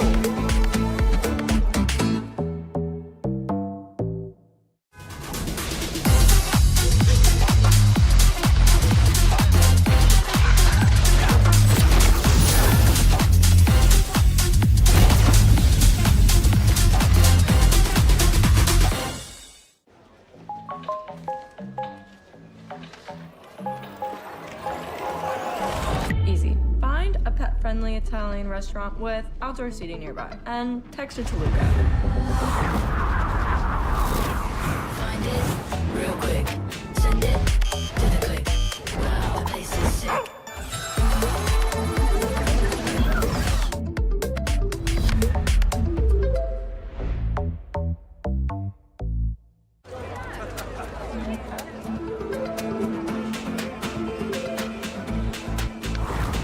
Street lit, stars bright, come lit, just right. Wow, want that sign?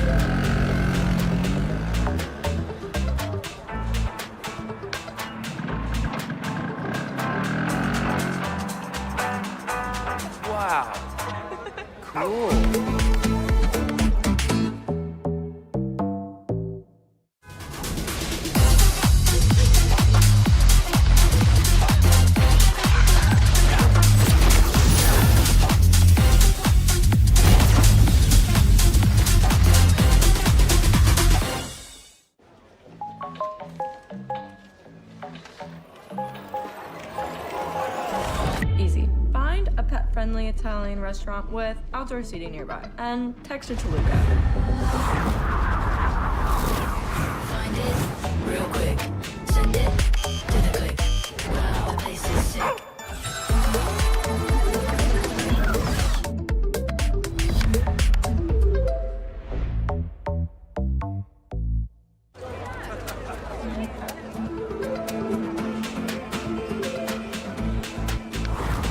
Street lit, stars bright, come red, just right. Wow, what a sight.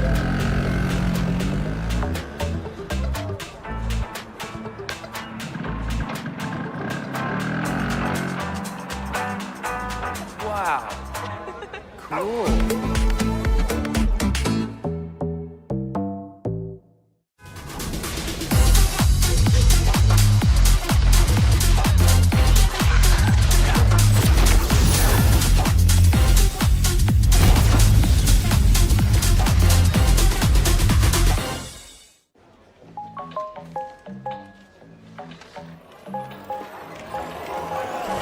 Easy. Find a pet-friendly Italian restaurant with outdoor seating nearby. And text it to Luca. Find it real quick. Send it to the click. Wow, the place is sick.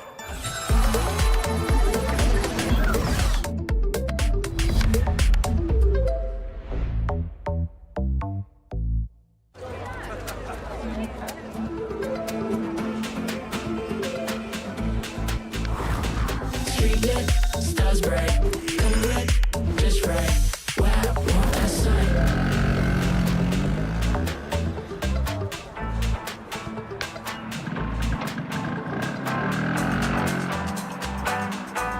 Wow. Cool.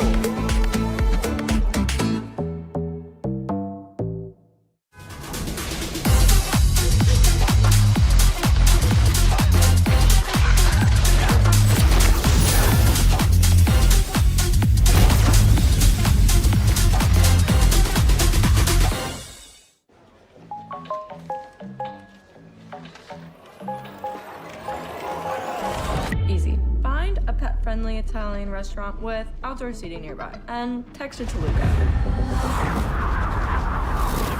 Find it real quick. Send it to the click. Wow, the place is sick.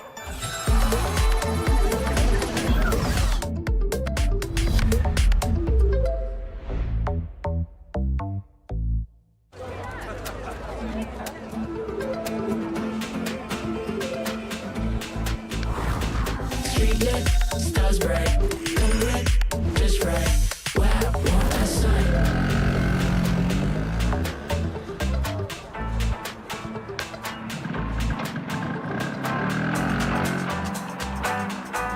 Wow. Cool.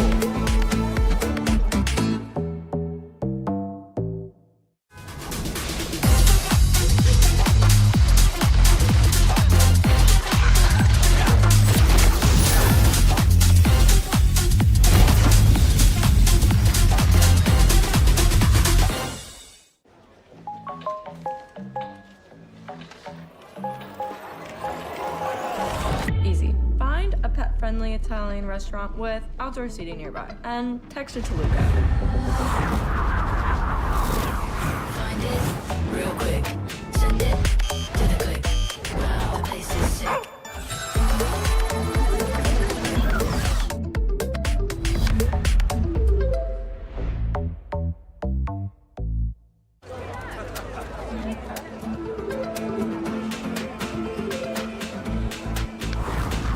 Street lit, stars bright, come red, just right. Wow, what a sight.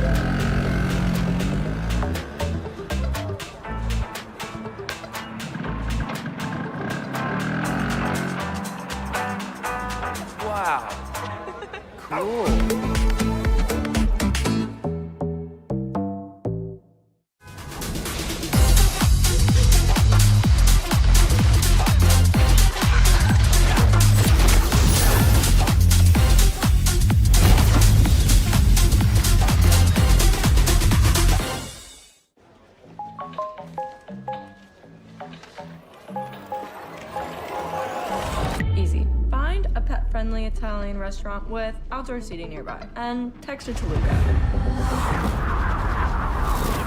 Find it real quick. Send it to the click. Wow, the place is sick.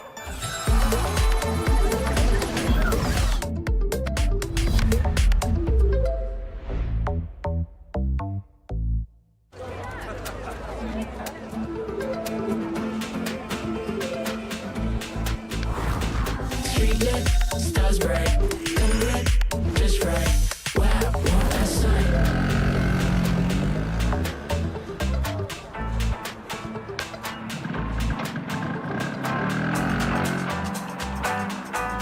Wow. Cool.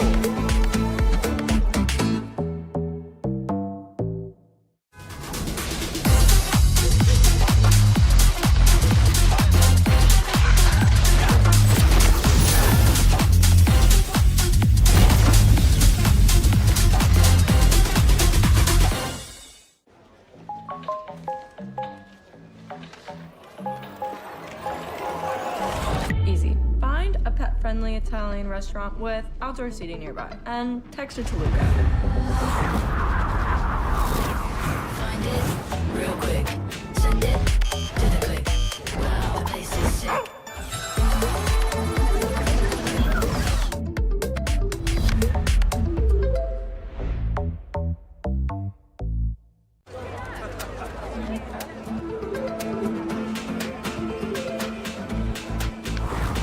Street lit, stars bright. Come lit, just right. Wow, want that sight.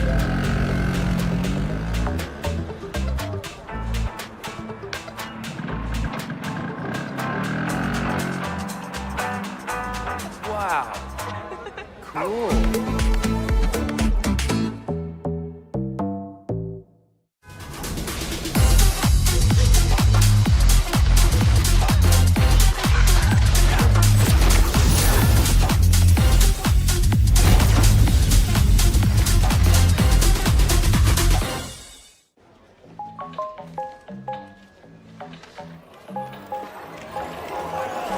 Easy. Find a pet-friendly Italian restaurant with outdoor seating nearby. And text it to Luca.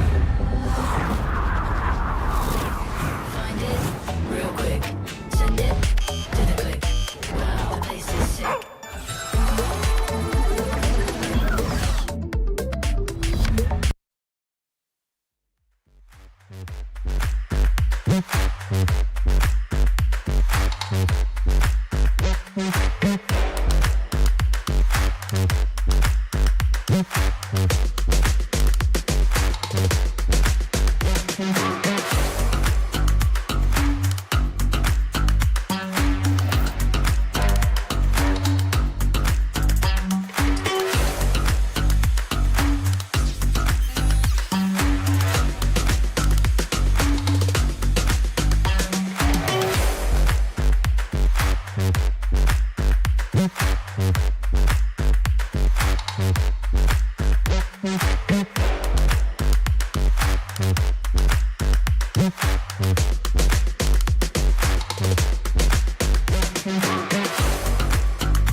Alright, ladies and gentlemen, welcome back once again to the Galaxy Gaming Academy MLBB Campus Series. We are in a very relaxing mood. We are having fun. It's a holiday. Is it holidays? No. You want to take this one? You want to take this one? You want to take this one? Okay. Well, welcome back to the Samsung Galaxy Gaming Academy Mobile Legends Edition. This is going to be the right side of the bracket today. Right now, it's going to be match 3. We already watched the first match of today that was lined up, Crescent Light versus Royal Paradise. If you missed all the action, Crescent Light made it through to the next stage, so we'll be able to see them tomorrow. For the first match, though, Asterisk Moss versus Banana Brawlers was a little bit issue, but Banana Brawlers will be facing up against Crescent Light. But now, it's time to move over to the other side of the bracket. This game will be TKU versus Ganok. We haven't had a lot of information between these two teams, but we do have information about the metas and the hero picks and the type of caliber that these players bring in. And I know, Abstract, welcome back to the desk. How was your long break? Not gonna lie, I feel like I got stuck down there. Like I couldn't bring myself up. I am not kidding. I don't know how that happened, but it felt as though that I just couldn't. Like I was just stuck there. Look. Okay, hands up. I will have to. That's because Abstract doesn't do abs days. That is a really huge bummer to you.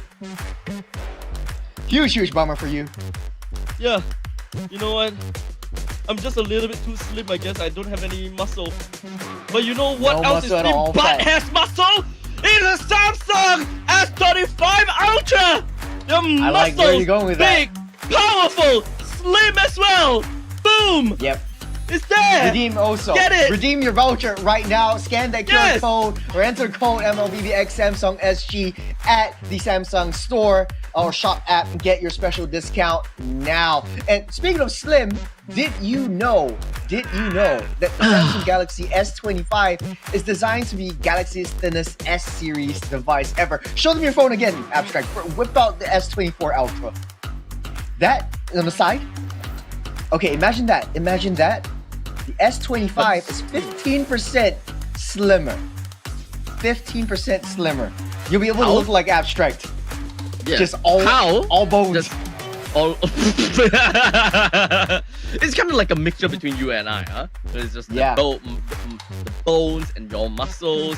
That's of course insinuating that I have stronger bones for whatever reason, even though I don't like milk. Yes, sir. So that being said, Abstract, how are we looking for TKU versus Ganacht. Both of them are maybe like secondary school into the low polytechnic kind of levels. We're seeing the calibers that are coming up in the previous game. Crescent Light really dominating performance, has really good micro and macro skills. The discipline is what needs to be looked out for, especially for this team that's coming up.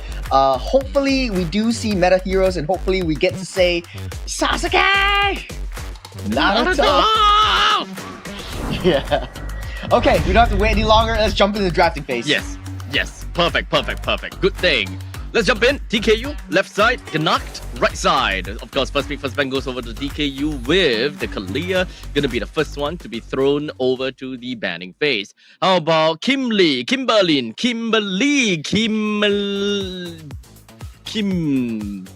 Jung Cook. What did you just say? Kimchi. Yes. That's totally the direction we're going for. The chemist. Chemistry. The chemist. Oh, Kimmy for I No, swear that's to not. protect it till If my his name last is breath. chemist, no, Kemi. Yes, Kemi, then it might be possible.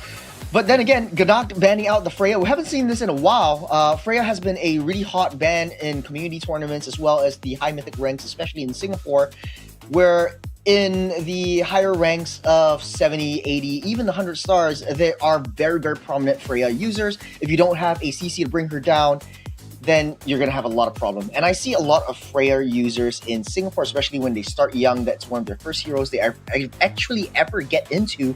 And they have become so pronounced in that hero that they continue to pick that up. So it'll be taken off the table, as well as Lucas on the other side. Okay, so at least when it comes down to TKU, it does seem as though their bans are very orthodox, very common things that we'll see from MPL. So just banning out all the meta picks that they do not want to deal with. Kimmy is still not seen in this phase just yet, but perhaps we'll be able to see that in a short bit, unless TKU themselves want to pick it.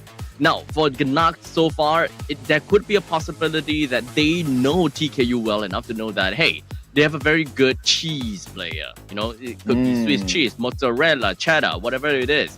But the Freya can, of course, be a very big nuisance to deal with. While that Florin ban is a surprising one, a very interesting one. I'm not too sure where exactly that stemmed from and what that meant. Actually, this is the national finals that we're talking about. So the previous round that they were in was the regional qualifier. Top 16 teams, they definitely done their homework right now, wherein maybe KJX could be a very strong Freya user, and the support being out to the Mets, using up the Florin to just constantly heal and giving that kind of supportive kind of roam strategy into the fray. Yeah, if you get my drift. So banning all of that out, they've really done their homework, so I like what Ganacht has been doing as well. TKU, on the other hand, going all meta, taking out the Matilda, taking out the Lucas, taking out the Kalea. We still don't see Kimberly on the table yet. So there could be a chance that they're just throwing the Kimberlyn over to Ganacht to ban, but seems like that is not going to be that's not going to be banned out at all. So TKU does have that opportunity if they do want to add that traction pulse within of their midst. But no, it is Chip. The Chip that licks through. The Chip that licks through. Oh, how my long has it goodness me. been? It's been a while since we saw. In Singapore, it's a must-ban hero. Yeah. Oh, Abstract, man. I love this pick so much because there's going to be so much potential for TKU to make cross-map plays. And if you guys don't know, Chip can use the portal from anywhere on the map. So his shortcut actually is inbuilt in his skill kit. So basically from the map, from the base, the fountain, you can use the portal to get into the orange or purple buff from your opponent's jungle and then just disrupt them from there. So how Ganacht is able to react to that is really yet to be seen, but they will pick up the Balaric as well as the Badang right from the get-go. Interesting early game picks. I'm not really sure why the Balaric is prioritized right now. Maybe the basic attack strategy from TKU will be coming to light really soon, but I get the Badang. Just a little bit uncomfortable with the Belleric. The shadows Okay. that plague No, this I'm world. I'm totally with you on that, right? The only reason why I can possibly think that they want the Belleric is because they themselves want a marksman that really have a problem with Belleric, right? Super auto attacky, super fast on the attack. With let's see, Beatrix being one of those issues, Claude being one of those as well. I can only see them not wanting to pick out these marksmen early, but also want to eliminate these potential issues that could arise to their composition, while in the meantime not wanting to waste a ban onto a Belleric too. I like the juice in from TKU as well, because if you have a Belleric, you're essentially denying the Kimmy, so Gnak can pick the Kimmy up for this one, and it makes for an even Stevens mid lane clash. So that could be the game plan for Gnak. If they don't pick up the Kimmy right here, I think it's a lost cause. It is Faramis. The Paramis. Okay, Faramis. Okay, so very team fight oriented at this point in time, having the Nether Realm, having the Badang's entire kit, quite literally, very AoE style. While in the meantime, the Wrath of the Dryad as well.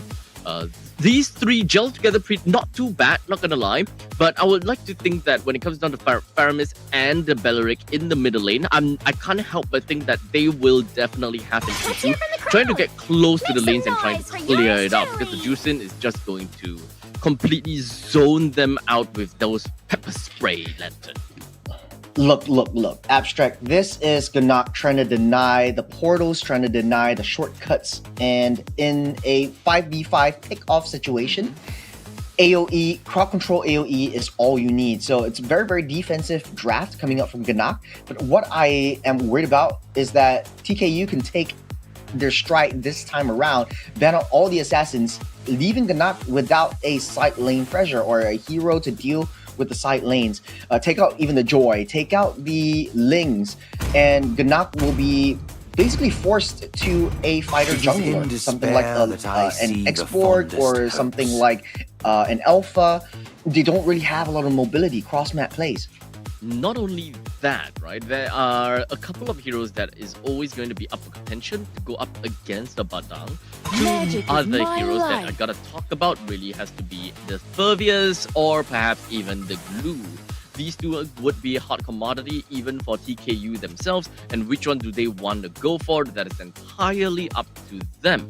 But based on their current playstyle and the current hero, if they want to go all in, Furvius does definitely sound a lot better if they want to gear themselves towards more of the team fight scenario, wanting to deny the Nether Realm and want to pop up the Nether Realm ASAP the moment that actually happens. Albeit, Gnak doesn't have a lot of heroes that have dashes, and it doesn't really help the cooldown reduction because of the passive. But I think that his kit is ultimately still a very good kit, even without dash heroes on the opposite side.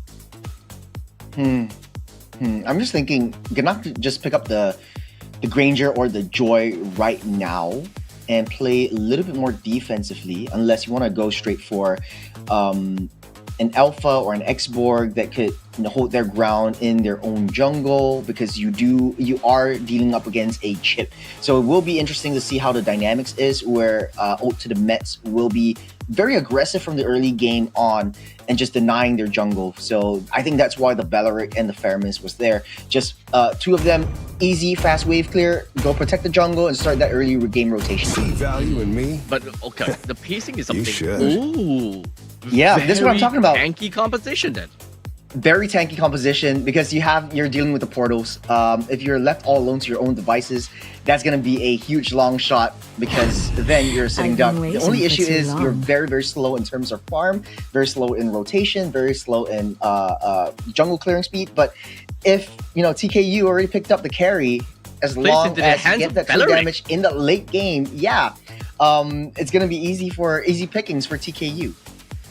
Damn, that actually plays into the hands of Belleric. They are not that afraid of the carry at this point in time. Like, if this is a very good foresight. This is not a competition that we see all the time. In fact, this is not a competition we see in meta games. But I gotta have to say that this is very ingenious drafting from Gnak. I'm not too sure in terms of pacing and in terms of lane priorities, does this actually work? Because this is putting all their eggs in a single basket, whereby they just want to win in team fights. They are hard countering. 5 of them playing against the chip. But lane to lane basis, how does that look like and how would that work? Because do they have the damage to take down this Goliath wall that is the Hylos? Definitely do. Hanami needs a little bit more time, but what I can say is Gnak just reminds me of Team Evil, SG from like season 7, 8, and even now, like they're always playing that heavy team fight composition, 4 tanks, 1 marksman, and you're just gonna hunker down, make sure your marksman get the farm, and just blow everyone through like a human death ball. So we'll be able to see both of these teams, TKU with a very strong meta-centric pick, especially with the carry to counter against a strong tanky lineup coming in from Gnak. And well, Gnak, what else can be said? These are all thick, fat, and juicy boys. Ooh, I just want to see how this pans out, right? Early stages and the mid stages. There is quite a bit of I would say question marks as to how this game will go by. I would definitely say that early game centric, it will be good, especially in the laning phases before the Nether Realm, the Wrath of Dryad all even appears. Because pacing wise, I still gotta say that the Juicin plus the chip definitely clears wave a lot better, and the middle lane will have a lot of problems even trying to get close to the waves, while Suyo just generally obliterates as the jungler to take away all of these set objectives. So, laning phase, pacing-wise, I still gotta give it over to them. Okay, the aggression coming on through. Mamataki first to fall by KJX. This less than 2-minute mark. This is the power of the chip already at the jungles and just giving a lot of intelligence to KJX, and that's why I like the chip in this current meta. Odeto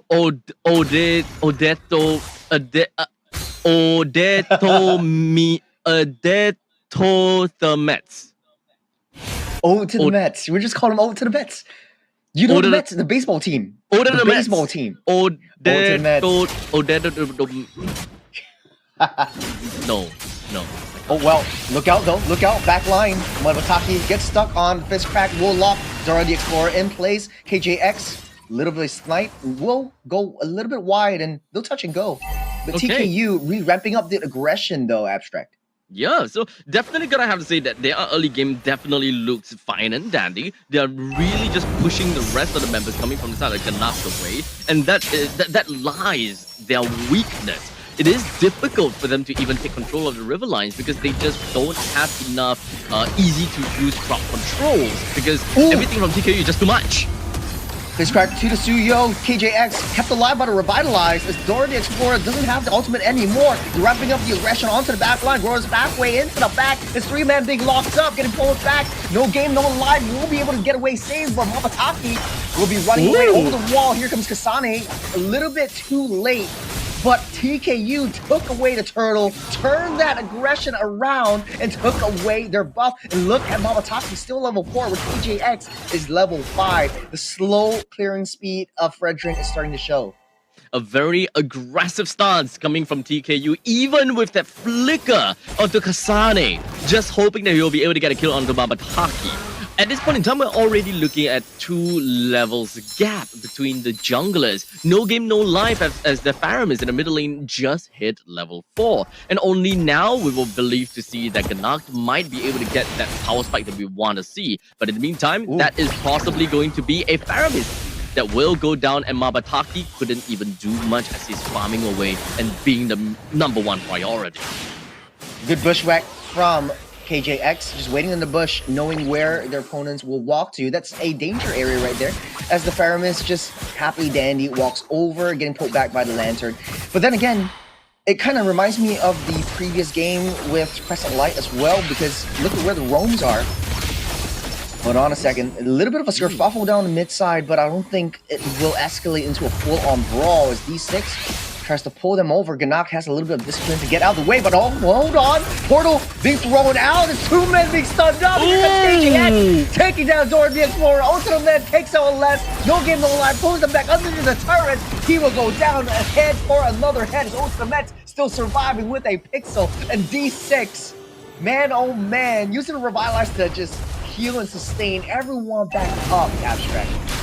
They are an unstoppable force. TKU did not even suffer a single death throughout the entire ordeal, and even getting the turtle shortly afterwards. The pacing and the way that they play the game from the literally during the laning phase is just impeccable, driving Gnak out of their lanes and making sure that the middle lane have got no game in the top, bottom, or heck, even the river lines, making their jungle being such a vulnerable spot, and Mabataki just can't farm for nuts.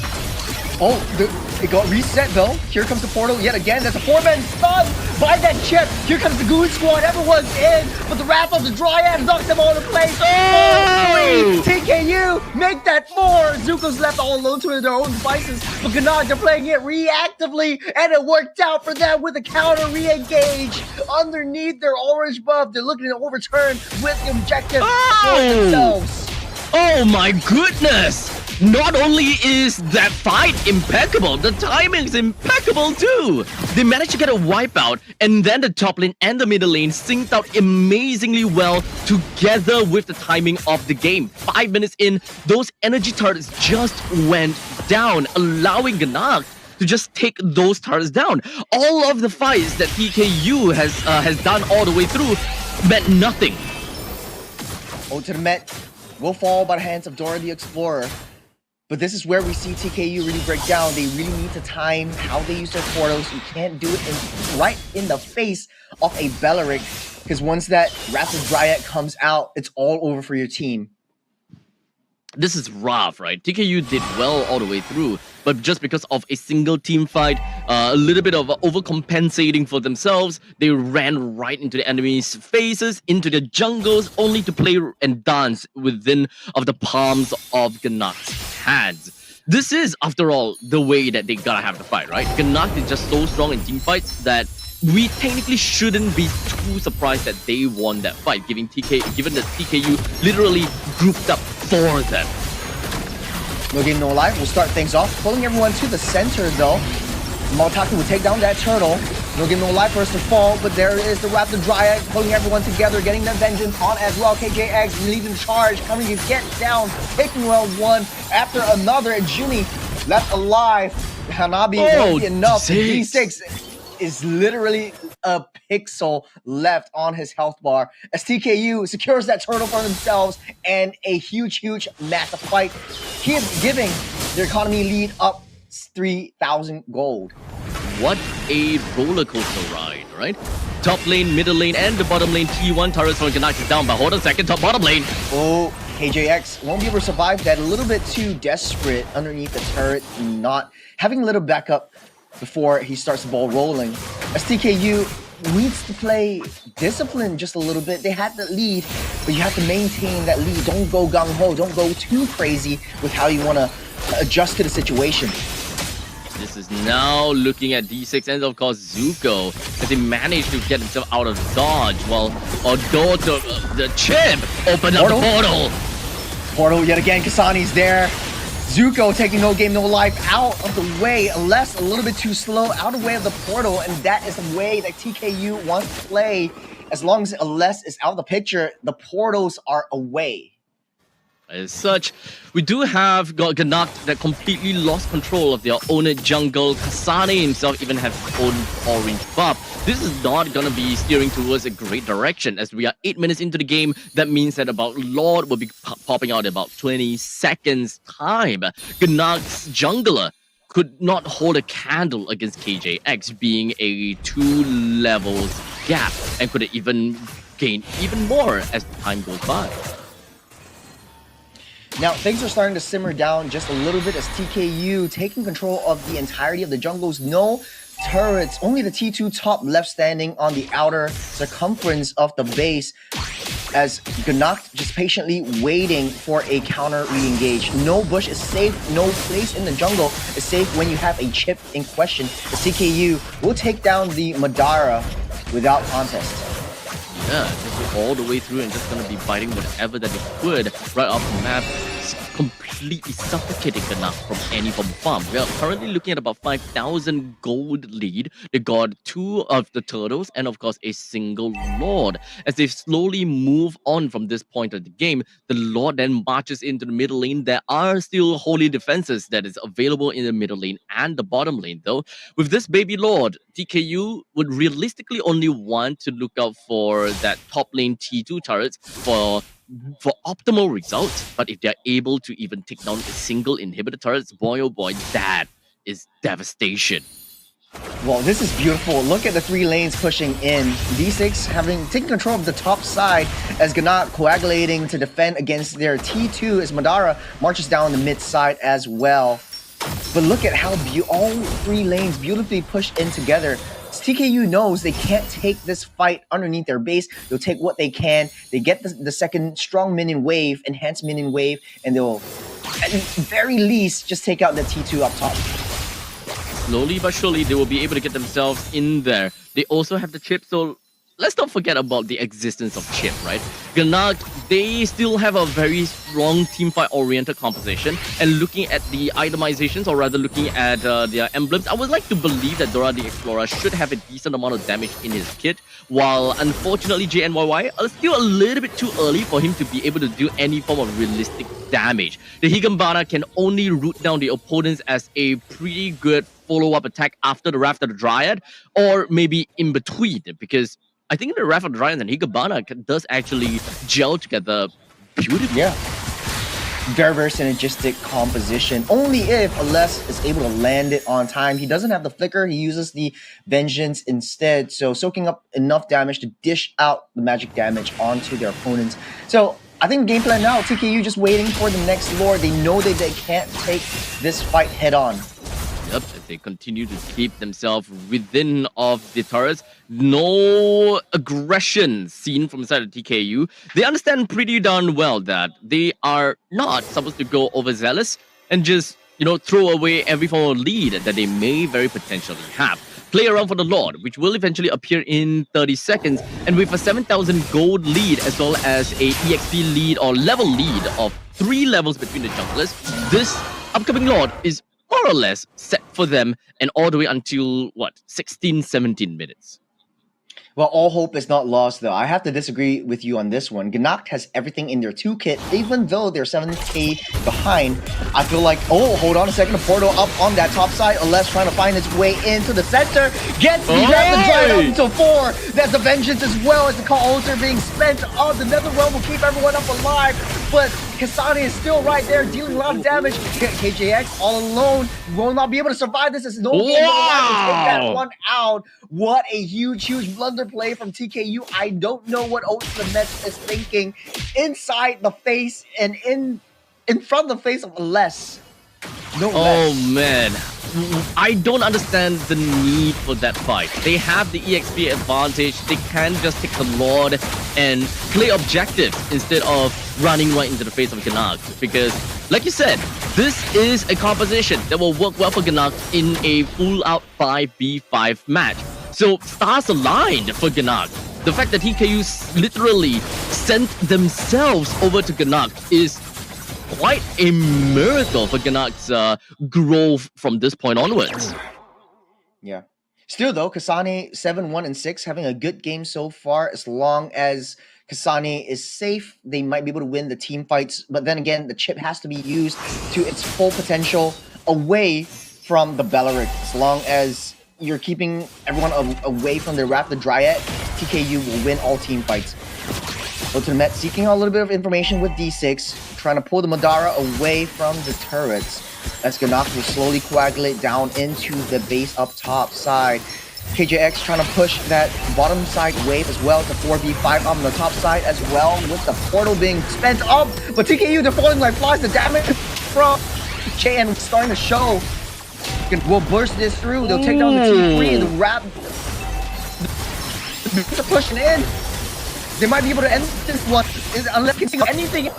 Looking to be a force to be with. It's too strong. Can't be taken down. Can't be CC. Can't be controlled.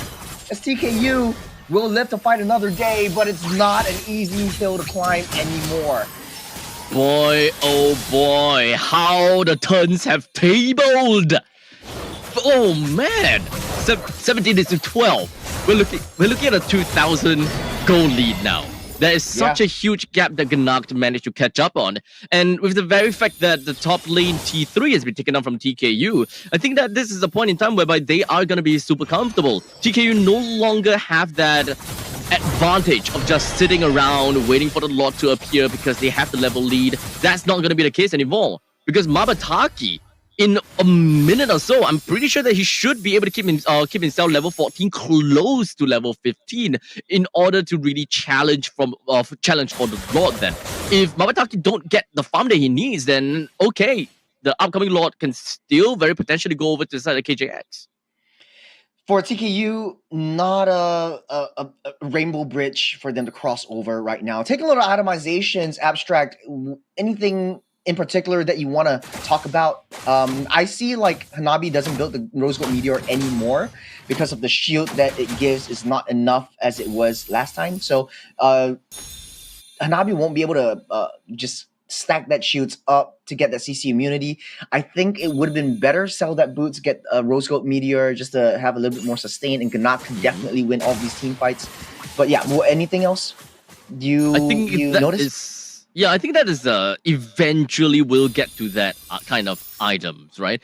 But of course, I think that most of the items are pretty much down and normal. I do like the very tanky build Badang onto the side of Ganacht. So right now, Ganacht is super tanky. TKU, they don't exactly have the means to really deal with so many multiple tanky entities. So Kasane's itemization is ultimately going to be one of the most important one to itemize, and his position is of course going to be the next important player that we're going to have to look out for. The moment that he gets a little bit too close, he's definitely going to get caught.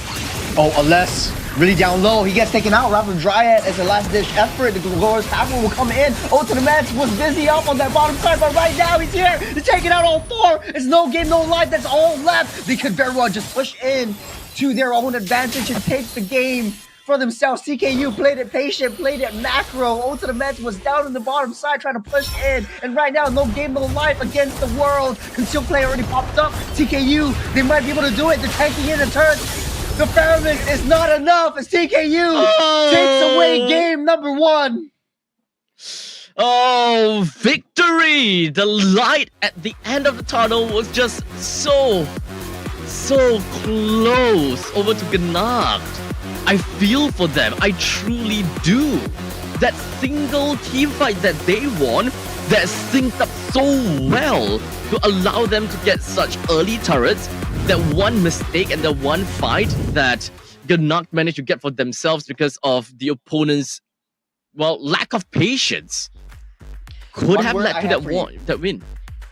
One word or one name I have for you, Chusin. Just so super annoying. Unless was trying to get close, unless was trying to find an angle, but they know almost that... caught him. Almost caught him. Got a carry. Almost got the carry, almost went in a little bit too deep, but the last pixel of health, the Rapid Dryad actually works best if you stay alive with a full stretch of health. You pair that with the Vengeance, people deal damage to you, and you dish everything back. It's sort of like a reactive kind of approach. But the Chusin doesn't really have a lot of, it's just constantly pulling him back, dealing chip damage again and again. Once he uses that last ditch Rapid Dryad, I think it was all over from there. And I think, I have to say, huge ode of respect to the Mets, because this guy was playing a tank in a macro way. He was being sent to the opposite side of the map, knowing that he can get into any team fight in the Lord's Cave or the Lord's Den, pulling the Ferromix away. And the Ferromix was actually the crucial player to counteract any of these big, massive team fights. Without that, it's just a single tank against a carry, and you don't want that to happen. It is very unfortunate. I really thought that the carry might have had a couple of issues trying to melt down a roster of tanky boys, but I guess it's just a poke game that triumphed in that fight, right? Because they entered the final fight with Alice just dead. He's one of the main problems for Carry, and that's one of the main things why Carry can't go full ham at the start of the battle, because he's just going to be hitting himself by the end of the day. All of those spikes, everything, and being caught by the Raptor Dryad would spell doom. So that Juicin played a very important role. Poking and of course picking up with the Lantern Flare ultimately led that entire victory to them. They knew the caveat. They knew that one caveat and they got rid of it. Quick, swiftly. I do have one question for you, Abstract. Who do you think the true MVP is for TKU? Because all of them played their hearts out. Right. I would like to think that it is still gonna be Juicin. But technically, I would say Chip. He does. I would say I'm pretty Chip. sure he would do a lot of damage. I would like to believe he deals a lot of damage and he have a lot of support. Rather, a lot of assists. So what we'll be the seeing answer, right on the screen though is the Juicin. Hey, you got it right. Okay, it is a okay. Juicin. Okay. Respect that. Absolutely respect. 4 kills, 2 deaths, 18 assists. And of course, we do have, well, completely maxed out items for a Juicin. Almost completely maxed out. Although I am surprised though, it did not went for an early Blood Wings. I think you don't really have to once you have the Clock of Destiny, because all you need to do is just put your Lantern Flare in the face of your opponents and just continue on that stacks.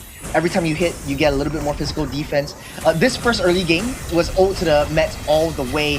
Just giving a lot of intelligence, and the fact of the matter is that fight, KJX was supposed to go down, but he got revitalized by D6. So they're playing really as a unit. There was some kinks here and there, but there was always this counter attack advantage that TKU was always playing around. I really value the movement speed that Blood Wings entitles to you. And I think that, especially for Juicin, having that movement speed really helps your team out by a massive chunk. But hey, the main thing is they won the game, and that is the most important thing. Now, from this point onwards, all these fights has been great, but there is of course one fight that eventually told the tale of how the fight eventually went. Is shortly after. It's this one. It's right this one. This was the great one. Yeah, Ode to the Mets was on the bottom side. Then they had to pull No Game No Life out of the picture. And once you have the Pyramus out, it's all over because you don't really have another round for that second life. And the rest, as they say, is history. Very good layering, very good read of how Aless wants to go in with the Wrath of the Dryad. So TKU, huge props to them, learning and adapting to the execution, the rotations, as well as positioning of each of their individual heroes. Really well-deserved win, man. So, looking at the emblems for everyone else, I think that there is a couple of surprises that I see at the very least. With the Badang actually picked up cooldown reduction, which is an Inspire, and then Wilderness Blessings. I can understand Wilderness Blessings. I would just expect a little bit more on agility plus the Wilderness Blessings, just so they can keep up to speed when it comes down to mobility, cross map.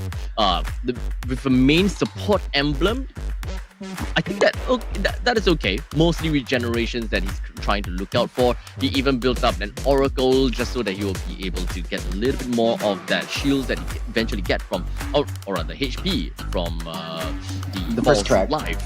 Yeah, first crack, that's one thing as well. The good amount of shields they could potentially get from all of that.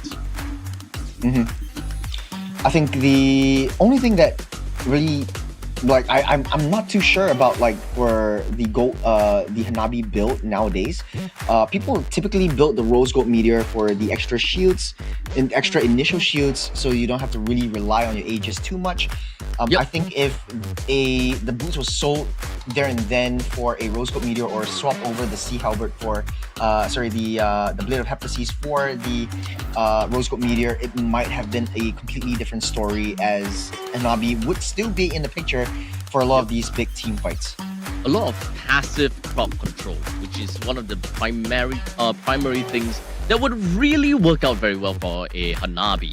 But one thing's for sure though, Hanabi's shields definitely does not work against a Juicin, because by the time the Juicin has created all of those stacks, you would have lost all your shields by then. So that at that point in time, it doesn't really quite matter.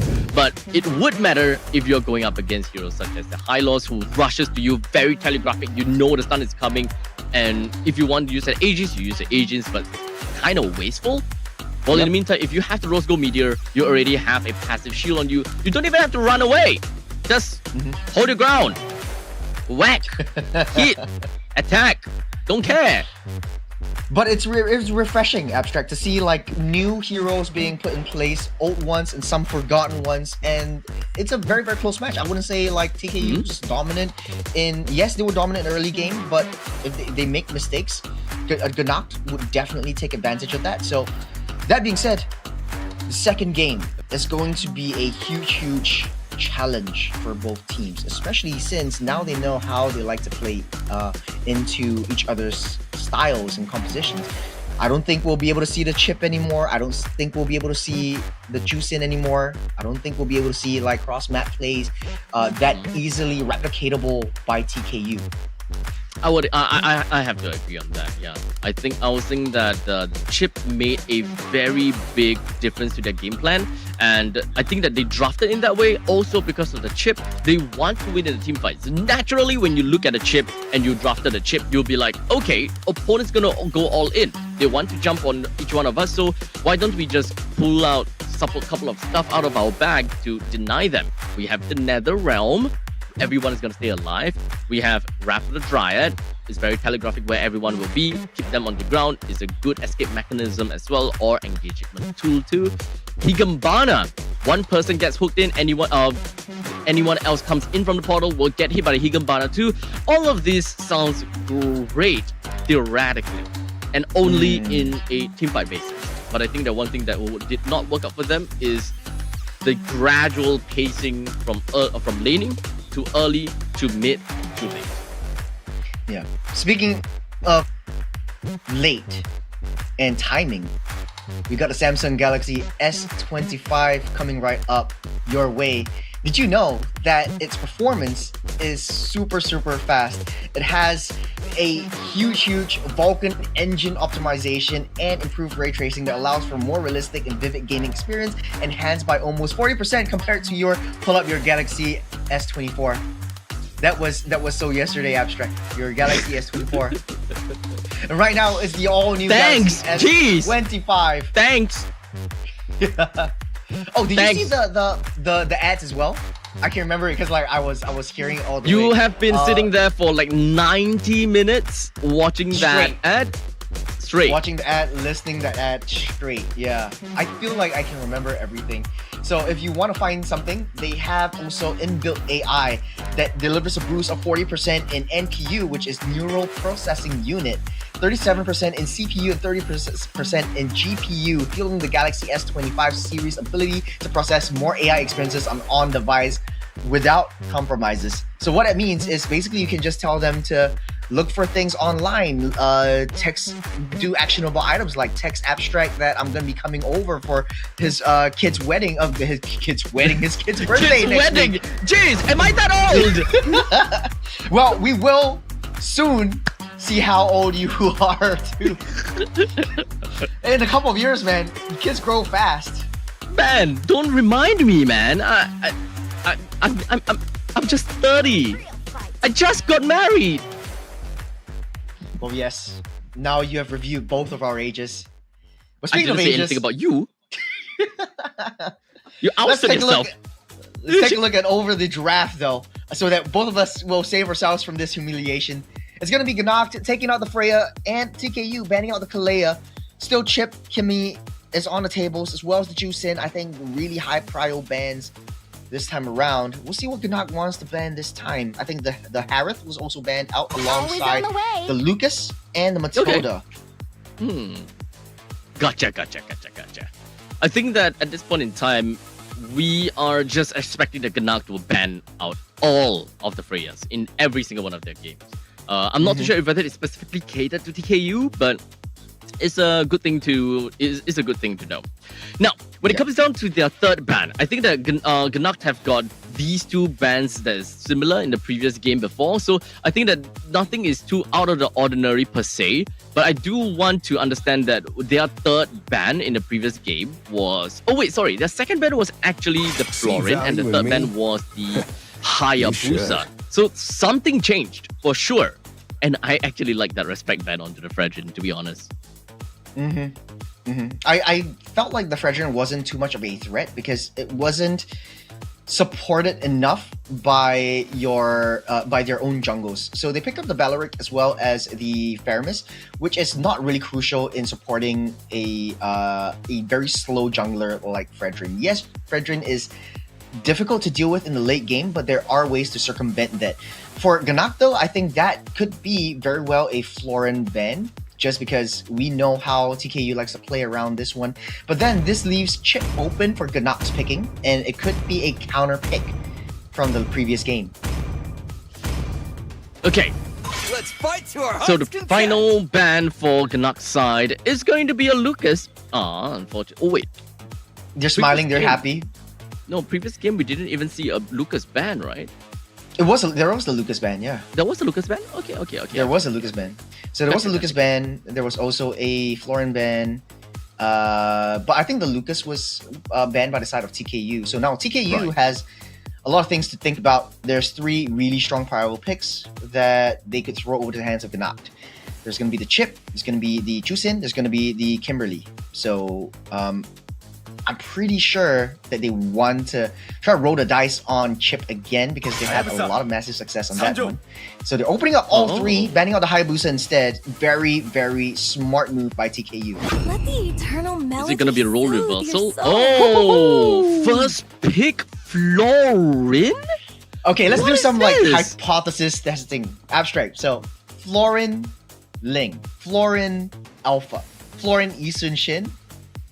Who does best with the Dew? Honestly, whenever I think about Florin, I don't exactly think of pacing. Whenever I think about Florin, or rather, I don't think about tempo, right? I think about regeneration. I think about healing factor. The main thing about Florin is not just the global healing, but the fact that you remove all forms of debuff that affects your healing potential. All the glowing wand, dominance eyes, see hellbent. You heal at an exponential rate because of what you fight with. So Gnak, at this point in time, I just want to see them picking heroes that are dueling style. Famous, Ruby, healings that relies a lot on these healing capabilities. Hylos being one of those amazing heroes to pick up as well. only one bound by these chains. TKU will pick up the Badang and the Harith, but to finish up your point though, I think for the power of Florin actually comes in the Dew. It enables your jungle to farm much faster. So I'm thinking Gnak might be able to pick up a fighter jungler, something a little bit more alpha-ly, a little bit more X-Borgy, that might work as well. So faster jungle clear, faster rotations, and faster skirmishes all over the map. So Gnak can have access to cross-map plays, but they will pick up the Chusin and the Hovius first. A lot of backline potential and a lot of frontline protection from the Lantern Flare themselves. TKU has everything they need to pick up the Chip again. Will they do it though? You know, something completely random, just I digress, but isn't a lot of hero portraits either purple or blue? Yes, I think. There's also the Where- yellow ones, which are the Monian Empire. Where are my greens and reds? And Interesting. red, orange, blue. And that's what you're yellow. thinking about. Yeah. This is like so cool. Where's my warmth? I want my warmth. So waters run give me some warmth. There is your warmth. There is the That's- a little bit more That still, tangy that still peach. feels very cool. It still feels very cool because of the outfit.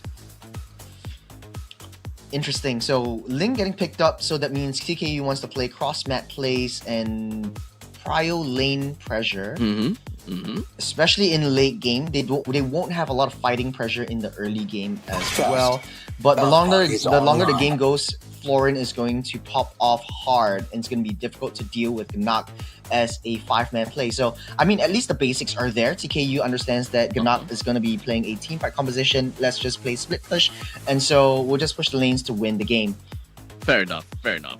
Right now, what they're missing out and lacking of is going to be their mid lane and their roamer, expecting that the Badang will go over to the EXP. So getting themselves a little bit of a better wave clear definitely will do wonders, because it is a Florin plus a Juicin after all. If they're able to find ways to be able to clear the wave fast and really just push these two away, that is going to be absolutely marvelous.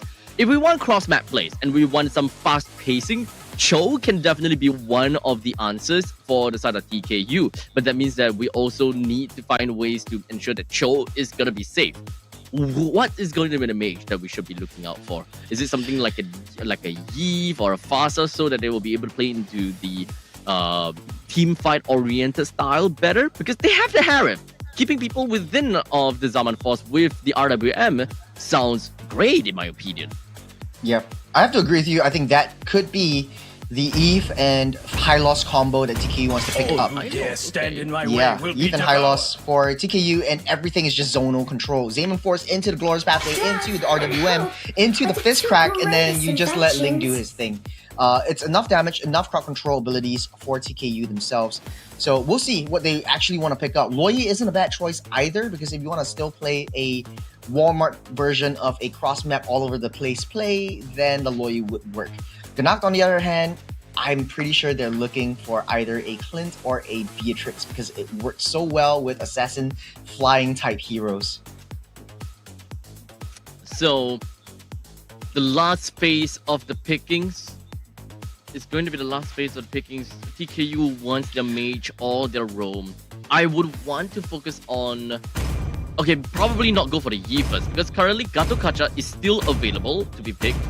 Oh no, wait, Ganacht already have their roam and their EXP, so there's absolutely no reason for them to go for that. Go for the high loss, yeah. So the high loss, remember back in MPL SG season 7 or 8, we always say like, oh, once you pick up the Harith, you always pair it with the high loss, and you create that zone that denies a lot of movement speed. So you have that kind of a utility that comes in par with your ultimate as well. But for Ganacht though, there's the gold lane as well as the jungle that's missing. For jungle, definitely going to be a fighter jungler. I think they won't risk it with a Suyo, even though it might be possible, a little bit faster as well. But then again, doesn't scale well to the late game though. Melissa, I kind of dig. I just felt like a Beatrix would have been a better choice. to be feared than loved. Yeah, Amon! Wow! Amon! Amon. Amon. The Amon getting picked up. I love this hero, one of my favorites. And like you predicted, I think it would have been better if it was a Eve, but the Farsa getting picked up here. Personally, it will be a Yi for me. But perhaps what they are looking and what they are mostly afraid of is damage potential. They have a decent amount of utility from the high loss, decent utility from Badang as well. So maybe they just want to supplement damage in the early stages by having a Fasa within their mix, since the Ling can come in and help. We can definitely expect the Sky Piercer coming in so that we load him up with kills, but we need to be able to bruise the opponents first. So having a Fasa into their lineup can definitely do wonders for them, but it of course allows them to do something better while losing effectiveness in a team fight, for example. With that being said, though, I think both these drafts are pretty balanced so far, like we see. I'm just really interested to see how the Amon actually performs in a macro situation. I remember that it has a little bit of an adjustment, or there's an adjustment coming up for that Amon. I personally am an Amon main myself. Very fast jungle clear, especially with the deal from that Florin. You're just able to get that level 4 fast and able to just pummel your opponents as and when you want. So right off the bat though, Abstract, which team are you favoring just solely based on composition, solely based on draft alone? Oh, just solely based on composition. Wow. I honestly, oh man. Okay, I honestly think that Ganacht's lineup is a little bit different, and I really do like the way that they're going for. But TKU does sound a lot more stable. I'm just thinking how the Ling will actually perform, because in the early game, it will be much harder for Link to get the farm. It takes a bit of time for Link to scale up and get the power spike items. And I'm looking for a Berserker's Fury, maybe first item, seeping into maybe even gambling with a Sky Piercer so that they can go in a little bit more aggressive. And speaking of aggressive though, D6 has his eyes set on this Amon, able to walk out alive. Mamataki, at the very least, having a better time in the jungle than the previous game with his Fredrin. Still, 30 seconds till the turtle spawns up. TKU showing a lot of aggression into the jungles. That might be their modus operandi. Now, the thing about Ganak's lineup that I feel that is very risky is the fact that they don't have a very strong front liner. That will mean that everyone from Ganak is essentially gonna be the prey of KJX the moment we hit mid stages of the game. And speaking of which, middle lane. D6 trying to push everyone back. Able to get pulled back by the lantern, but able to walk that and prance it out alive for now. As the turtle being spawned up, pulled over by Dora the Explorer. And oh, actually Dora the Explorer is playing the Phobius in the EXP lane. With the previous game, he was in the mid side. No? Maybe they did a little bit of lane swap. Might digress. But speaking of which, Zuko actually picks up the turtle for themselves. This crack will not land, will not take anyone down with them. As Dora the Explorer will need to run away with his life. As D6 getting trapped by his own wall. The Glorious Pathway will lead the charge to Zuko. Tries to take one by the stride. They're focusing their target and taking down Dora the Explorer. First blood came later than sooner. As TKU still, at the very end of the day, won out in this big trade. Yeah, no change in the roles actually. Remember that It was no game, no life. Okay. Alas was the Bellaric, right? Oh, yeah, Alas was the Bellaric. Yeah. So no game, no life was the Faramis. So at this point in time, it's still relatively the same. Or rather, it is the same. They are still playing as it is. But based on the previous team fight, a quick little rundown, a recap, TKU definitely have got a better understanding of that fight to allow them to be more aggressive. But speaking of aggressiveness, down bottom, Alas will be able to keep herself alive by the heals, but not for long, as Kasane will be next to take him down. Go away, Muddles. We'll keep Genie up alive, as Kasane will focus his fire on taking as much gold plating as possible. I think this is not working out too much. We've seen the babysitting strategy coming through from Ganak as we see in the previous game. Very fast rotations from that far side and mid side, so props to that. Glorious Pathway will be taking no game, no life out. KJX will pick up that kill. TKU. very fast reinforcements. Gotta have to say, Yes, sir. DKU, they are committal. They know that whenever they're going for something, I do like the fact that the moment that Hylos opened up that red carpet, everyone else dove right in. Like literally, it is a nose dive into that kill onto No Game No Life. So far, KJX does have 2 kills right up on the board. 3,000 gold lead, or seeping into 3,000 gold lead. Turtle being spawned up once again. TKU in a better position contest for this one, and it surprises me because Ling, typically when you have an assassin, you don't really start off with a turtle, but he's starting off with that dance.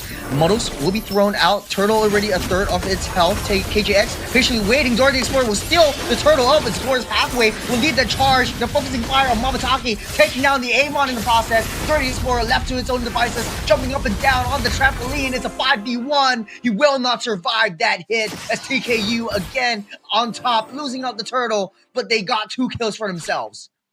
Okay, so total up, we don't have a single kill at all coming in from the side of Ganak. Definitely not good, but down to the bottom lane, the fight's not stopping. Oh, Zaman Force, Glorious Pathway actually slowed Janie a little bit too much. The Goose one coming in, Kasane didn't get out of turret's range in time. I would count that as an execution, but it was a kill over to Oles instead, or Janie instead. Man, that was unfortunate, but what a great play coming in from TKU. We've seen the ramp up of rotations coming in from all sides of the map. Well, one thing that I would say that Ganak can still count on their blessings is the fact that they still have their mid lane T1. I would say that they should be able to hold that for a little while longer. However, they do not have a very good wave clear. And unfortunately, even losing to the Fasa in the middle lane due to the amount of high ground potential that this Fasa has in the pit, this is Ganak that can't clear waves in the middle lane fast enough, and this middle lane would just eventually be chipped away. And in fact, they're not even going to try to defend the middle lane. They're giving it for free. And that's not gonna go well for Amon. Speaking of Amon, he is a snowballing hero. So if you can't snowball, then you're basically a sitting duck. It takes so long for you to get up your farm. But hold on a second. It's Janie going down again. D6 finds Janie, locking them down with a fist crack on the top side. Kasane with his aim and force will take down Dora the Explorer as well. Zuko creating a lot of space from a less away from the rest of the team. And the turtle will be free for TKU's pickings. This is a complete dominance of the map where Gnak once again still is unable to pick up onto their tempo. Reason being they don't have the front lines in order for them to open up the map. Same thing as well. They don't have the front line to open up the map. They don't have the crowd control to allow them to chain stun from one place to another. It helps them to get a decent tempo onto the jungle, but no one can eventually help the jungler in a skirmish setting. What can you expect coming in to go in first, right? I genuinely don't believe that No Game No Life nor LS should start. Oh, Dora the Explorer actually tries to start things off, but it's a 1v5. And he answered your question, who do you send in first? The Phobius always goes in, but the backup doesn't come fast enough for Ganacht. Oh, nice little fist crack onto 3. Dora's pathway laid out to delay the approach. Less falls. The Federal Airstrike will keep everyone else at bay. No minions, no problems. T2 still standing, but TKU winning out fights after fights, Abstract.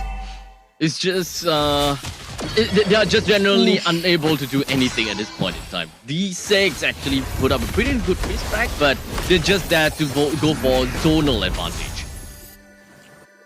There's a lot of chip damage, healed back up by Revitalize. That's a lot of heals from this Hylos alone. D6 left alone to his own devices, but won't tickle anyone from Ganacht as Kasane just busy taking out the T2s. TKU is all macro gameplay at this point. 40 seconds till the Lord spawns up. What's the play for Ganacht right now?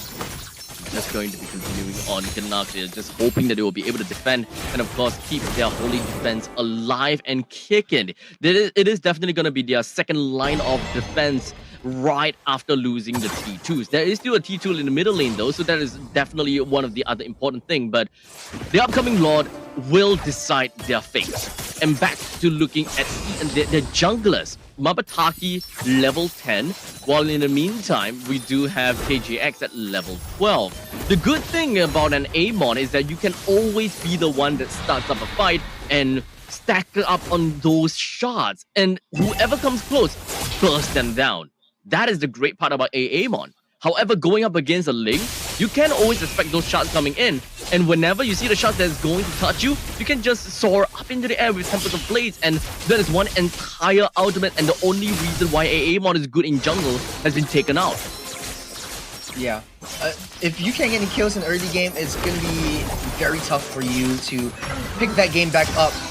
Force the Retribution by Mamataki to pick up that purple buff, but he doesn't have the purple buff for himself. It goes to the hands of KJX. So even his own jungle is not safe. TKU really has a really dominant performance. The zonal control from the Farsa, from the Glorious Pathway, and from the Zaman Forest just really pushes Ganacht back.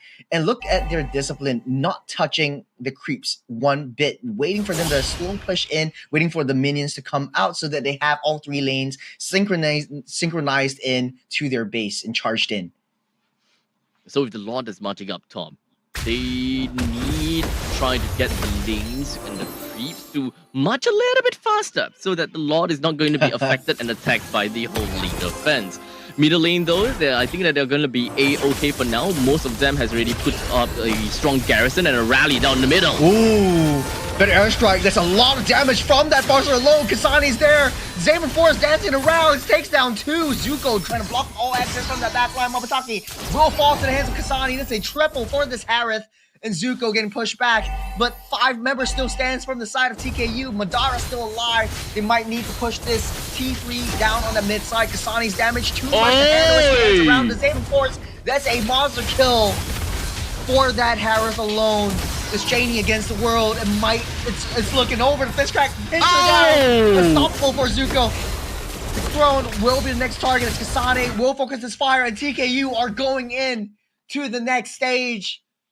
GG, well played. Ganacht, though, very well fought, but unfortunately eliminated from the regional qualifiers. TKU, a very dominant performance to get themselves going up to and over to the next part of the brackets. Definitely, no doubt, they are strong. But of course, the question is, would they be strong enough to go up against the next contender? We'll talk about that in a short little bit as we will be casting those games as well. While Ganacht, unfortunately, will be eliminated and out of this entire competition. Man, oh man, this was a very, very risky game. And I think we called that right from the draft, right? When they picked up the Aamon, if it doesn't snowball well in the early game, then Ganacht doesn't really have a really huge shot. But TKU was so disciplined right from second one. They knew their win conditions. They knew how to play the game. They knew how to circumnavigate around certain tricky situations, like you have the floor in play, what is the best game plan, who do we go for, who is the best angle of approach, and I think they are really the top contenders. So I've got a question for you now, Abstract. Now this game is over, TKU is going to the next stage, going up against, Banana Brawlers versus what was that previous team? It was Crescent Light. Who do you think would be much better? I mean, knowing the information that we have right now. Oh, it's kind of putting you in the spot, for me man. to be able to, kind of gel them all together. The only information that we have is going to be on Crescent Light as well as TKU themselves. But in the event, if we were to see TKU and Crescent Light going up against one another, I kind of feel that Crescent Light may have a better understanding and a better play into their tempo. That is genuinely what I feel. Now, this game is not exactly a game that really showcases too much because of the amount of situations and the amount of skirmishes that TKU got themselves into. They are fighting against a very fragmented composition in this game number 2, because now that we've seen the game in its entirety, I think that for Ganacht's lineup, there's a lot of holes, right? There is some parts that just doesn't synergize very well. When they pick the Florin, the first thing they think about is tempo plus view, while completely neglecting the importance of what the ultimate can do, which is giving them a full heal potential, removing all of that anti-healing debuffs. And none of their members can make full use of those. That is one thing. And of course, Amon. I talked about it before. Main strong thing about Amon is his ultimate. Ling takes that all away. Yeah, with the iframes as well. But MVP goes over to the Mets. He played a pretty hefty game in the first game with Chip, but right now with the high loss 2-0-13, keeping everyone else alive, being a huge nuisance in the jungles, not letting the Amon farm up at all, and just re-supporting KJX to the best of his ability with the Ling as well. So huge props to him. And I do want to say also, Abstract, that for the side of Ganacht, they didn't really have a lot of crowd controls, and I think we talked about it in the game just a little bit. Who do you send first to start things off? They're always sending the Phoveus. I mean, once you send the Phoveus alone, there's not much crowd controls that you do. There's not a lot of setups, and it enabled this ultimate to get a counter engage into that. So we'll take a look at the highlights. Tell me and break down some of the team fights that you see, Abstract. So at least right off the bat with this fight, there is so many front liners coming from the side of TKU that allows them to initiate all of these battles. If you take a look at the 5v5 concept, there is so many things that Ganacht can't do. They are mostly going to be sitting ducks, all 4 of them lined up at the back, waiting for the opponent to just rush right into their faces, only for them to eventually be split up.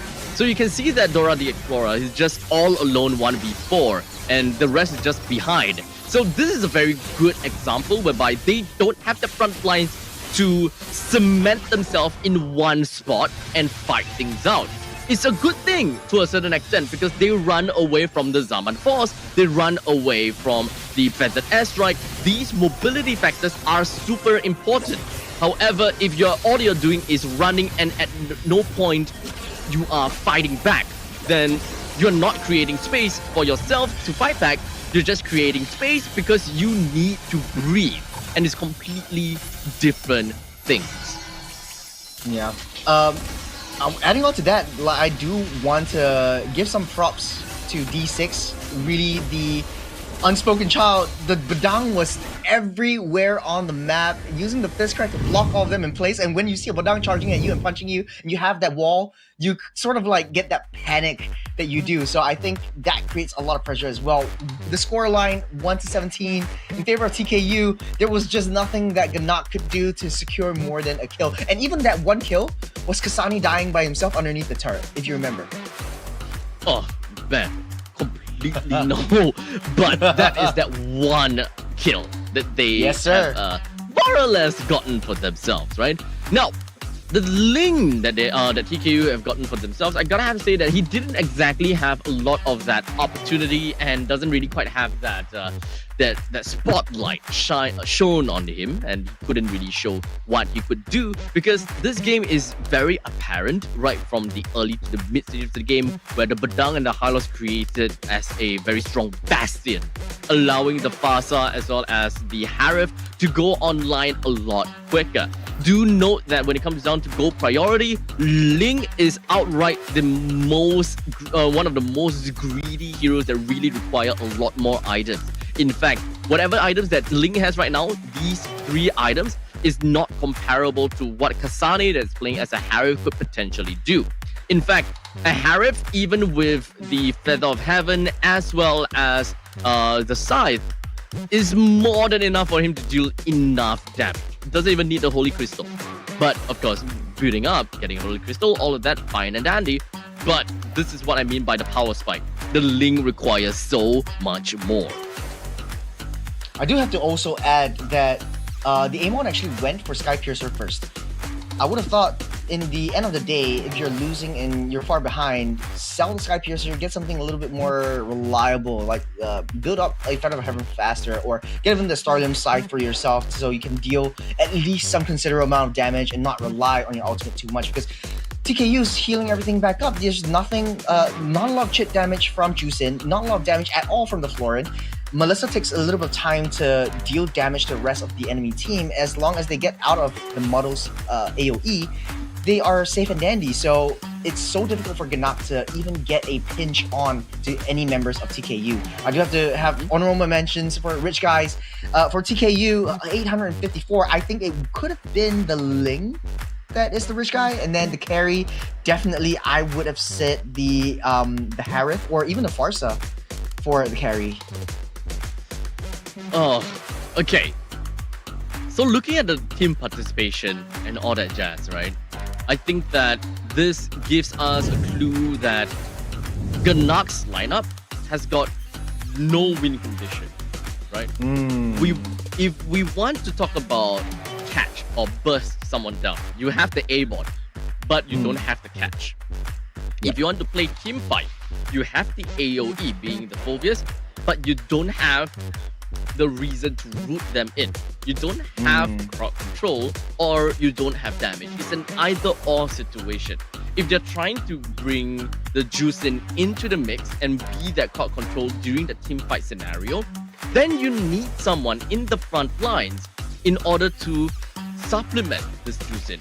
Because yes, there's many times we see that mages, Juicin, for example, or rather especially Juicin, they overextend. Run right into the opponent's faces, lantern flare right in their face. And when there is a problem, they can just quickly just run backwards with their ultimate. And then what happens afterwards? The rest of the team follow through, because you have already expended your ultimate, your escape mechanism. You need to keep them in place, and of course, that is your opportunity because the opponents have already overextended.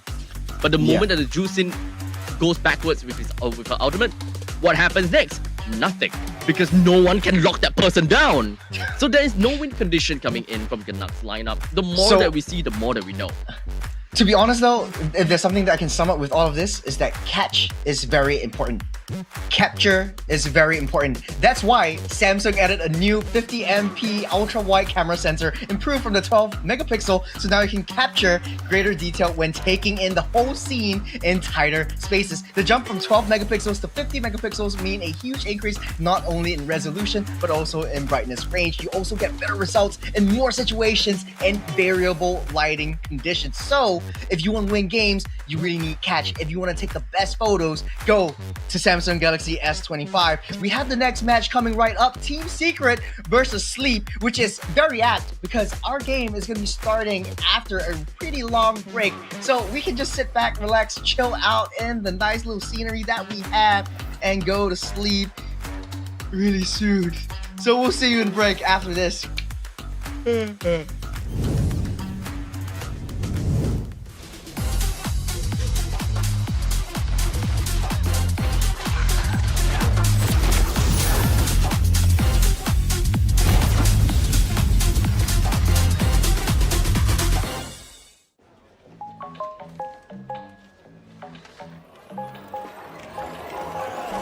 Easy. Find a pet-friendly Italian restaurant with outdoor seating nearby and text it to Luca. Find it real quick. Send it to the click. Wow, the place is sick.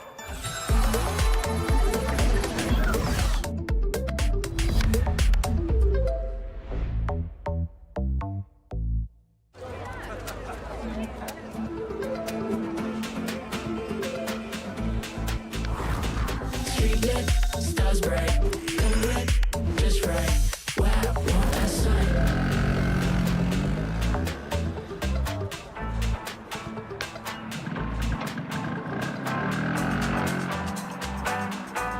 Wow. Cool.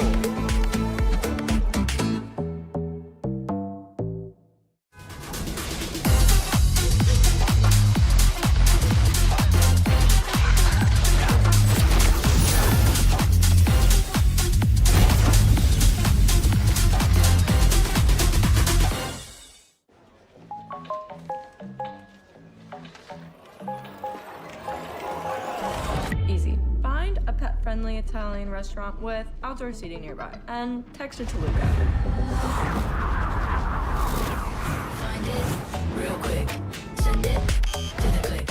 Wow, the place is sick.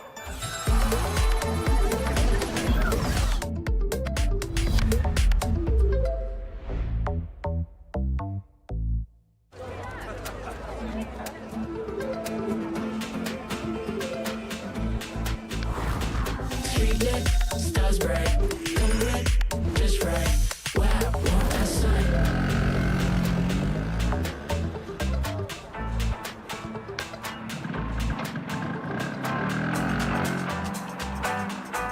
Wow. Cool.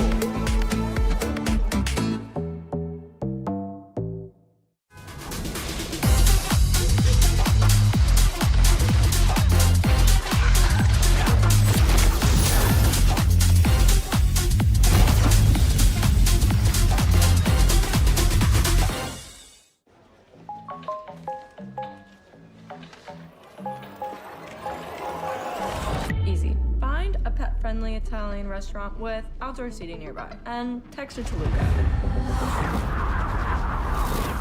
Find it real quick. Send it to the click. Wow, the place is sick.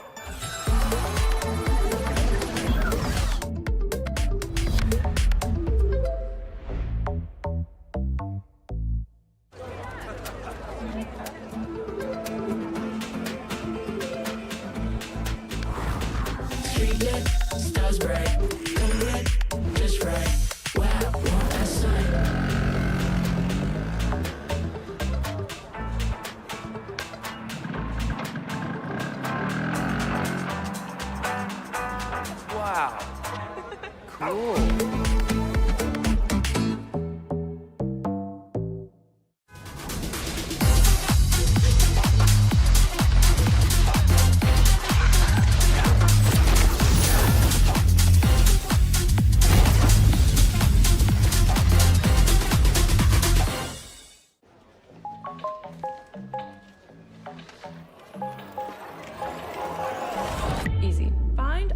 pet-friendly Italian restaurant with outdoor seating nearby. And text it to Luca. Find it real quick. Send it to the click. Wow, the place is sick.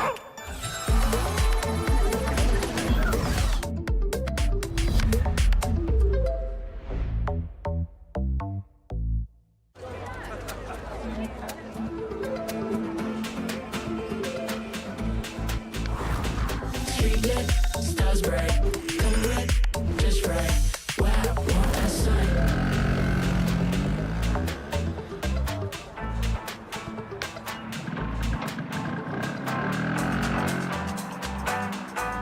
Wow. Cool.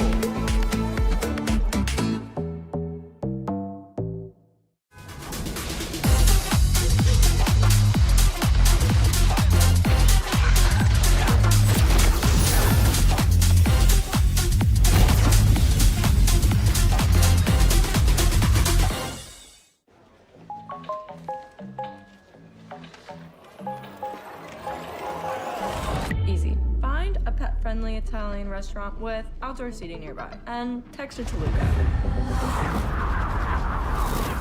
Find it real quick. Send it to the click. Street lit, stars bright, come lit, just right. Wow, want that sign.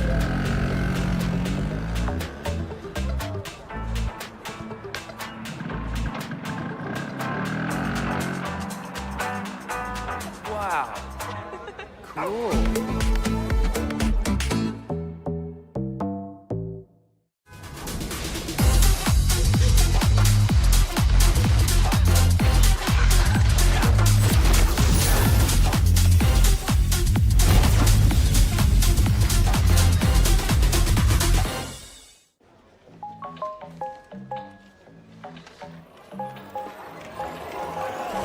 Easy. Find a pet-friendly Italian restaurant with outdoor seating nearby. And text it to Luca. Find it real quick. Send it to the click. Wow, the place is sick.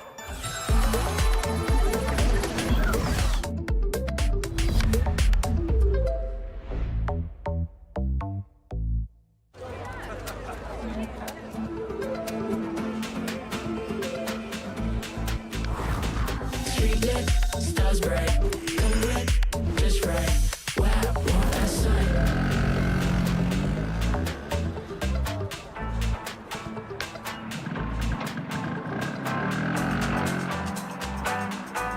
Wow. Cool.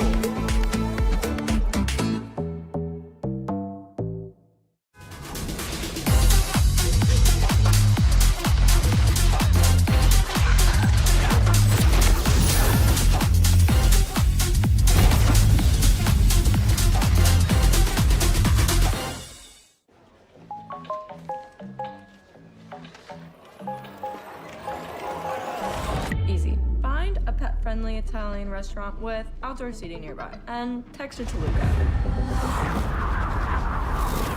Find it real quick. Send it to the click. Wow, the place is sick.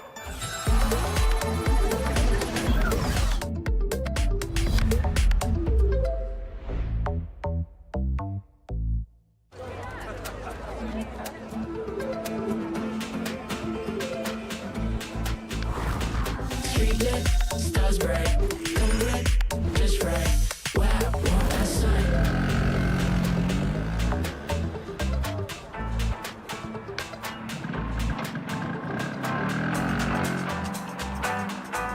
Wow. Cool.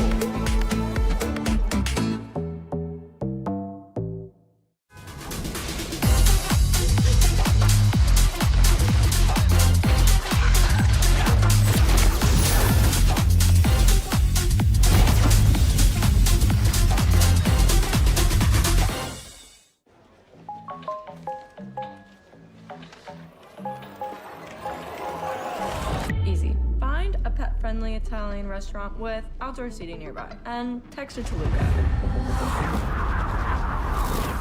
Find it real quick. Send it to the click. Wow, the place is sick.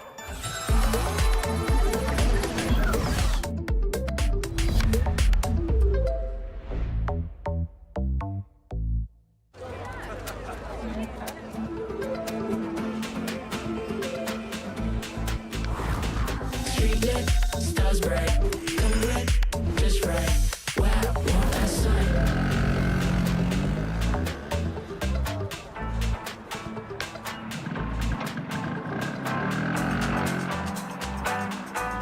Wow. Cool.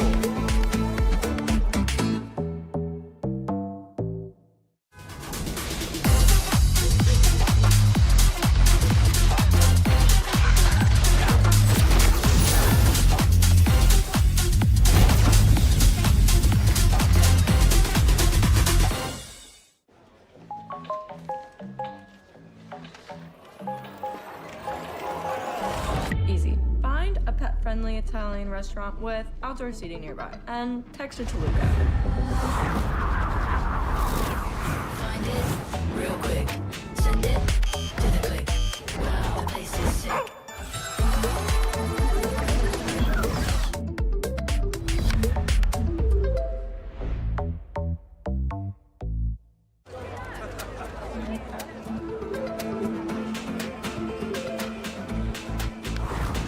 Street lit, stars bright, come red, just right. Wow, one last sight.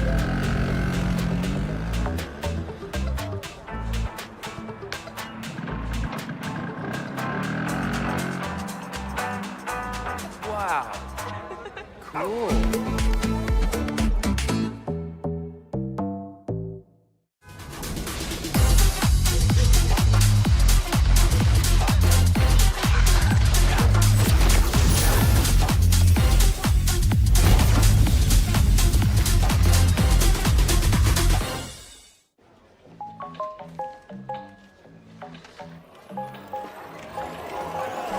Easy. Find a pet-friendly Italian restaurant with outdoor seating nearby and text it to Luca.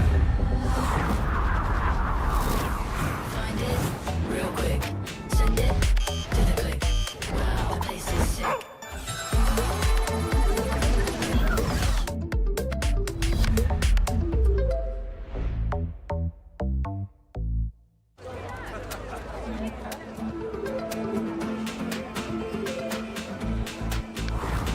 Street lit, stars bright, come red, just right. Wow, one last sight.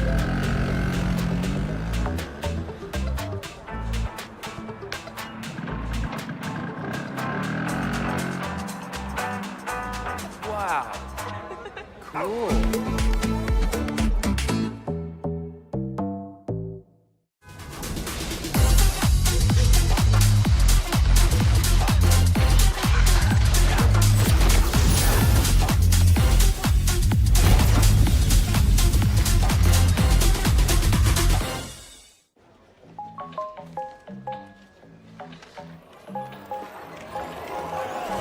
Easy. Find a pet-friendly Italian restaurant with outdoor seating nearby and text it to Luca.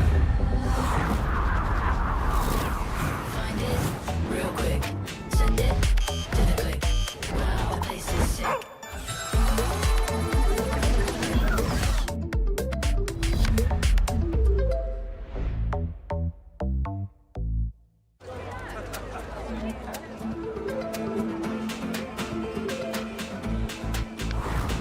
Street lit, stars bright, come red, just right. Wow, one last sight.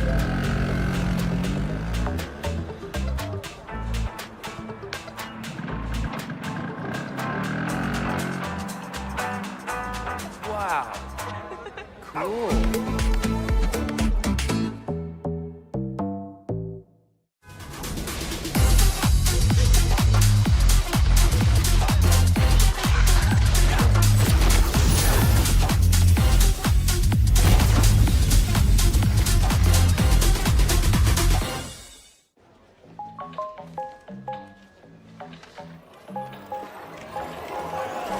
Easy. Find a pet-friendly Italian restaurant with outdoor seating nearby and text it to Luca. Find it real quick. Send it to the click. Wow, the place is sick.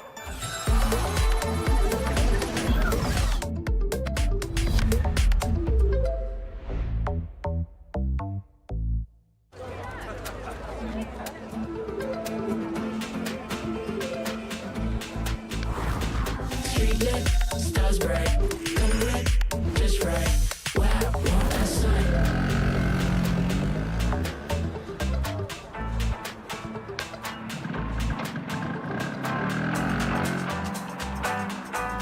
Wow. Cool.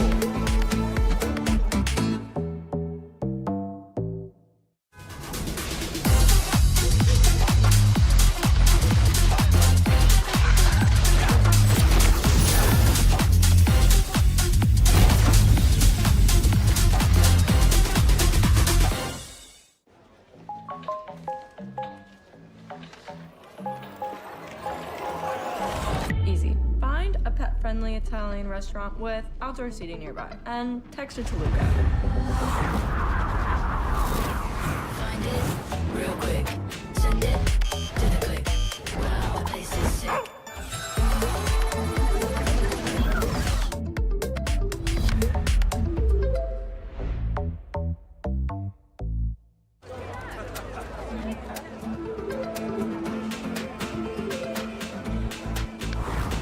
Street lit, stars bright, come lit, just right.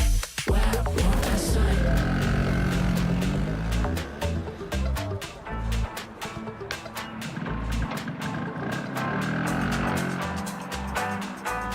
Wow. Cool.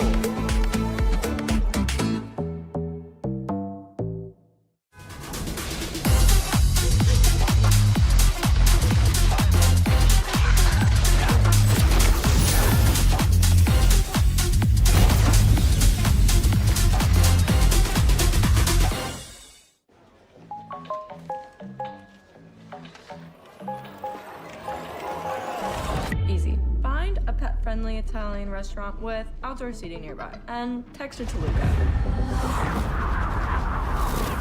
Find it real quick. Send it to the click. Wow, the place is sick.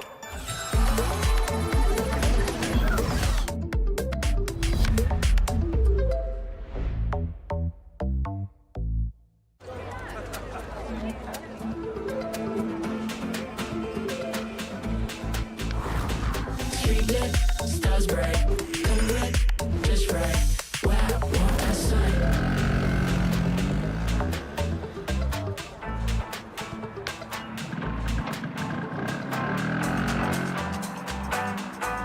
Wow. Cool.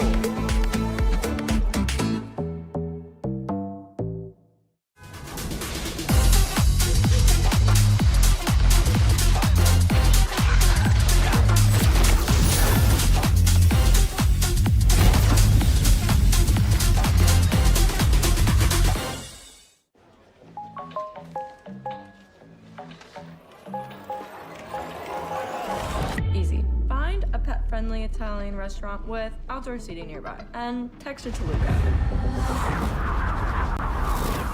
Find it real quick. Send it to the click. Wow, the place is sick.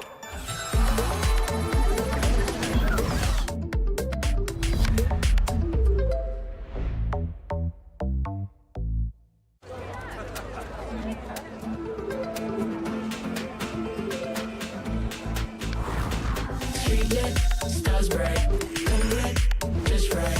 Wow, want that sight.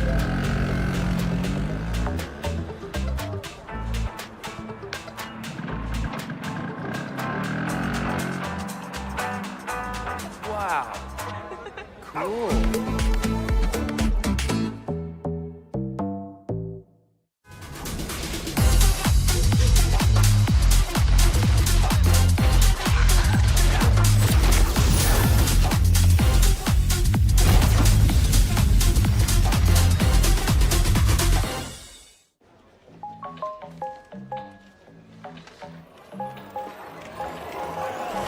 Easy. Find a pet-friendly Italian restaurant with outdoor seating nearby and text it to Luca. Find it real quick. Send it to the click. Wow, the place is sick.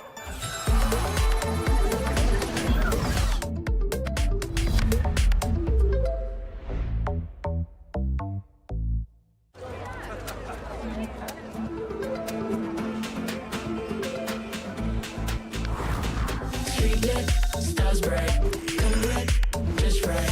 Wow, want that sign?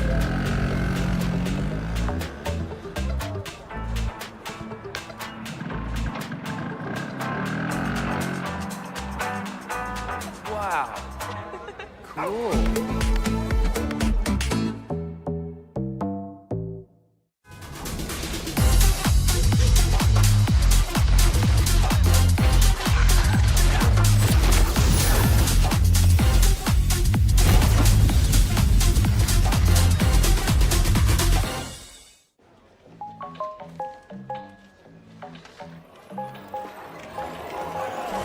Easy. Find a pet-friendly Italian restaurant with outdoor seating nearby and text it to Luca. Find it real quick. Send it to the click. Wow, the place is sick.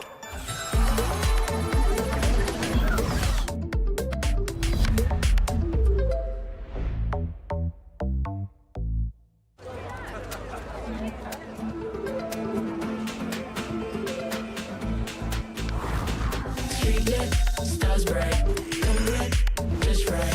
Wow, want that sign?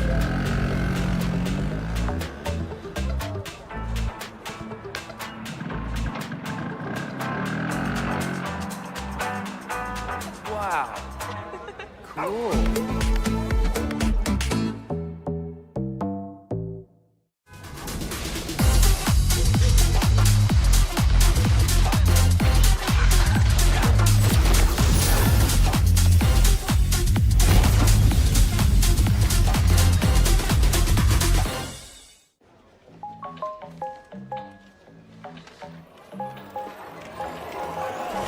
Easy. Find a pet-friendly Italian restaurant with outdoor seating nearby and text it to Luca. Find it real quick. Send it to the click. Wow, the place is sick.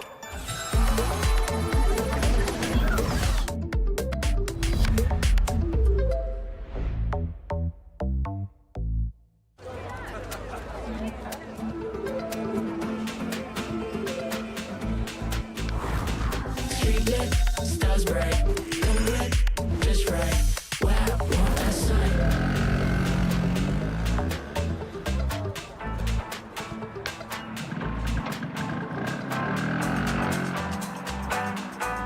Wow.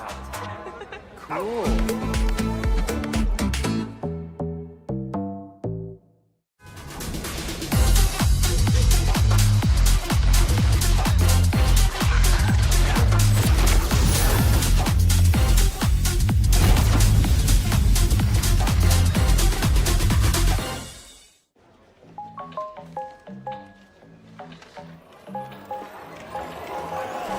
Easy. Find a pet-friendly Italian restaurant with outdoor seating nearby and text it to Luca. Find it real quick. Send it to the click. Wow, the place is sick.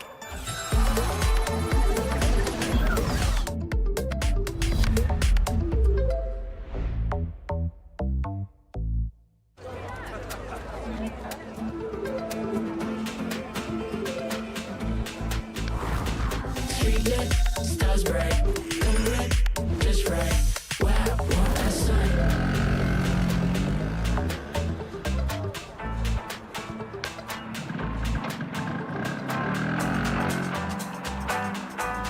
Wow. Cool.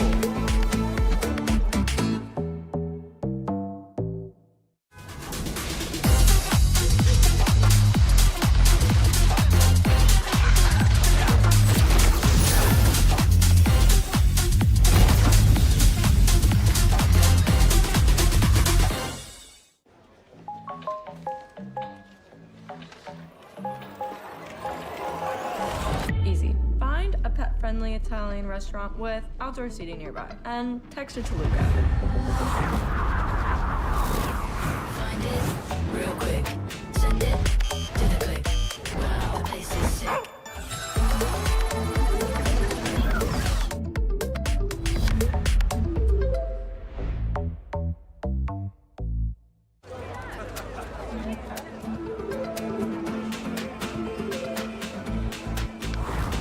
Street lit, stars bright, come red, just right. Wow, want that sight.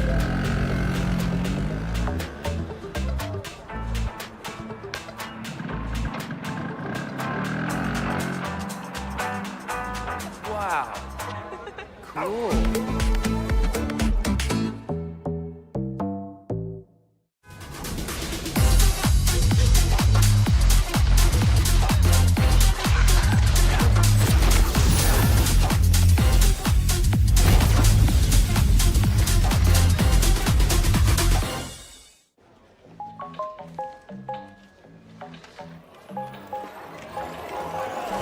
Easy. Find a pet-friendly Italian restaurant with outdoor seating nearby and text it to Luca. Find it real quick. Send it to the click. Wow, the place is sick.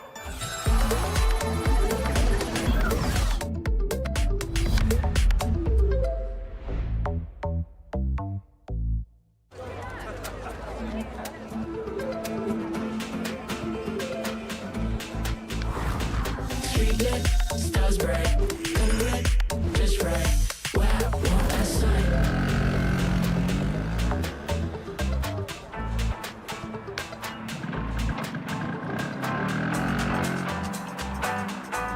Wow. Cool.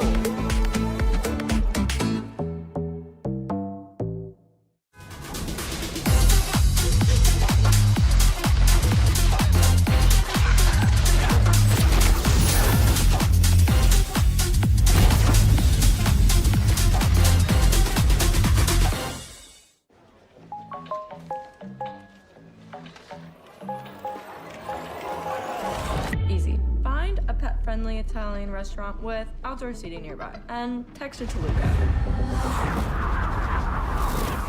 Find it real quick.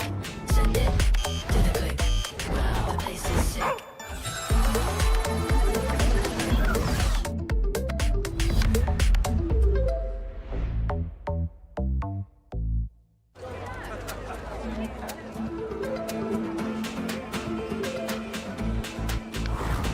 Street lit, stars bright, come red, just right. Wow, want that sight.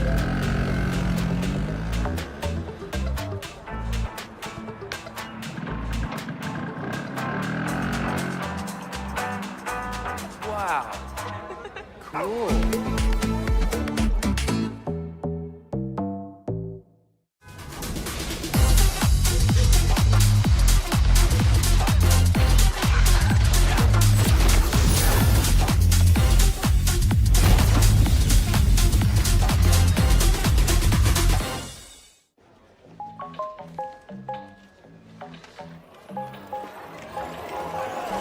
Easy. Find a pet-friendly Italian restaurant with outdoor seating nearby and text it to Luca. Find it real quick. Send it to the click. Wow, the place is sick.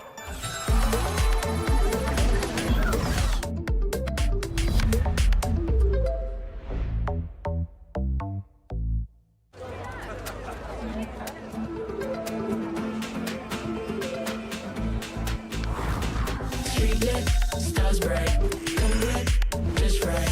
Wow, want that sight.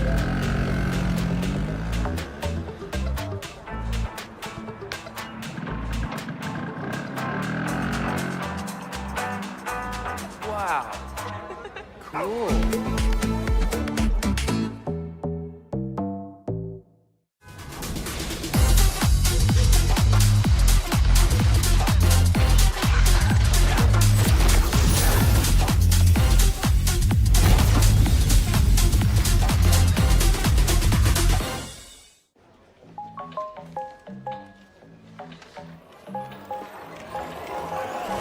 Easy. Find a pet-friendly Italian restaurant with outdoor seating nearby and text it to Luca.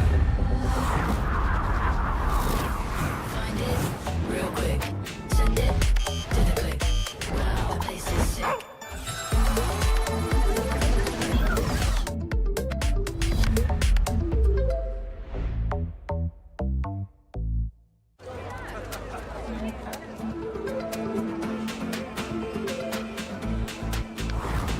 Street lit, stars bright, come red, just right. Wow, want that sight.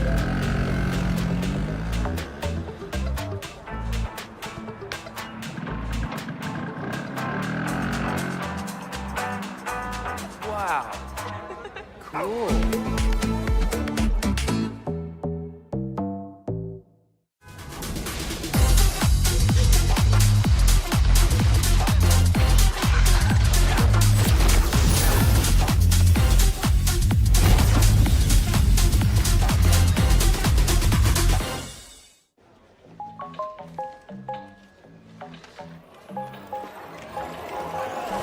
Easy. Find a pet-friendly Italian restaurant with outdoor seating nearby and text it to Luca.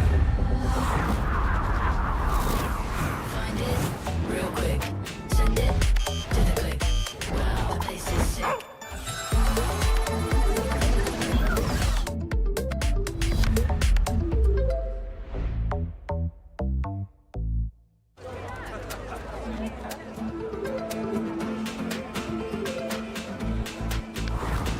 Street lit, stars bright, come red, just right. Wow, want that sight.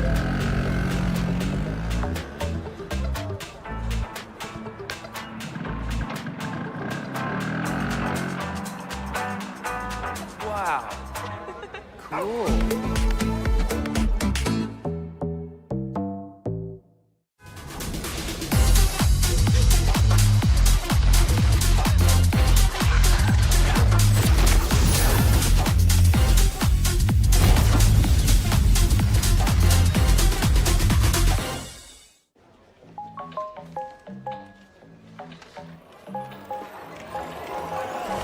Easy. Find a pet-friendly Italian restaurant with outdoor seating nearby and text it to Luca. Find it real quick. Send it to the click. Wow, the place is sick.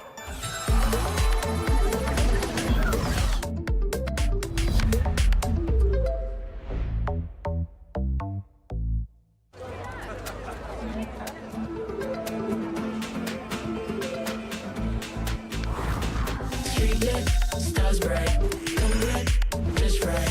Wow, want that sight.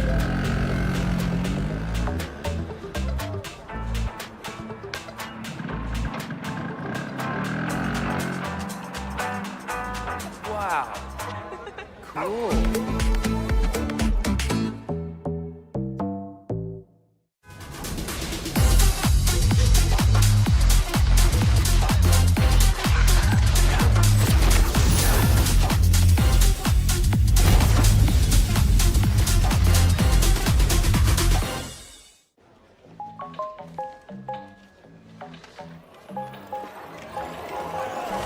Easy. Find a pet-friendly Italian restaurant with outdoor seating nearby and text it to Luca.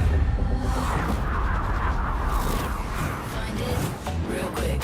Send it to the click. Wow, the place is sick.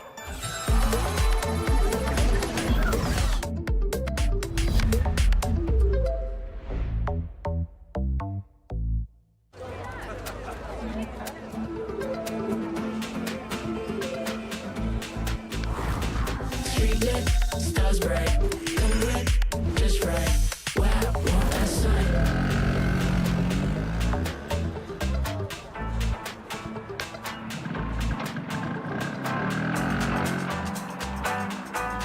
Wow. Cool.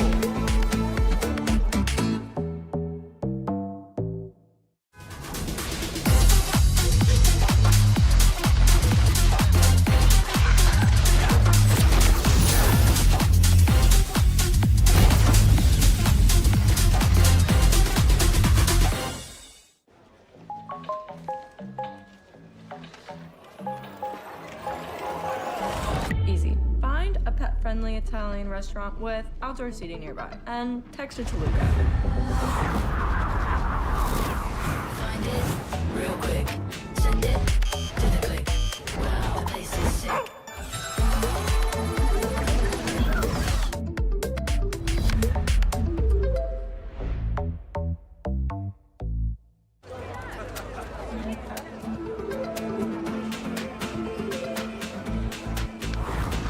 Street lit, stars stars bright, come red, just right. Wow, want that sight.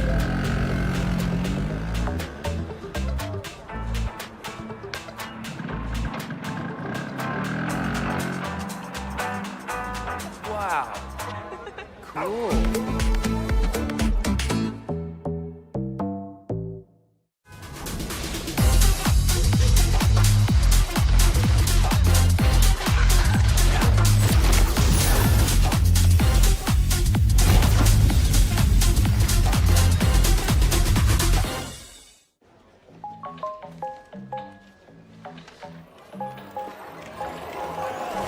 Easy. Find a pet-friendly Italian restaurant with outdoor seating nearby and text it to Luca. Find it real quick. Send it to the click. Wow, the place is sick.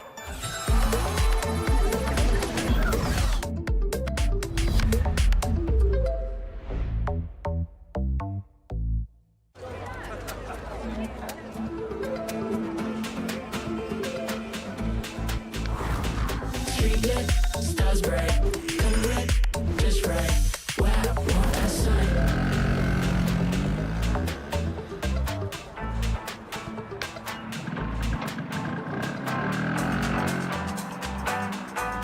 Wow.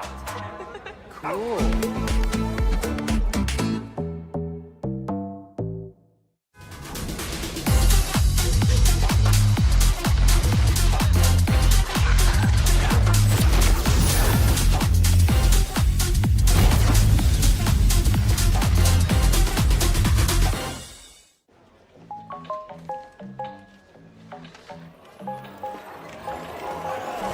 Easy. Find a pet-friendly Italian restaurant with outdoor seating nearby and text it to Luca. Find it real quick. Send it to the click. Wow, the place is sick.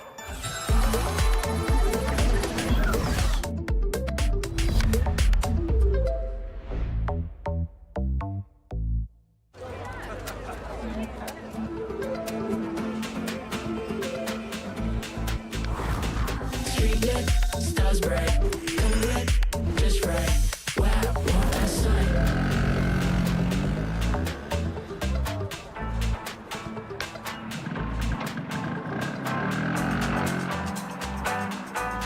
Wow. Cool.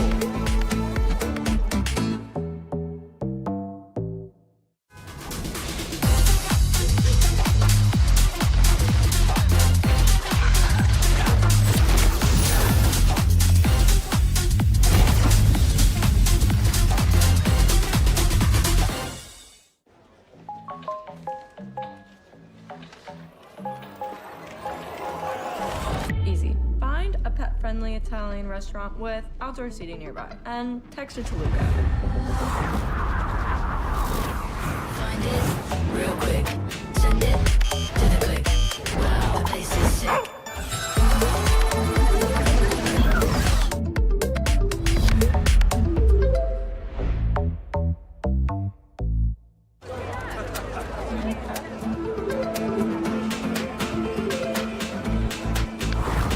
Street lit, stars bright, come red, just right. Wow, want that sight.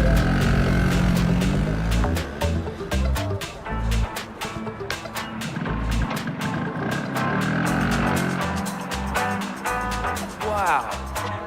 Cool.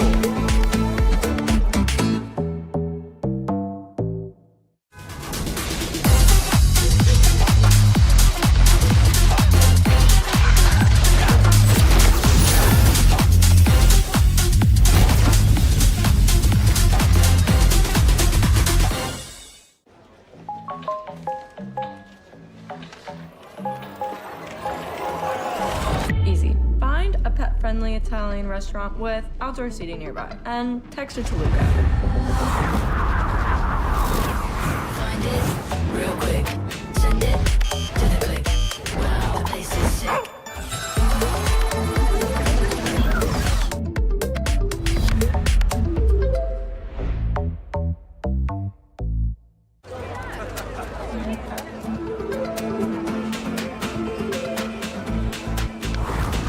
Street lit, stars bright,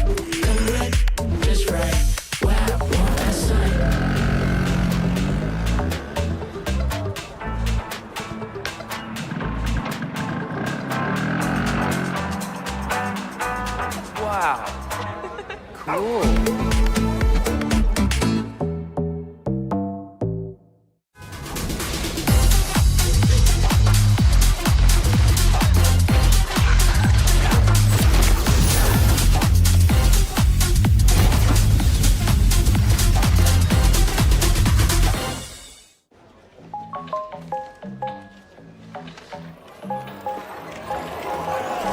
Easy. Find a pet-friendly Italian restaurant with outdoor seating nearby and text it to Luca. Find it real quick. Send it to the click. Wow, the place is sick.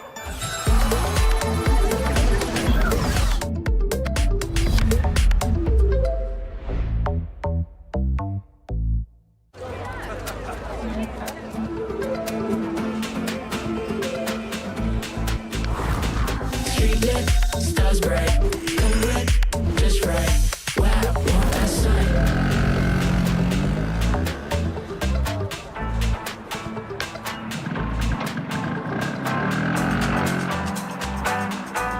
Wow. Cool.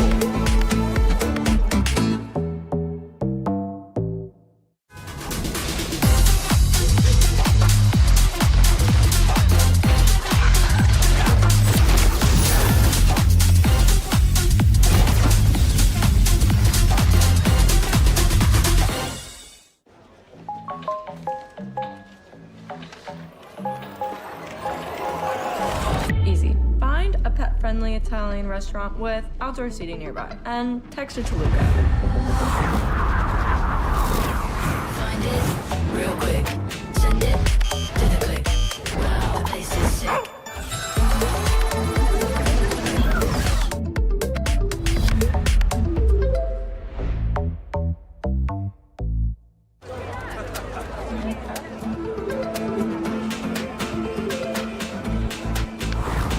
Street lit, stars bright, come red, just right. Wow, want that sign.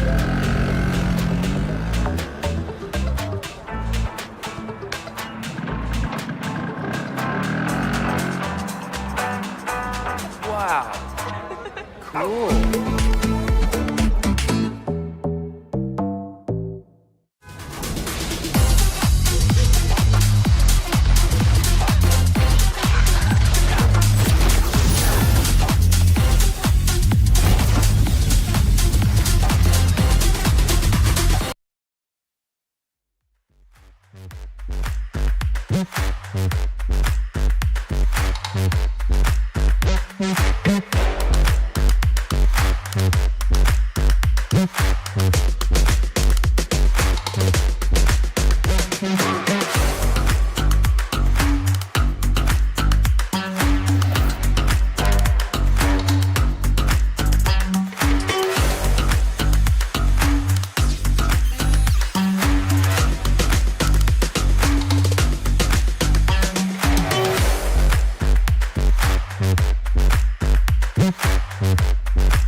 ladies and gentlemen, welcome back here in Singapore.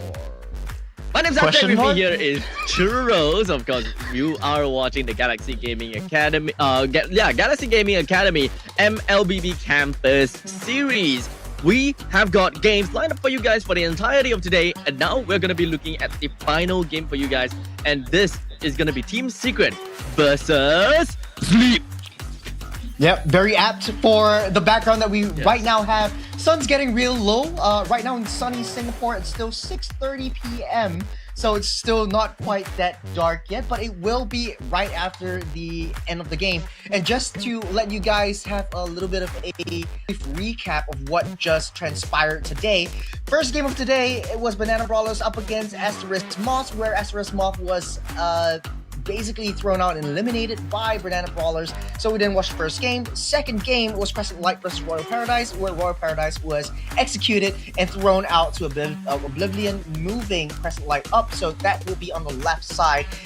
Earlier on this afternoon, TKU versus Ganacht was a dominant showdown by both sides. Unfortunately, though, Ganacht was unable to move forward. TKU are moving on to the next stage of the national finals. This game, Team Secret versus Sleep, is going to be a really, really close and tight match for both sides because you're getting eliminated, and the next team you're going to be facing up against is TKU, which showed very, very promising results as well. In the meantime, don't mind me. I have completely forgotten to roll for my Naruto skins today. Every day 50% off. Just gonna go a quick roll. Didn't get anything good. Absolute crap. It's just 8 tokens. Super crappy, but it's okay. There is definitely things that are not crappy. For example, such as this Samsung Galaxy S25. This function. Oh, wait, it's getting blurred out. We can't really see it. This function! Yes, look at this. This is the Galaxy AI, and of course, circle to search. So this is something that I actually surprisingly do. I've been using a lot nowadays. Because I'm like in the renovation phase, so I'm starting to look at a lot of things. Whenever I take a photo, and then I just try to remember. Flex that no one asked. Yeah, I just keep on remembering all the kind of jazz. Like for example, I take picture of a couch that I saw before, and where's the photo of the couch? Okay, like for example, this is the couch. Okay, this is the couch that I'm looking for, and I was like, wait, where do I find something? It's a pretty ugly couch, by the way, Abstract. Hey, look, I didn't buy. But you searched for it. You actually bought this? It's a pretty ugly couch, Abstract. Okay. Circle the search function. Circle the search function. Okay, so now I circle around that sofa, and then they show me a bunch of couches all across the internet with their price tag. They know that I'm shopping. They know I'm trying to shop. Okay. Look. Okay, there we go. They know what I'm trying to go for. And of course, let's not forget, when it comes down to the Ultra series, you do a lot of drawing. Like, I thought I wouldn't draw a lot. Like honestly, like stylus. Why do I need a stylus? But I just want the I just want the Ultra because of its specs. But hey, look, this stylus has saved me many times because I'm going through my house. I was like, hey, look, my aircon goes here. I'm gonna draw my aircon here. I'm gonna tell people about so how I want my aircon to be positioned. I got certain things there. So many drawings done, and this is something that actually helped me a lot to communicate what I'm trying to say. Yeah, but you still have the inferior version to the next one that's coming up, which is the S25, because it features a new Pro Scaler and MDNILE that uses AI processing to achieve up to 40% improvement in image quality compared to the previous S series that you just held up. Did you know that? I have no idea what an MDNILE means, but it sounds very techy and advanced. How do you spell it again? MDNLE.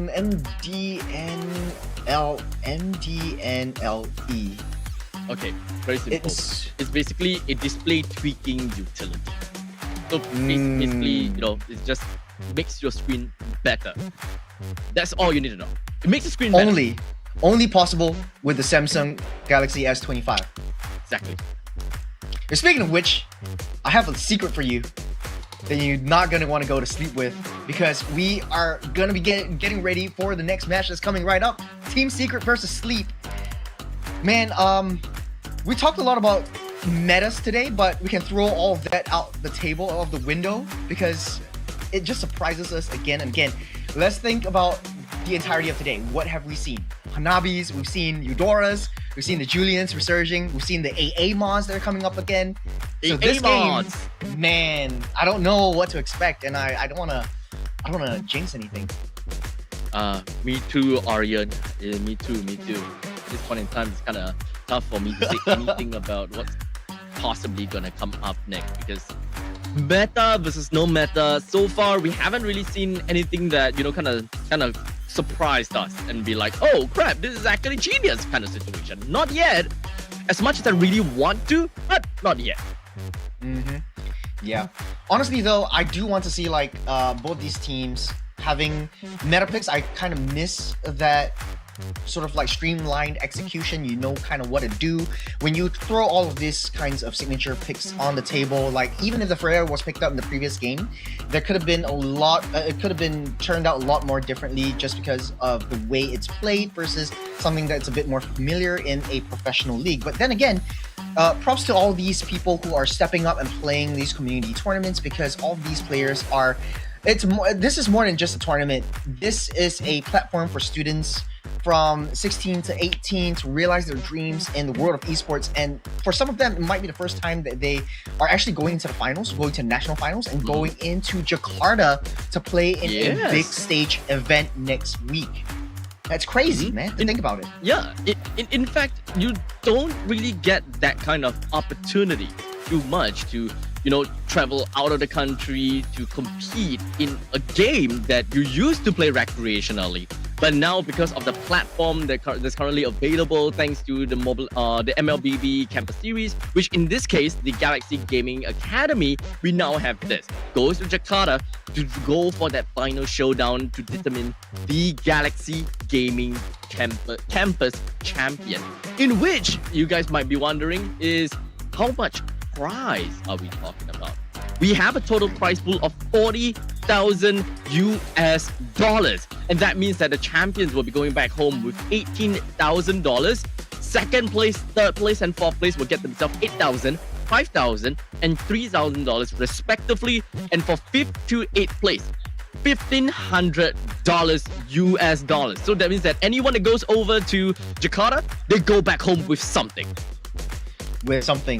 And for a young little 18-year-old such as myself, if I got $1,500 in my bank account, I would be rolling with the girls. You know what I'm saying? Yeah. But no, right now, it's not a lot for us at this age. But like back in my younger days, way back when, everything's paid for. Everything's paid for. Enjoy. Yeah, you want to buy what you want to buy. Just buy it. Enjoy life. Yeah. But now look at us.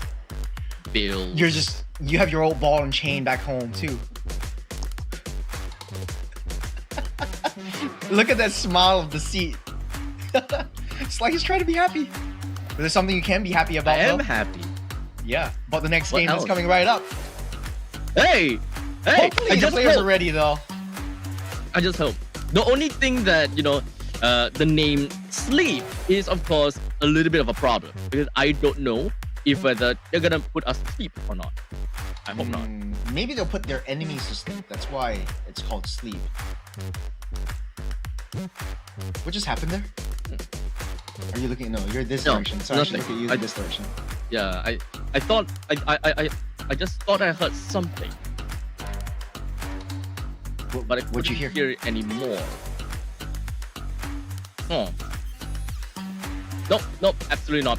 Maybe I'm just hearing just how powerful someone is talking about when it comes down to the Samsung S25 Ultra. Someone is screaming about it and just be like, "This is a great phone!" For example. It's a really great phone. Yeah, it's a really great phone. Yeah.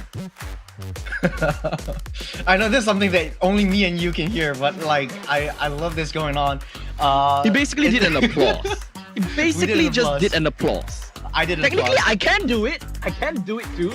I can push it live and I can push it to my microphone, except for the fact that I have a total of 8 buttons there. Can you actually There do are it though? three. There are Throw it 3 into buttons the that's throw it into the cast, configured. bro. Okay. Okay, so here's the problem. There's 8 buttons that is there. 3 buttons is configurable, but I do not remember what are the sound clips that I put in there. So It might come out something really weird or something we might not want to hear on the stream. yes, Just do one. Just do one. Just do one. Just try. Nothing ventured, nothing gained, my friend. did anything happen? I don't hear anything. Just. Did anything happen? I think the viewers can't hear like the sound effects we were playing, but I think it's pretty funny. It's pretty funny just back here. Well, it played, but it's just not loud enough. I guess.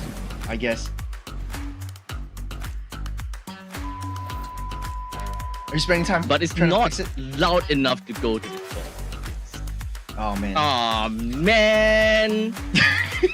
Well, that's another win for you though. Oh man. Okay. We have a little bit of time before we go into the next game. Yes, we do, in fact. There are quite a bit of things that we can talk about in the drafting phase that's actually coming up. We haven't seen Kimberly's yet. Wait, is that Hey. FMM? Oi! Wait! Hold on a gosh darn second! Wait, That is- Astro? that's Marcus deck- QT? Vendetta? Jira? Vendetta Jira 2? deck? Why This- you? Oh my god, this is the biggest game of today, Abstract. Oh my god, you guys have to put this as the last game? Jeez, Louise. Isn't he supposed to play for Team Evil? Wait. So what is his? What's Isn't his IGN FMM supposed to be playing him? He's supposed to play it now. Is he sleep? Is that Team Sleep or is that? Who Team said Secret? there are no shortcuts like, in I have life? no idea. I Actual literally name. invented one. What the heck? I am as surprised as you are, my friend. What the heck is going on? I don't know. I don't know. What? What? I'm not even looking at the bands right now, Abstract. Like I'm No, just just look at their face, I Dan. am shocked. So I am okay, so shooketh. for those that This are is- uninitiated, FMM is actually team. Was he King? He's Kingdom Esports. Kingdom? Was it Kingdom? I think it was Kingdom. It's definitely not King's Vanguard. It's Kingdom Esports. Got him And lined up he is in in my MPLSG as well, but he is still in Poly, so he is admittedly Marcus! Okay. involved in this kind of collegiate kind of scene. So Kimmy's getting picked up. The first time we're seeing Kimmy the whole today, and it's a professional squad or semi-professional squad. Okay, so FMM is Team Secret because this is Marcus on the screen, and that means that they are Team Sleep with Astro. Boy, oh boy, this is fun. Now we have a Kimmy. We finally have a Kimmy after. I am not the Two only one series. bound by these chains. I don't think that there's too much that we need to talk about Time to draft drop the because beat of the flash. it's definitely gonna be drafts that we are used to because this is very unfortunate for these two teams to meet each other in this bracket. Yeah, but I got a question though. Now that FMM is playing, and he goes by the moniker of Hoki, if I'm not wrong, because he is playing Rome, and I think he's practicing for the actual MPL. That means if he goes through the game, next week, he'll be in Jakarta instead of MPLSG. Does it make sense? Right. It makes sense. Interesting. Okay, That but means- I still feel like that- it's pretty interesting to see them on the screen today. Okay. It kind of brings me back to like the Campus Legends kind of vibes back then, or like smaller community tournaments within like the specific schools that we have. Yeah, and yeah, it's yeah. Dex playing too in Team Secret, so he's not playing in MPL this time around. If it's the same deck that we know, It should be. it's a very, very scary jungle lane. So Hayabusa versus Joy, it is going to be high tempo, high octane, high momentum, high everything kind of gameplay. So very, very speedy. I need to be fast when I play by Experience the place. euphony of suffering. Okay, so we've got all the drafts for the first phase that is done. We have a Kimi, Gatokacha, as well as a Hayabusa. Both for the side of Team Sleep, Phobius, Joy, and the Granger. Now, I'm surprised because there is no signs of Harif, despite the Harif being leaked from the first phase of bans. It is definitely still very applicable to both teams, although I gotta have to say that Team Secret might not Magic want is to my go life. for it because they already have a Gatokacha that's dealing magical damage. That will make 3 members that deal magical damage. I think they might ban out the Irithel right here, giving Marcus an easier lane as well in the gold lane. So if that comes through, then it would be Team Secret having... Still, they already have secured sort of like a mage marksman in that Kimi. So opening up the Irithel, I don't think Marcus is too scared of that. They might have been able to expect My it as mission well. is So to protect lives. this is really high level bans and picks for both sides. Like this is a lot more different because they know each other. This is not the first time they've met. They know how both of these two teams operate. So they're specifically target banning either FMM or target banning Brand TZ from getting their comfort heroes in the roam. So it's not sort of like a blind pick, blind ban kind of situation. It's very, very targeted and very respectful for each other. Indeed. So in this case, what they're lacking of is a single rover as well as a single mage. I would like to say that they would possibly want to leave the mage for later. What spin is this bell? Oh, they actually Yes. want a Kufra. Okay. We haven't seen a Kufra in a long, long time, actually. Hey, if it's comfortable for you, just pick it up. And I think it kind of works well with the Hayabusa as well. Just that I'm not too sure if they want to pick a gold laner with a lot of dashes. They could very well go back into the Irithel meta, where Irithel it's just still hiding works, yeah. around. Works very, very well. Difficult for Joy to get a pounce on as well. Very good setup from the Kufra. Has a good early game advantage as well for Team Sleep. But Team Secret, though, I'm saying that if you got a Kimi, you got to win because it's so difficult to break that down. If you want to play kind of AoE, Win the race Claude is going to be against another time. possible pick for them. But it seems as Bruno. though that they have decided to pick out a Bruno for themselves instead. So having a Bruno as well as the Badang for the final 2 picks, I think that is pretty okay. So they do have a very genuine mix of everything with when it comes down to crowd control, they've got that from the Gatokacha as well as the Badang. We've got technically the traction pulse is also a crowd control. So AoE damage is there, single target damage is there as well. Only love and night. There's a lot of ways are they can play this everlasting. around, but they want to go with the Sicilian, so a little bit more late game advantage over the Team Sleep. I do like Team Secret's draft a lot more right now because they do still have a lot of flexibility. You could put the Badang in the EXP lane, or you could put the Gacha in the EXP lane. I would say the Gacha is going into the roam because you have a lot more faster wave clear. With the Kimi, you can rotate much faster as well. You get a high speed rotation down the early side, try to prevent Granger from going out of control. You get the Bruno to really hold your ground in the gold lane, try to get your items if anything goes south. But then on the other end of the table, Team Sleep is no easy feat. They are familiar names to both of us. Man, Abstract, this is going to be a heck of a game.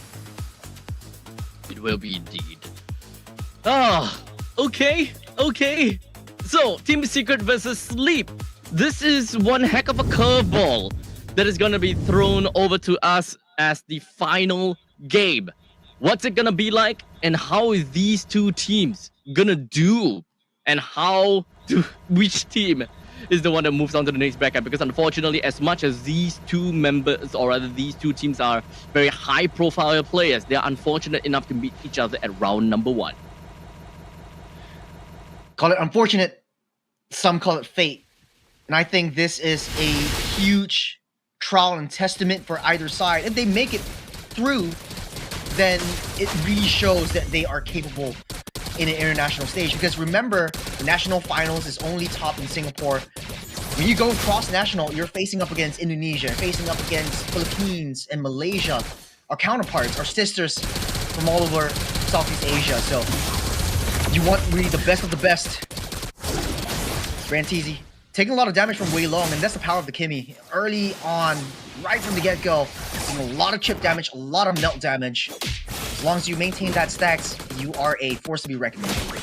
Indeed. So, right off the bat, let's take a look at how drafting, or rather how the laning phase is going to look like. When it comes down to the Phoveus versus the Badang, both of them are equally pretty strong. But of course, at the at the start of the game, since Phoveus does not have his ultimate, Badang is definitely going to be a little bit more of a bully as compared to what a Phoveus is able to do. And only after he gets his level 4, only then, Phoveus will start to turn up a little bit more. So in terms of movement, lane priority, the Badang will definitely leave the lane a lot sooner. Well, in the meantime, in the middle lane, I would gladly say that the Kimi and the Gatokacha are both equally strong to fight it out against the Kufra and the Sicilian. They just need to be very careful with their position.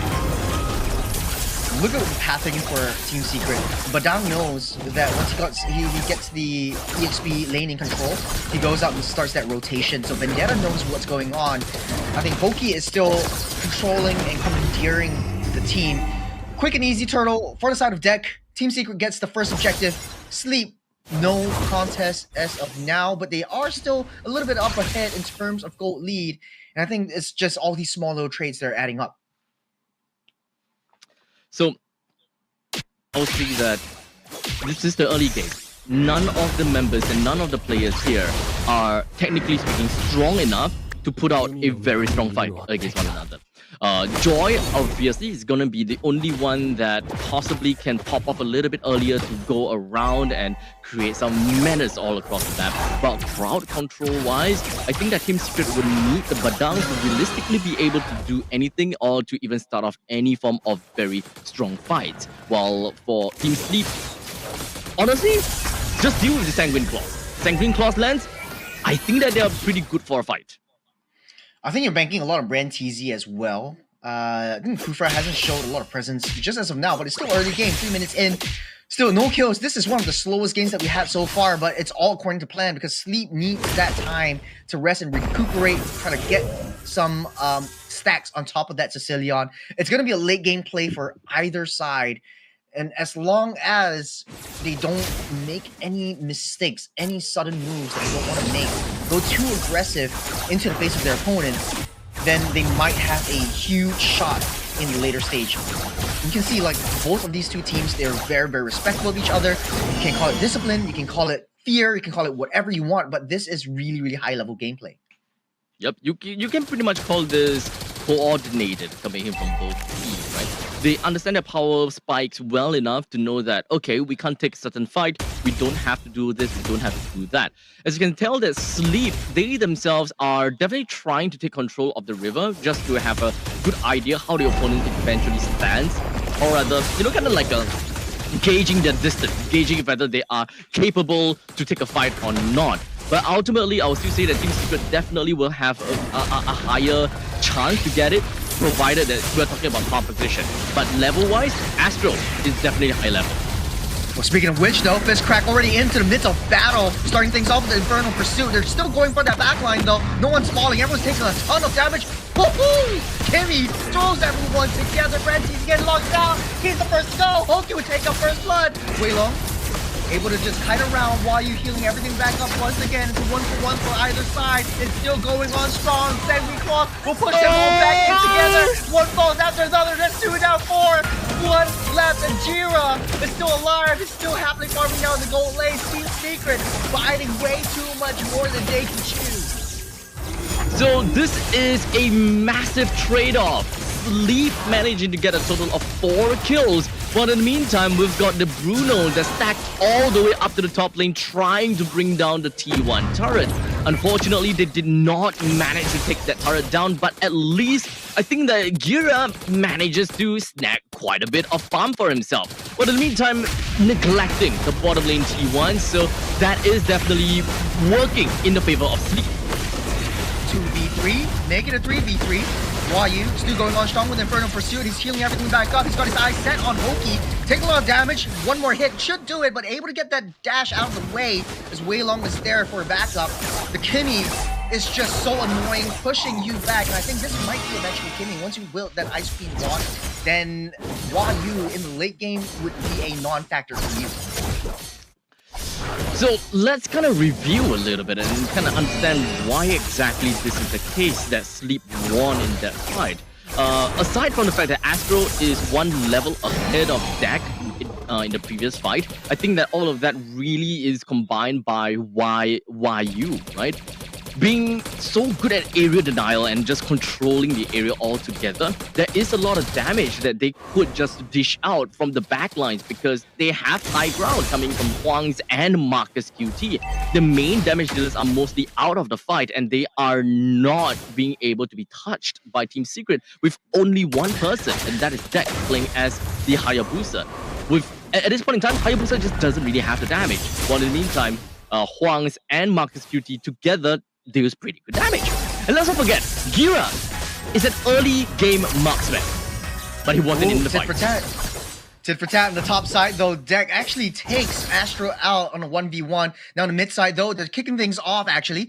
They're starting to just try to do a little bit of a slight poke for each other, setting up for that turtle. Now, without Astro, I don't think Sleep will want to go for this. But to finish your point, though, I think what you said is hypothetically correct, and it's very, very textbook. It's easy for Sleep to layer in all these team fights to get counter re-engages, but they do have to watch their 6. Look at that top side. Look at the bottom side. Both these teams are trading blows to the towers, to the side lanes. So side wave pressure is the name of the game for this series.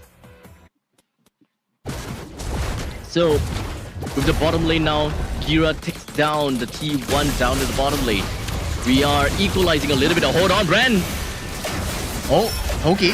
First to run away. You have Ran TZ trying to start things off. You got a huge wall that they have to break through as well. Sleep takes 2 down. And luckily for them, he took out a huge, valuable kill onto that Kimmy, buying them some time and some peace for now. 8 minutes in, we're looking at no disparity when it comes down to farm at all.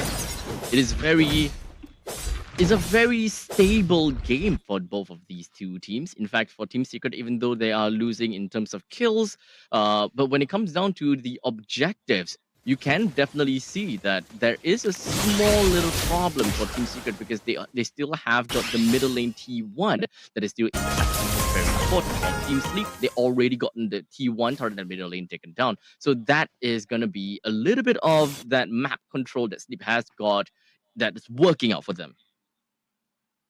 It's a little bit of a slower game now, but taking a look at the objectives and just building up on your point, very even. I think Sleep does have still the upper hand because of the mid lane T1.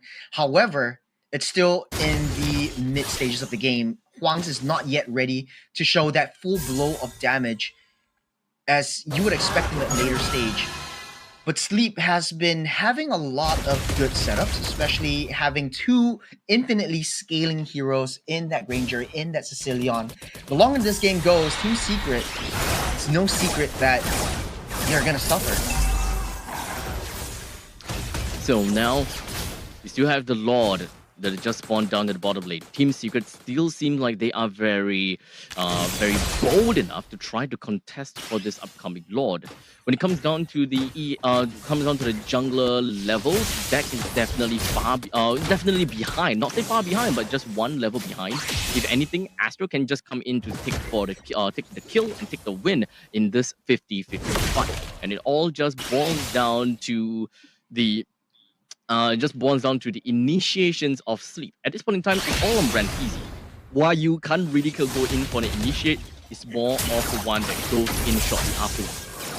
Astro will kick things off though.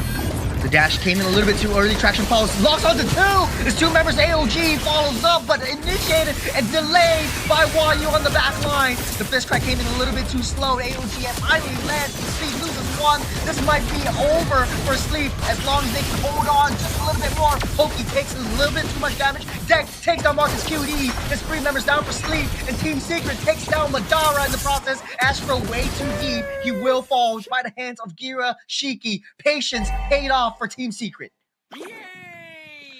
So we got Madara that's gonna be coming up for Team Secret. In the meantime, Deck almost getting the kill down on the Huang. So close. Very well timed flick of love to Sanguine Claws. Unfortunately, not quite tricky enough for this for the Hisako to actually catch onto this sneaky assassin. Literally having goosebumps right now. If Deck would have gotten that, I think it's a statement that he's making. But then now, Sleep has to do with Madara. You have all of Sleep actually trying their desperate best to delay the game a little bit longer. I think what went down was that while you went in too fast, the Traction Pulse created that opportunity for Hoki and for Jirashiki to really come in and set up for the rest of the team. And Traction Pulse is such a good utility tool. I have my eyes on that Kimmy from the moment that the Lord respawned, because once Traction Pulse hits, you start to kick things off, and it's very non-committal. We talked about this in previous games, in previous kinds of competitions, and it's such a useful utility tool. Kimi is one of I honestly cannot remember any other heroes that has this amount of crowd control as a mage. Correct me if I'm completely wrong, but we've got almost instant gratification from Kiwi that has number one, a root in a kit that is non-committal, and also a displacement tool that is also non-committal. I can understand why Kimi is such a good pick now, because she herself alone can stack 2 crowd controls on the enemy. Not only that, you can get away from harm's way, just fly over the wall, and this extra new sort of like lease of life they have for Kimmy creates so much pressure.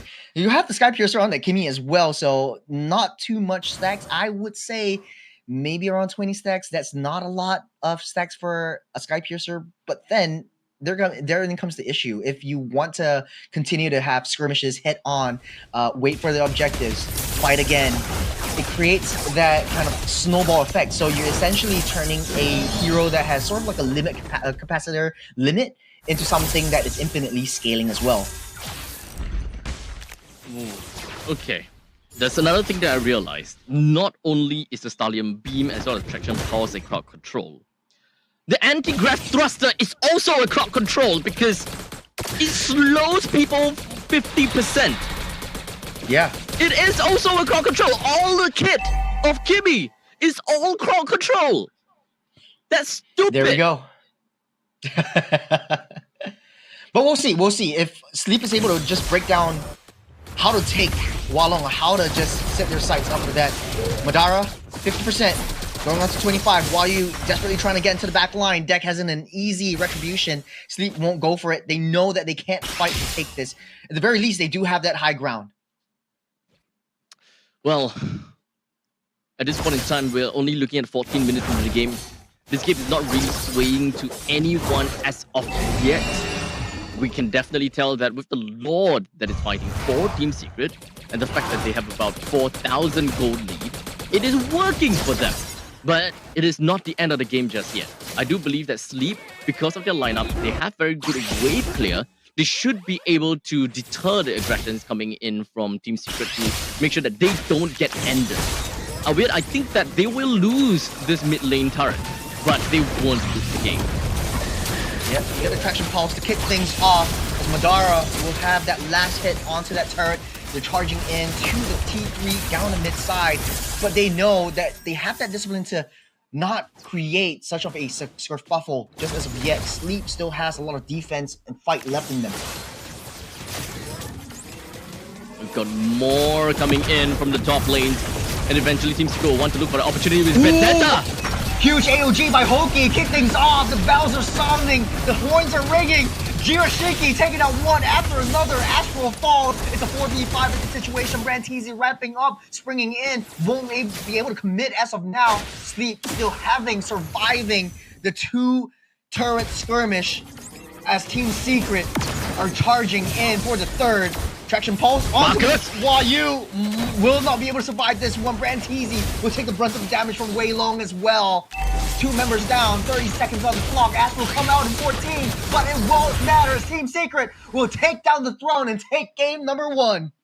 Oh boy, Team Secret came all the way, and now they've got themselves that number 1 game, or rather game number 1. Moving on to game number 2, we gotta have to really just understand what exactly is going on with Sleep, even though they had such a great start, right? I mean, okay, maybe not a great start. I would say it's a decent start, whereby they were able to deter the aggression coming in from Team Secret.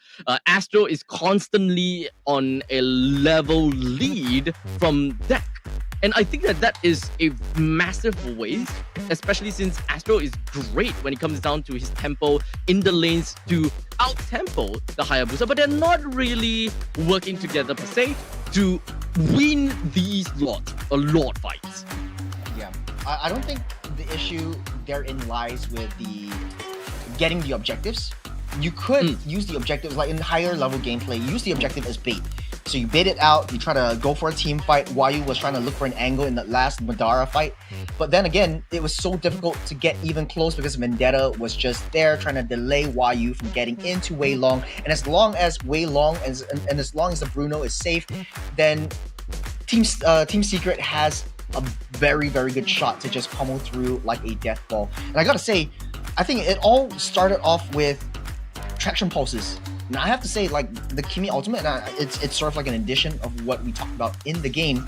It's so non-committal. Just wait from the back line, shoot a traction shot. If it hits, great. If not, then we'll try again next time because it's such a short cooldown. MVP, of course, goes to Jirashiki, 2-0-3 on the Bruno. Slowly farming up, slowly getting his cores, and slowly getting his spikes. No pun intended. He's a soccer player. Soccer player. Strikes. Now, of course, almost full item build. In fact, going for the magic blade early, just so that he will be able to get a little bit of that shield, a little bit of that survivability, especially in such a strong team fight-oriented composition from the opponent side. And even with a Joy, they can make his way over to the back side just so easily. This is, of course, the very initial fight that did not work out well at all for our fellow friends from the side of Team Secret. It would have looked great, but it's just pure unfortunate for them to lose this game. It kind of went downhill from that point in time. Even though there has been kind of flashes of brilliances, such as situations such as here, where they managed to single out one members after another. At this point in time, Astro at level 14 and Deck at level 13. This is very well a fight that they could have won, or rather a Lord that they could have won. But unfortunately, the loss of Wayu quite literally springboarded their lost streaks. And from this point onwards, it's very difficult for them to get themselves back into the game, and as they lost most of their advantages. Yeah, look at the traction pulse into the AOG, just very, very perfectly timed in that last fight on the top side. Even Astro was unable to dodge against the wrath of the Uigi Shadow Kill coming in from Deck. At the end of the day, though, my eyes are still on this Kimi and how it's played. Yes, you have Brand TZ who is desperately trying to always tunnel vision and hyper focus on let's get that Kimi, let's try to pummel her and let's get the Tyrese revenge and just pin her to the wall. But it's so difficult to even get into that back line because she's so well protected by either Hoki or Vendetta. So we've got the post-game rundown that we have gotten over here. So far, Team Secret has been dominating in almost every aspect when it comes down to the objectives. While emblem-wise, I don't think I don't see anything too out of the ordinary per se. Let me take a look over here. Yeah, everything kind of seems pretty normal. Yeah, I don't see anything too out of the ordinary. In fact, all of these are pretty okay. I'm not too sure about Festival of Blood being picked out by a Granger, actually. I'm not too sure how normal that is. It's actually pretty normal in a laning phase. Last time it used to be Granger having two sets of builds. You have the assassin build and you have the fighter build because your skill on spell vent, especially your first skill, so you can stay longer in lane. You can stay longer in a lot of these farming situations. You don't have to recall back to get your health, and I think that works out well. It's just down to, I wouldn't say the execution. Sleep actually played a very heck of a close game compared to like with Team Secret. It's just that they need to commit too much of their resources. YU was actually doing the brunt of the bulk of the backline offense, so to speak. He's always using Infernal Pursuit, always using on the right heroes, but it's just not followed up fast enough. If anything, I would say that he has been dealt a bad deck of cards, right? Dealt a bad hand, right? Brantisi is the one that goes in first, but most of these times, I think that they don't have that opportunity to always go in for the reset. Just Tyrant's Revenge and revenge again and revenge again and revenge again. So why you, as someone who doesn't have any form of mobility, the moment that you believe that Brantisi is going for it and it's about to land, YU would already be on his way. And even if the team wants to fall back and say, hey, I missed, back off, let's retreat, YU is already too deep in. Yeah. It's a very high committal hero. Yes, in the early game, in like the first turtle take, you can just put YU in the midst of all of that. He heals everything back up. He's constantly like that flea that never seems to leave an itch. And it all works out. But in the late game, it's a different story because Wei Long and Jirashiki are constantly scaling gold laners or marksmen even. So putting a double marksman composition in with Team Secret was a really, you know, a typical play that we currently see now in MPL Singapore. And I like to see that. I like that they bring it out into community tournaments such as this. Now, it just requires one more game in order for our friends over from the side of Team Secret to move on to the next stage. Although I gotta have to say again and again, it is very unfortunate for Sleep to go up against Team Secret so early on. In fact, I would say that vice versa.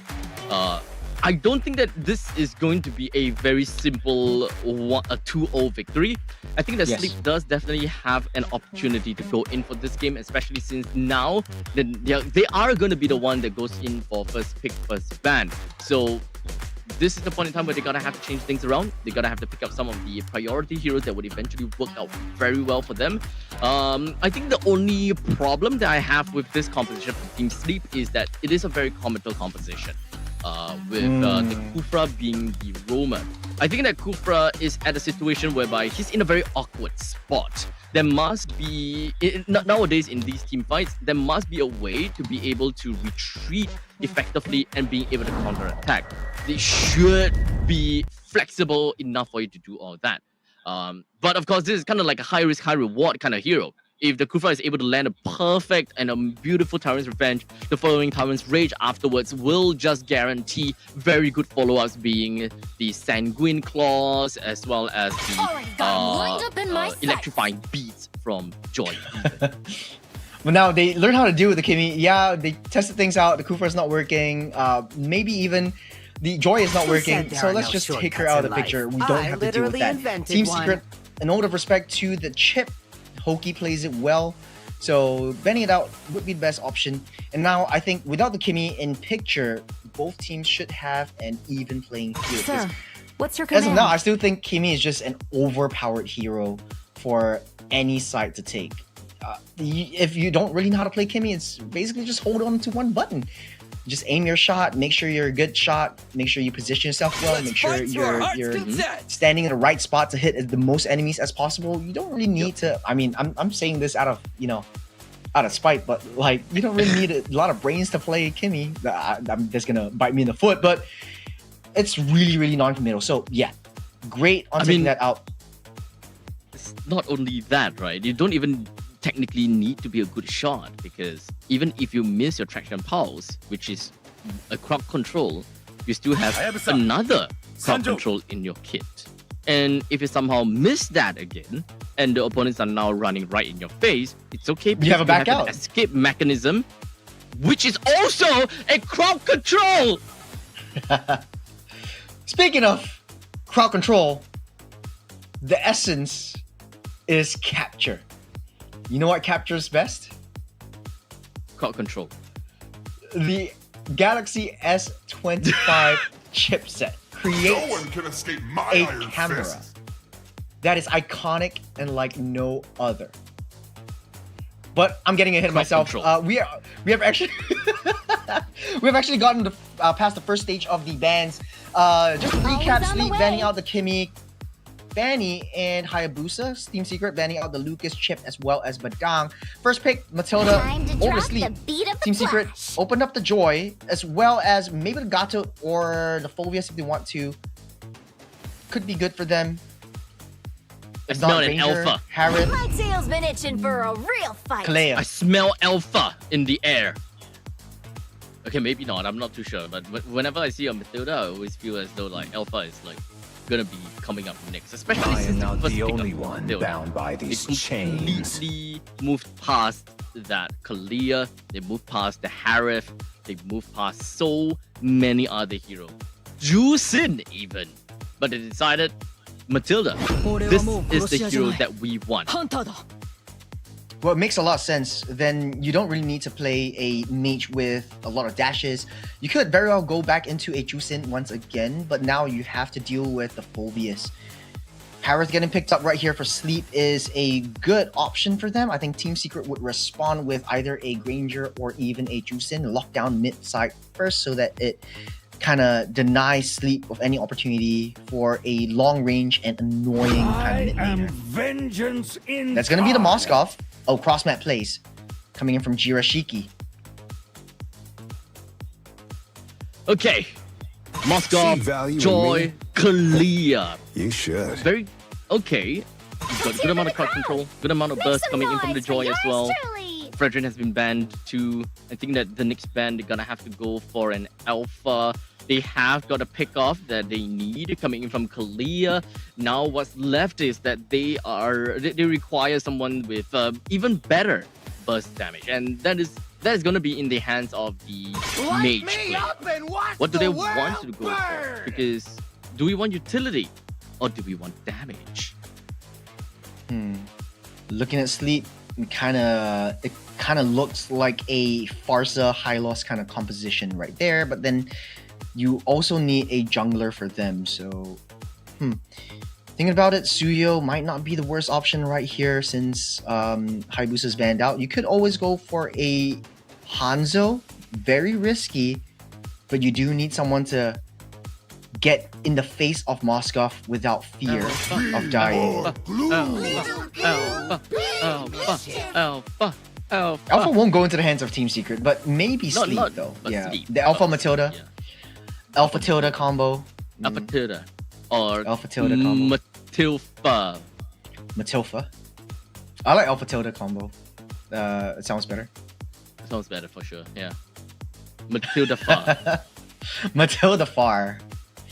But then again, I think Team Secret could pick up Loyi if they want to. Then they that's have a counter zonal control, and they also have a lot more opportunities for cross-map plays. The only thing that I don't like is that they have the Kalia, which is a single target fatal links kind of thing that's going on with them with the Tsunami Slam. So Hey, you're right. It is a single target fatal link. yeah, Hey! It is a Going single by target thy fatal link. wish. But they go for the Juiced- Juicing. Thy lanterns Okay, light. they wanted more utility in that case. So they are now looking at an EXP laner that they unless they want to bring the Kalia into the EXP. So that is some flexibility that will work out for them. How does the Kalia go against a Phobius? I would say that it won't affect Kalia all that much. In fact, in the early stages from level 1 to level 3, I think that Kalia should not have a problem against Phobius. It's only at level 4 that is when Kalia probably will have an issue going up against Phobius. Just clear and go. Clear and go. Like you predicted, I would say, Alpha Tilda will see the light of day. The only thing I don't really like about Team Sleep's composition is a very, very heavy team fight. Who do you send? Oh, wow. That is the purple build, the purple composition, purple draft. Oh man, this is dated. This is hands down Super dated. team fight. Super team fight, super zonal control. You don't have anyone to send into the off lane to deal with side lane pressures, and I think Team Secret has the upper hand in terms of maintaining the essence of lane prio. Even the high loss as a counter against Sleep, especially against that Zask. I like this pick coming from Team Secret. Now they put Vendetta as the Kalia. And we remember seeing Vendetta onto the ESP Kalia. This guy is good. This guy is great. He is ultimately the main guy that you will want to watch because he's always catching people. He's always got the very good angles and he's always just making sure that he singles out that one person. But now the question is, does Team Secret even have got the capability to deal enough damage onto whoever that just got hit by the Tsunami Slam? I'm pretty certain that they can extend the crowd control for an extended period of time because of the Juicing, but can they kill that person? That is the question. Well, it all boils down to execution. Draft is all set, and I think this might be one of the most balanced draft that we had all day long. The only age-old thing, fundamentally, team fight versus split push. And I would say split push would always win the games because objective wins, man.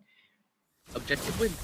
Do they have got the possibility? Of course, Kira gotta have to land all of these SODs in order for him to realistically be able to do anything, right? So we'll see how that works out. But we've got a pretty good split screen to help us have a very good understanding how the EXP lanes and the gold lane is gonna look like. Understandably, the Harif is always gonna have a very good advantage over the Moskov due to his low amount of range, and of course, Vision has a very big range in fact. And of course, Kalia seems to have a very good chokehold of his phobias. On lane-to-lane matchup, though, Marcus Cutie taking a little bit too much damage from Jirashiki, but it will be a touch and go. Huang's, though, taking a lot of damage, but will be able to recall safe. At least he's underneath the turret. Both teams are a little bit more on a tightrope right now. They're trying to teeter on the breaking point, see how far they can push this, especially in the early game. And Jirashiki knows that Astro is nearby. He wouldn't make a move as Vendetta tries to push Wyu back. Hoki tries to take control of that. 30 seconds till the turtle spawns. Once this turtle eventually spawns, I definitely say that Team Secret will have a very good possibility of taking this out. Considering the fact that Deck is playing as a Joy this time, he will have a pretty good time clearing out these waves. But I'm not too sure if whether Team Sleep will want to challenge the turtle ASAP, because there could be a chance that Team Secret will want to hit level 5 for trying to kill turtles. Jumping in with a Tsunami Slam, Astro able to walk out fine and dandy, but that's a crucial ultimate already used up. Turtle will get started by Team Secret. From backline though, Wyu will take care of Vendetta. No ultimates whatsoever. His 3 men. SOD also lands, but will he come in? Jirashiki holds onto that though. He comes in with the first blood onto Wong. Astro comes in with the Alpha, the Spirit of Alpha to take down one as well. It's 2 for 1. Favor still goes over to Team Secret, but they're still going for it. The purple buff. Vendetta still going in strong, taking away all resources from Astro, getting pulled back. Oh my goodness! With a pixel, but able to walk out with the purple as well. Oh, tunnel vision at its finest! Sleep thought that they could turn the tides against Vendetta because it really seemed as though the Vendetta is on a solo mission to try to push Astro away. And honestly, if I was Astro, I would think that way as well. I've got a good amount of help coming in from my own teammate, and that should be more than enough damage to really deal with a Vendetta, but no. Wei Long joins in the fray at the exact same time that Astro decides to turn back to go for their comeback fight. And thus, not only did he lose his life, he lost his purple buff too. Crucial resources taken off from Sleep's jungle by the hands of Team Secret. And that's why I think Jira just really loves the Moskov. Hoki gets the Spirit of Alpha onto him, but it is just a tickle. He will be out safe and strong like a mighty steed he is. Brantizi will be able to dash out of the way. But then again, all touch and goes at this point. Sleep needs a bit more time for the damage to come through. Still, seeping into 4 minutes. Turtle spawns up in 20 seconds. The plan for Sleep to come back into the game. What is?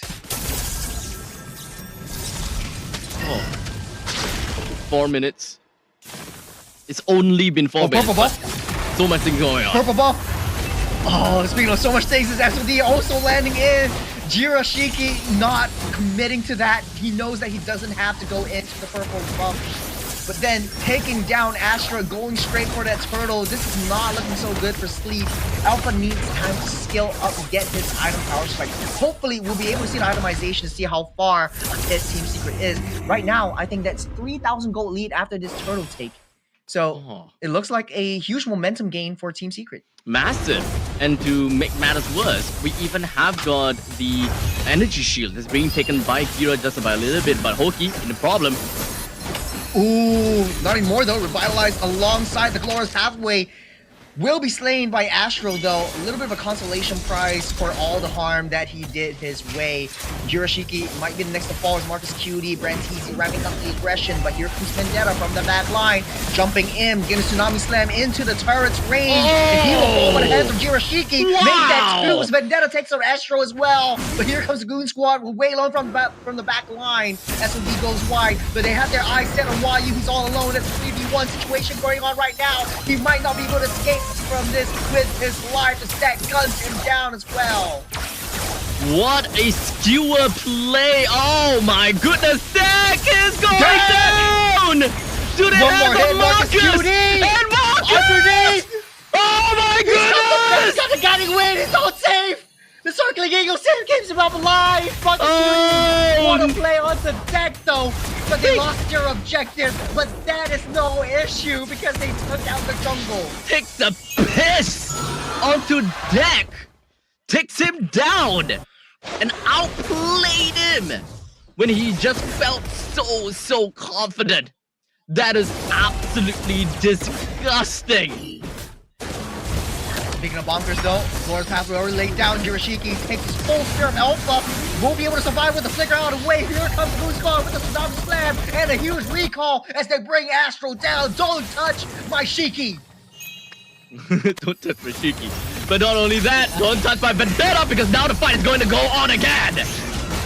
No crucial ultimates as of now. YU goes in strong, guiding him to keep him out alive. Here comes the Crimson Beacon to lead the charge once again. The full barrage of damage comes through from Team Secret. One falls after another. Next to fall, Hoki will be able to keep himself alive just for a little bit more. Clear things up on the back line. That's 4 down for Team Sleep. Team Secret charging in hard. They have all of their damage dealers and they have the last turtle in their possession. It doesn't look like Astro has it in him to defend against this one. I am inclined to think that Wei Long actually has got the Sky Pierce. And that's not the case. Rhythm of Joy.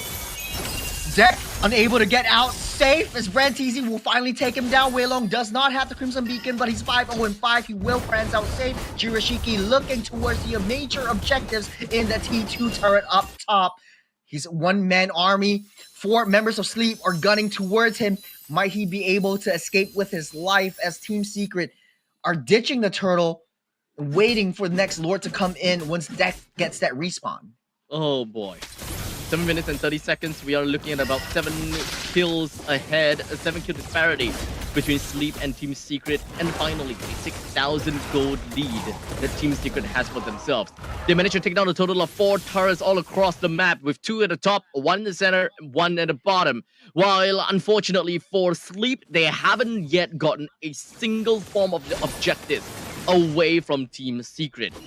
And right now, we've even got the Lord that has just spawned in favor for Team Secret as they are huddling around Madara while Sleep is looking for an opportunity. Ooh.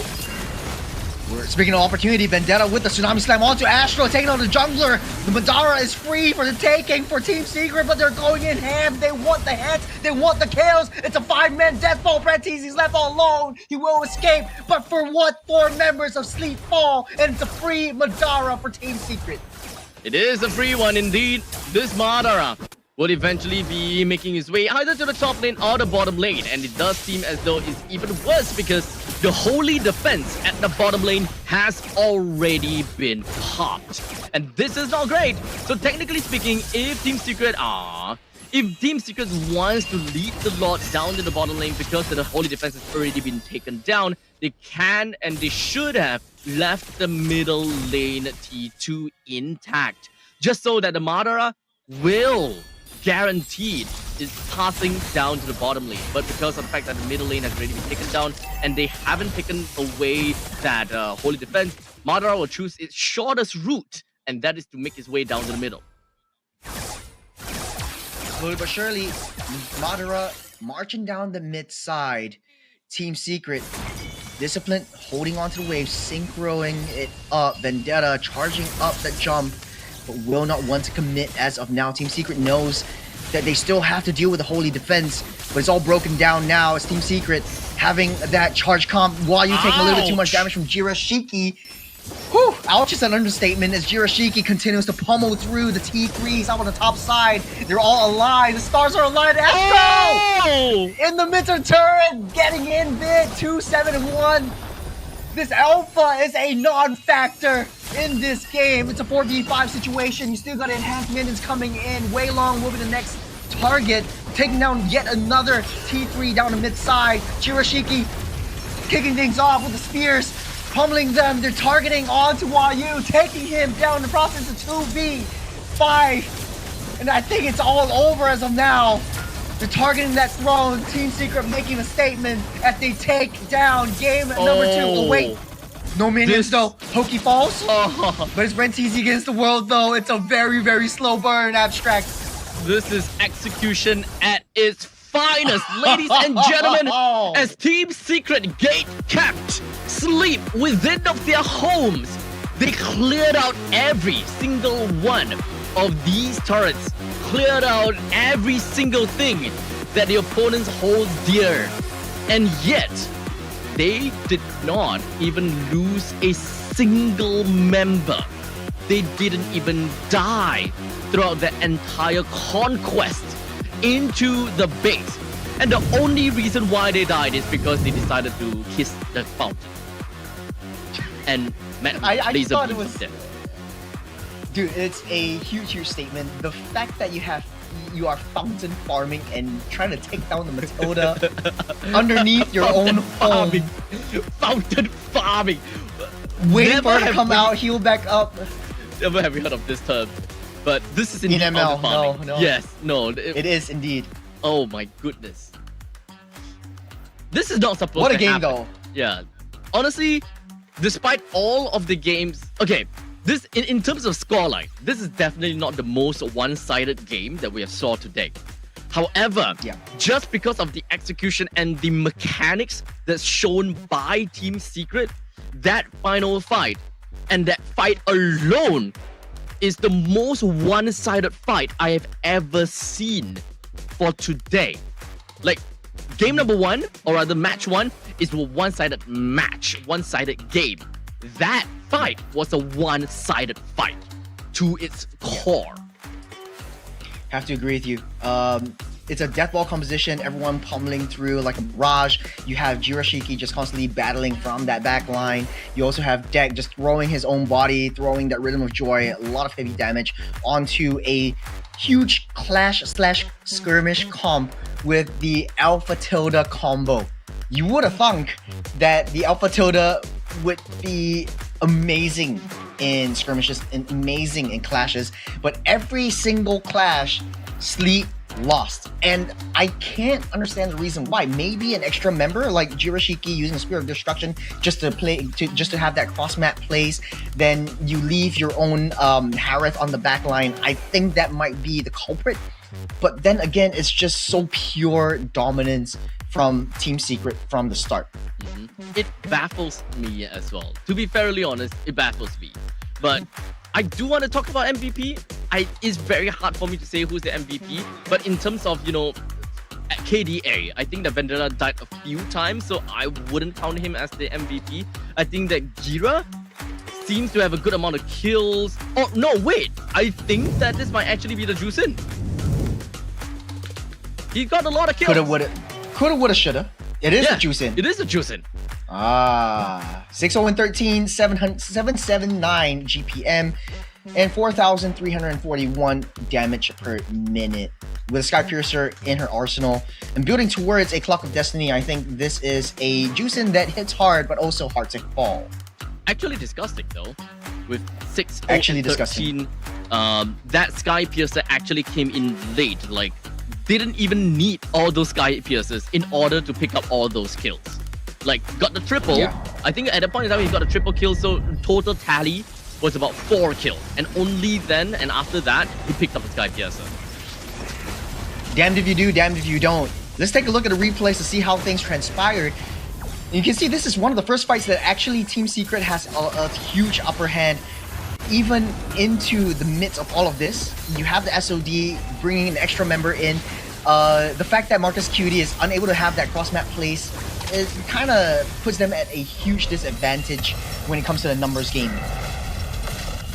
Oh man, this is just absolute dominance, especially this fight. We thought that it could go down to a very close fight, but Dak is just zooming everywhere. That Dak even got a triple kill from that. Absolute menacing monster kill for Wei Long, and this is the crazy part, right? It just literally just floored it.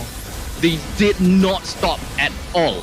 If they were in a car, they would be in an F1 car.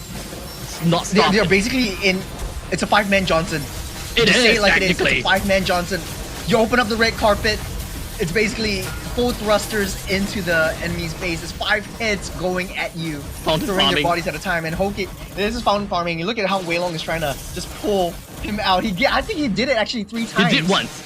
Well, 3 times, really? That's the second time. Oh, that's the second And then time. Third time, he's just standing there. Yeah, so that's the third time. Going in, I think they actually It's actually the third time. Okay, Actually, the actually third time. third time. Yeah, actually the third time. My, oh my. Let's take a look at the items as well as the emblems all across the board. Nothing too out of the ordinary, that is for sure. Let's take a look at sleep and understand if there anything to, it's kind of weirded out or what doesn't work. No, emblems is fine. You've got their purify, you respected their enemies, they got the flickers, and of course the retribution that is absolutely necessary. There's just, I think that not only is the execution that is working against sleep, but I think that the draft kind of make it easier per se for Team Secret as well, right? I do understand what they're trying to do, right? Zask, Zaman Force with the Infernal Pursuit. This is something that we've seen time and time again in the previous seasons and in a couple of months back. It's tried and tested and it works. But I think that the Zask is no longer the same Zask that we have seen before. The amount of damage that he deals is just not that great. And to put salt onto wound, there is a Hylos that will absorb the entirety of the ultimate. That's right. The Nightmare Spawn or the Dominator's Descent will do nothing to a Mighty Steed like that, especially since like you're building half builds on the Hylos anyways, so it takes a lot more damage for you to take them down. Take a look at the post-game statistics right here. It's pretty much an even Stevens game. Honestly though, it could have gone both ways. It was just Team Secret having that extra man advantage from the SOD. Yes, Wei Long kicked things off with the Crimson Lantern, but then Jirashiki just came in at the right time. I think he only missed maybe 1 spear that I counted, but at the end of all of that, he was in every single team fight. 68% kill participation for that Moskov is pretty high in my books. It is actually very, very high. So honestly, this is just a constantly revolving fight for every single one. They're just doing what they can to I would say they're just doing whatever that they can to really oppress the opponents, despite being a very I would say a very early game-centric composition with Alpha Tilda? Is it Alpha Tilda you called it? Alpha Tilda combo? Alpha Tilda of supposed to be rolling, right? They're supposed to be destroying, but that just wasn't the case. They couldn't find themselves that kind of the opportunity. Early game, shut down and shut down and shut downs over and over again. Yeah, man. At the end of the day, though, both of these two teams, unfortunately, they had to meet right here because for me in Abstract, I guess like you can agree with me, this is one of the toughest matches that we had all day today. And if they would have met in a different bracket or tomorrow even, things would have played out a lot differently. At least they have some sort of information watching the stream today. But yeah, with that, we will see the brackets that are updated on both sides to see who is playing tomorrow and how many games both of these teams are playing around with.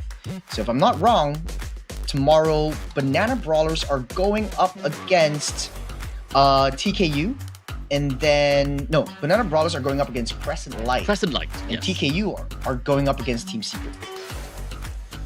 Oh, this is rough, especially for TKU. For TKU to know that they're going up against XMPL players who knows what they're doing, and with this kind of performance, TKU have got a lot of homework to do in order to come back in and deal with that. But in the meantime, oh wow, is that 2-0s all meant across to the board. be that all the left teams are won by a landslide? Blue side supremacy, bro. This is foresight at its finest. This is foresight. Let's take a look at bracket updates, bro. Okay, let's take a look at that. We have Banana Brawlers up against Crescent Light. Crescent Light. Those are the BO3 that we'll be watching. The other BO3 is TKU versus Team Secret as well. And by the end of these two games, we pretty much have got the contenders that will be going down to Jakarta, but they gotta have to fight each other out in a 5 game in order to decide seeding. Seeding for the international stage. We are unsure how that yet. Maybe we'll get more information as we get it tomorrow. Because going into the cross-national final, you want a collegiate or high school team from Singapore to best represent our country, our nation. So what are your predictions right here, Abstract? Who do you think will make it to the top? Honestly, I know nothing about Banana Brawlers, but I feel that I know them simply because of their names. So Same here. And the name is kind of funny. So I'm just gonna put a random bet onto Banana Brawlers and just think that they are likely gonna be the one that will win against Crescent Light. And looking at the right side, Team Secret is too strong. Team Secret really is too strong. They are really just judging strong. from TKU though.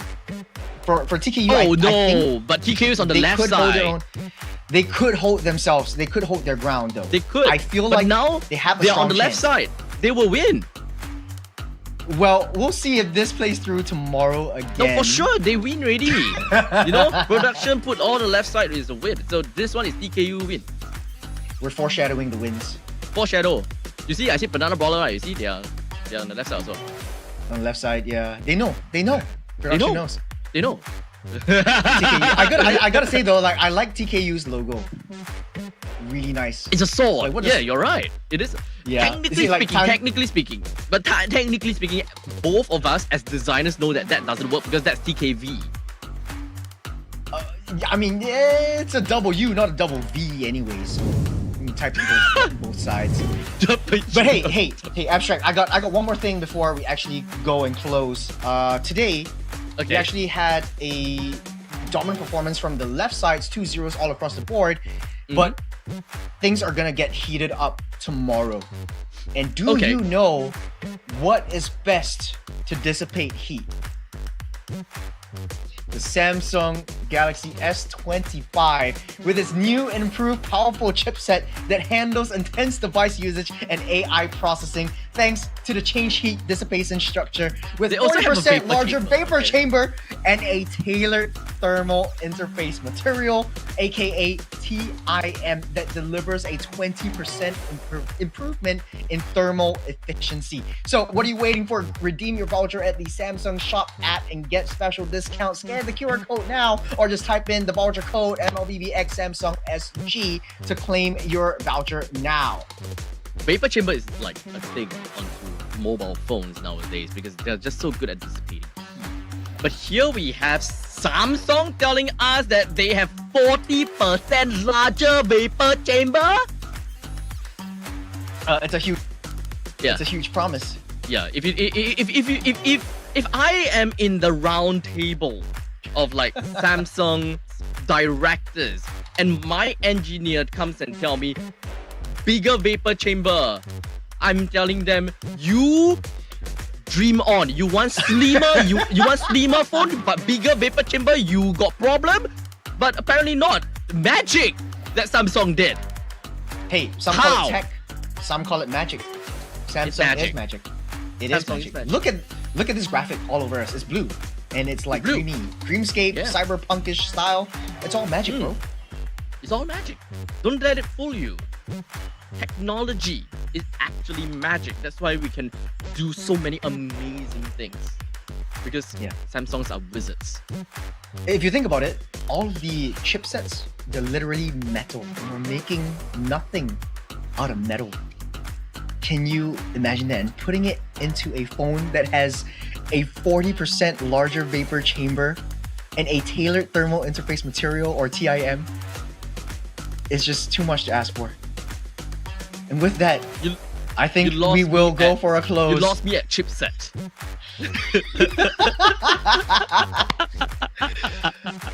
Okay. Okay. I think that we had more or less enough fun right here. We've got the entirety of today to talk about the games. We have got more than enough time to talk about Samsung. But we will be back We will talk again. more about Samsung tomorrow, Abstract. Yes, we'll we talk more will. about them tomorrow. Tell you more It's about the still not done 40% bigger vapor chamber. That's not all. That's not all. We still have so much more. Design, color availability, durability, AI message overview, human-like AI agents. The list goes on. Chill. But hey, We need to talk about those tomorrow. Leave some for tomorrow. It is a story for tomorrow. Today, we santai, we sabar, and we relax. We All right.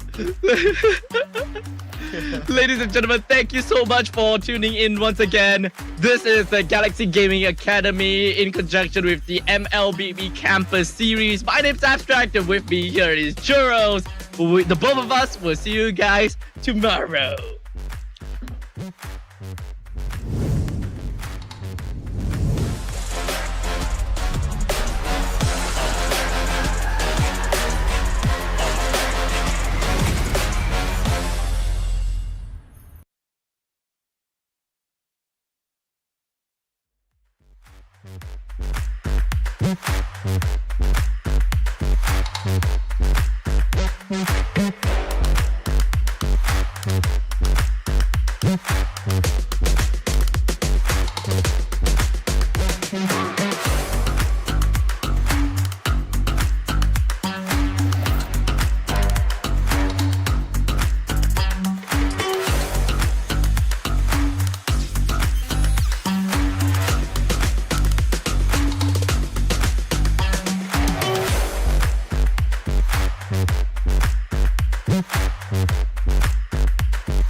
Thank you.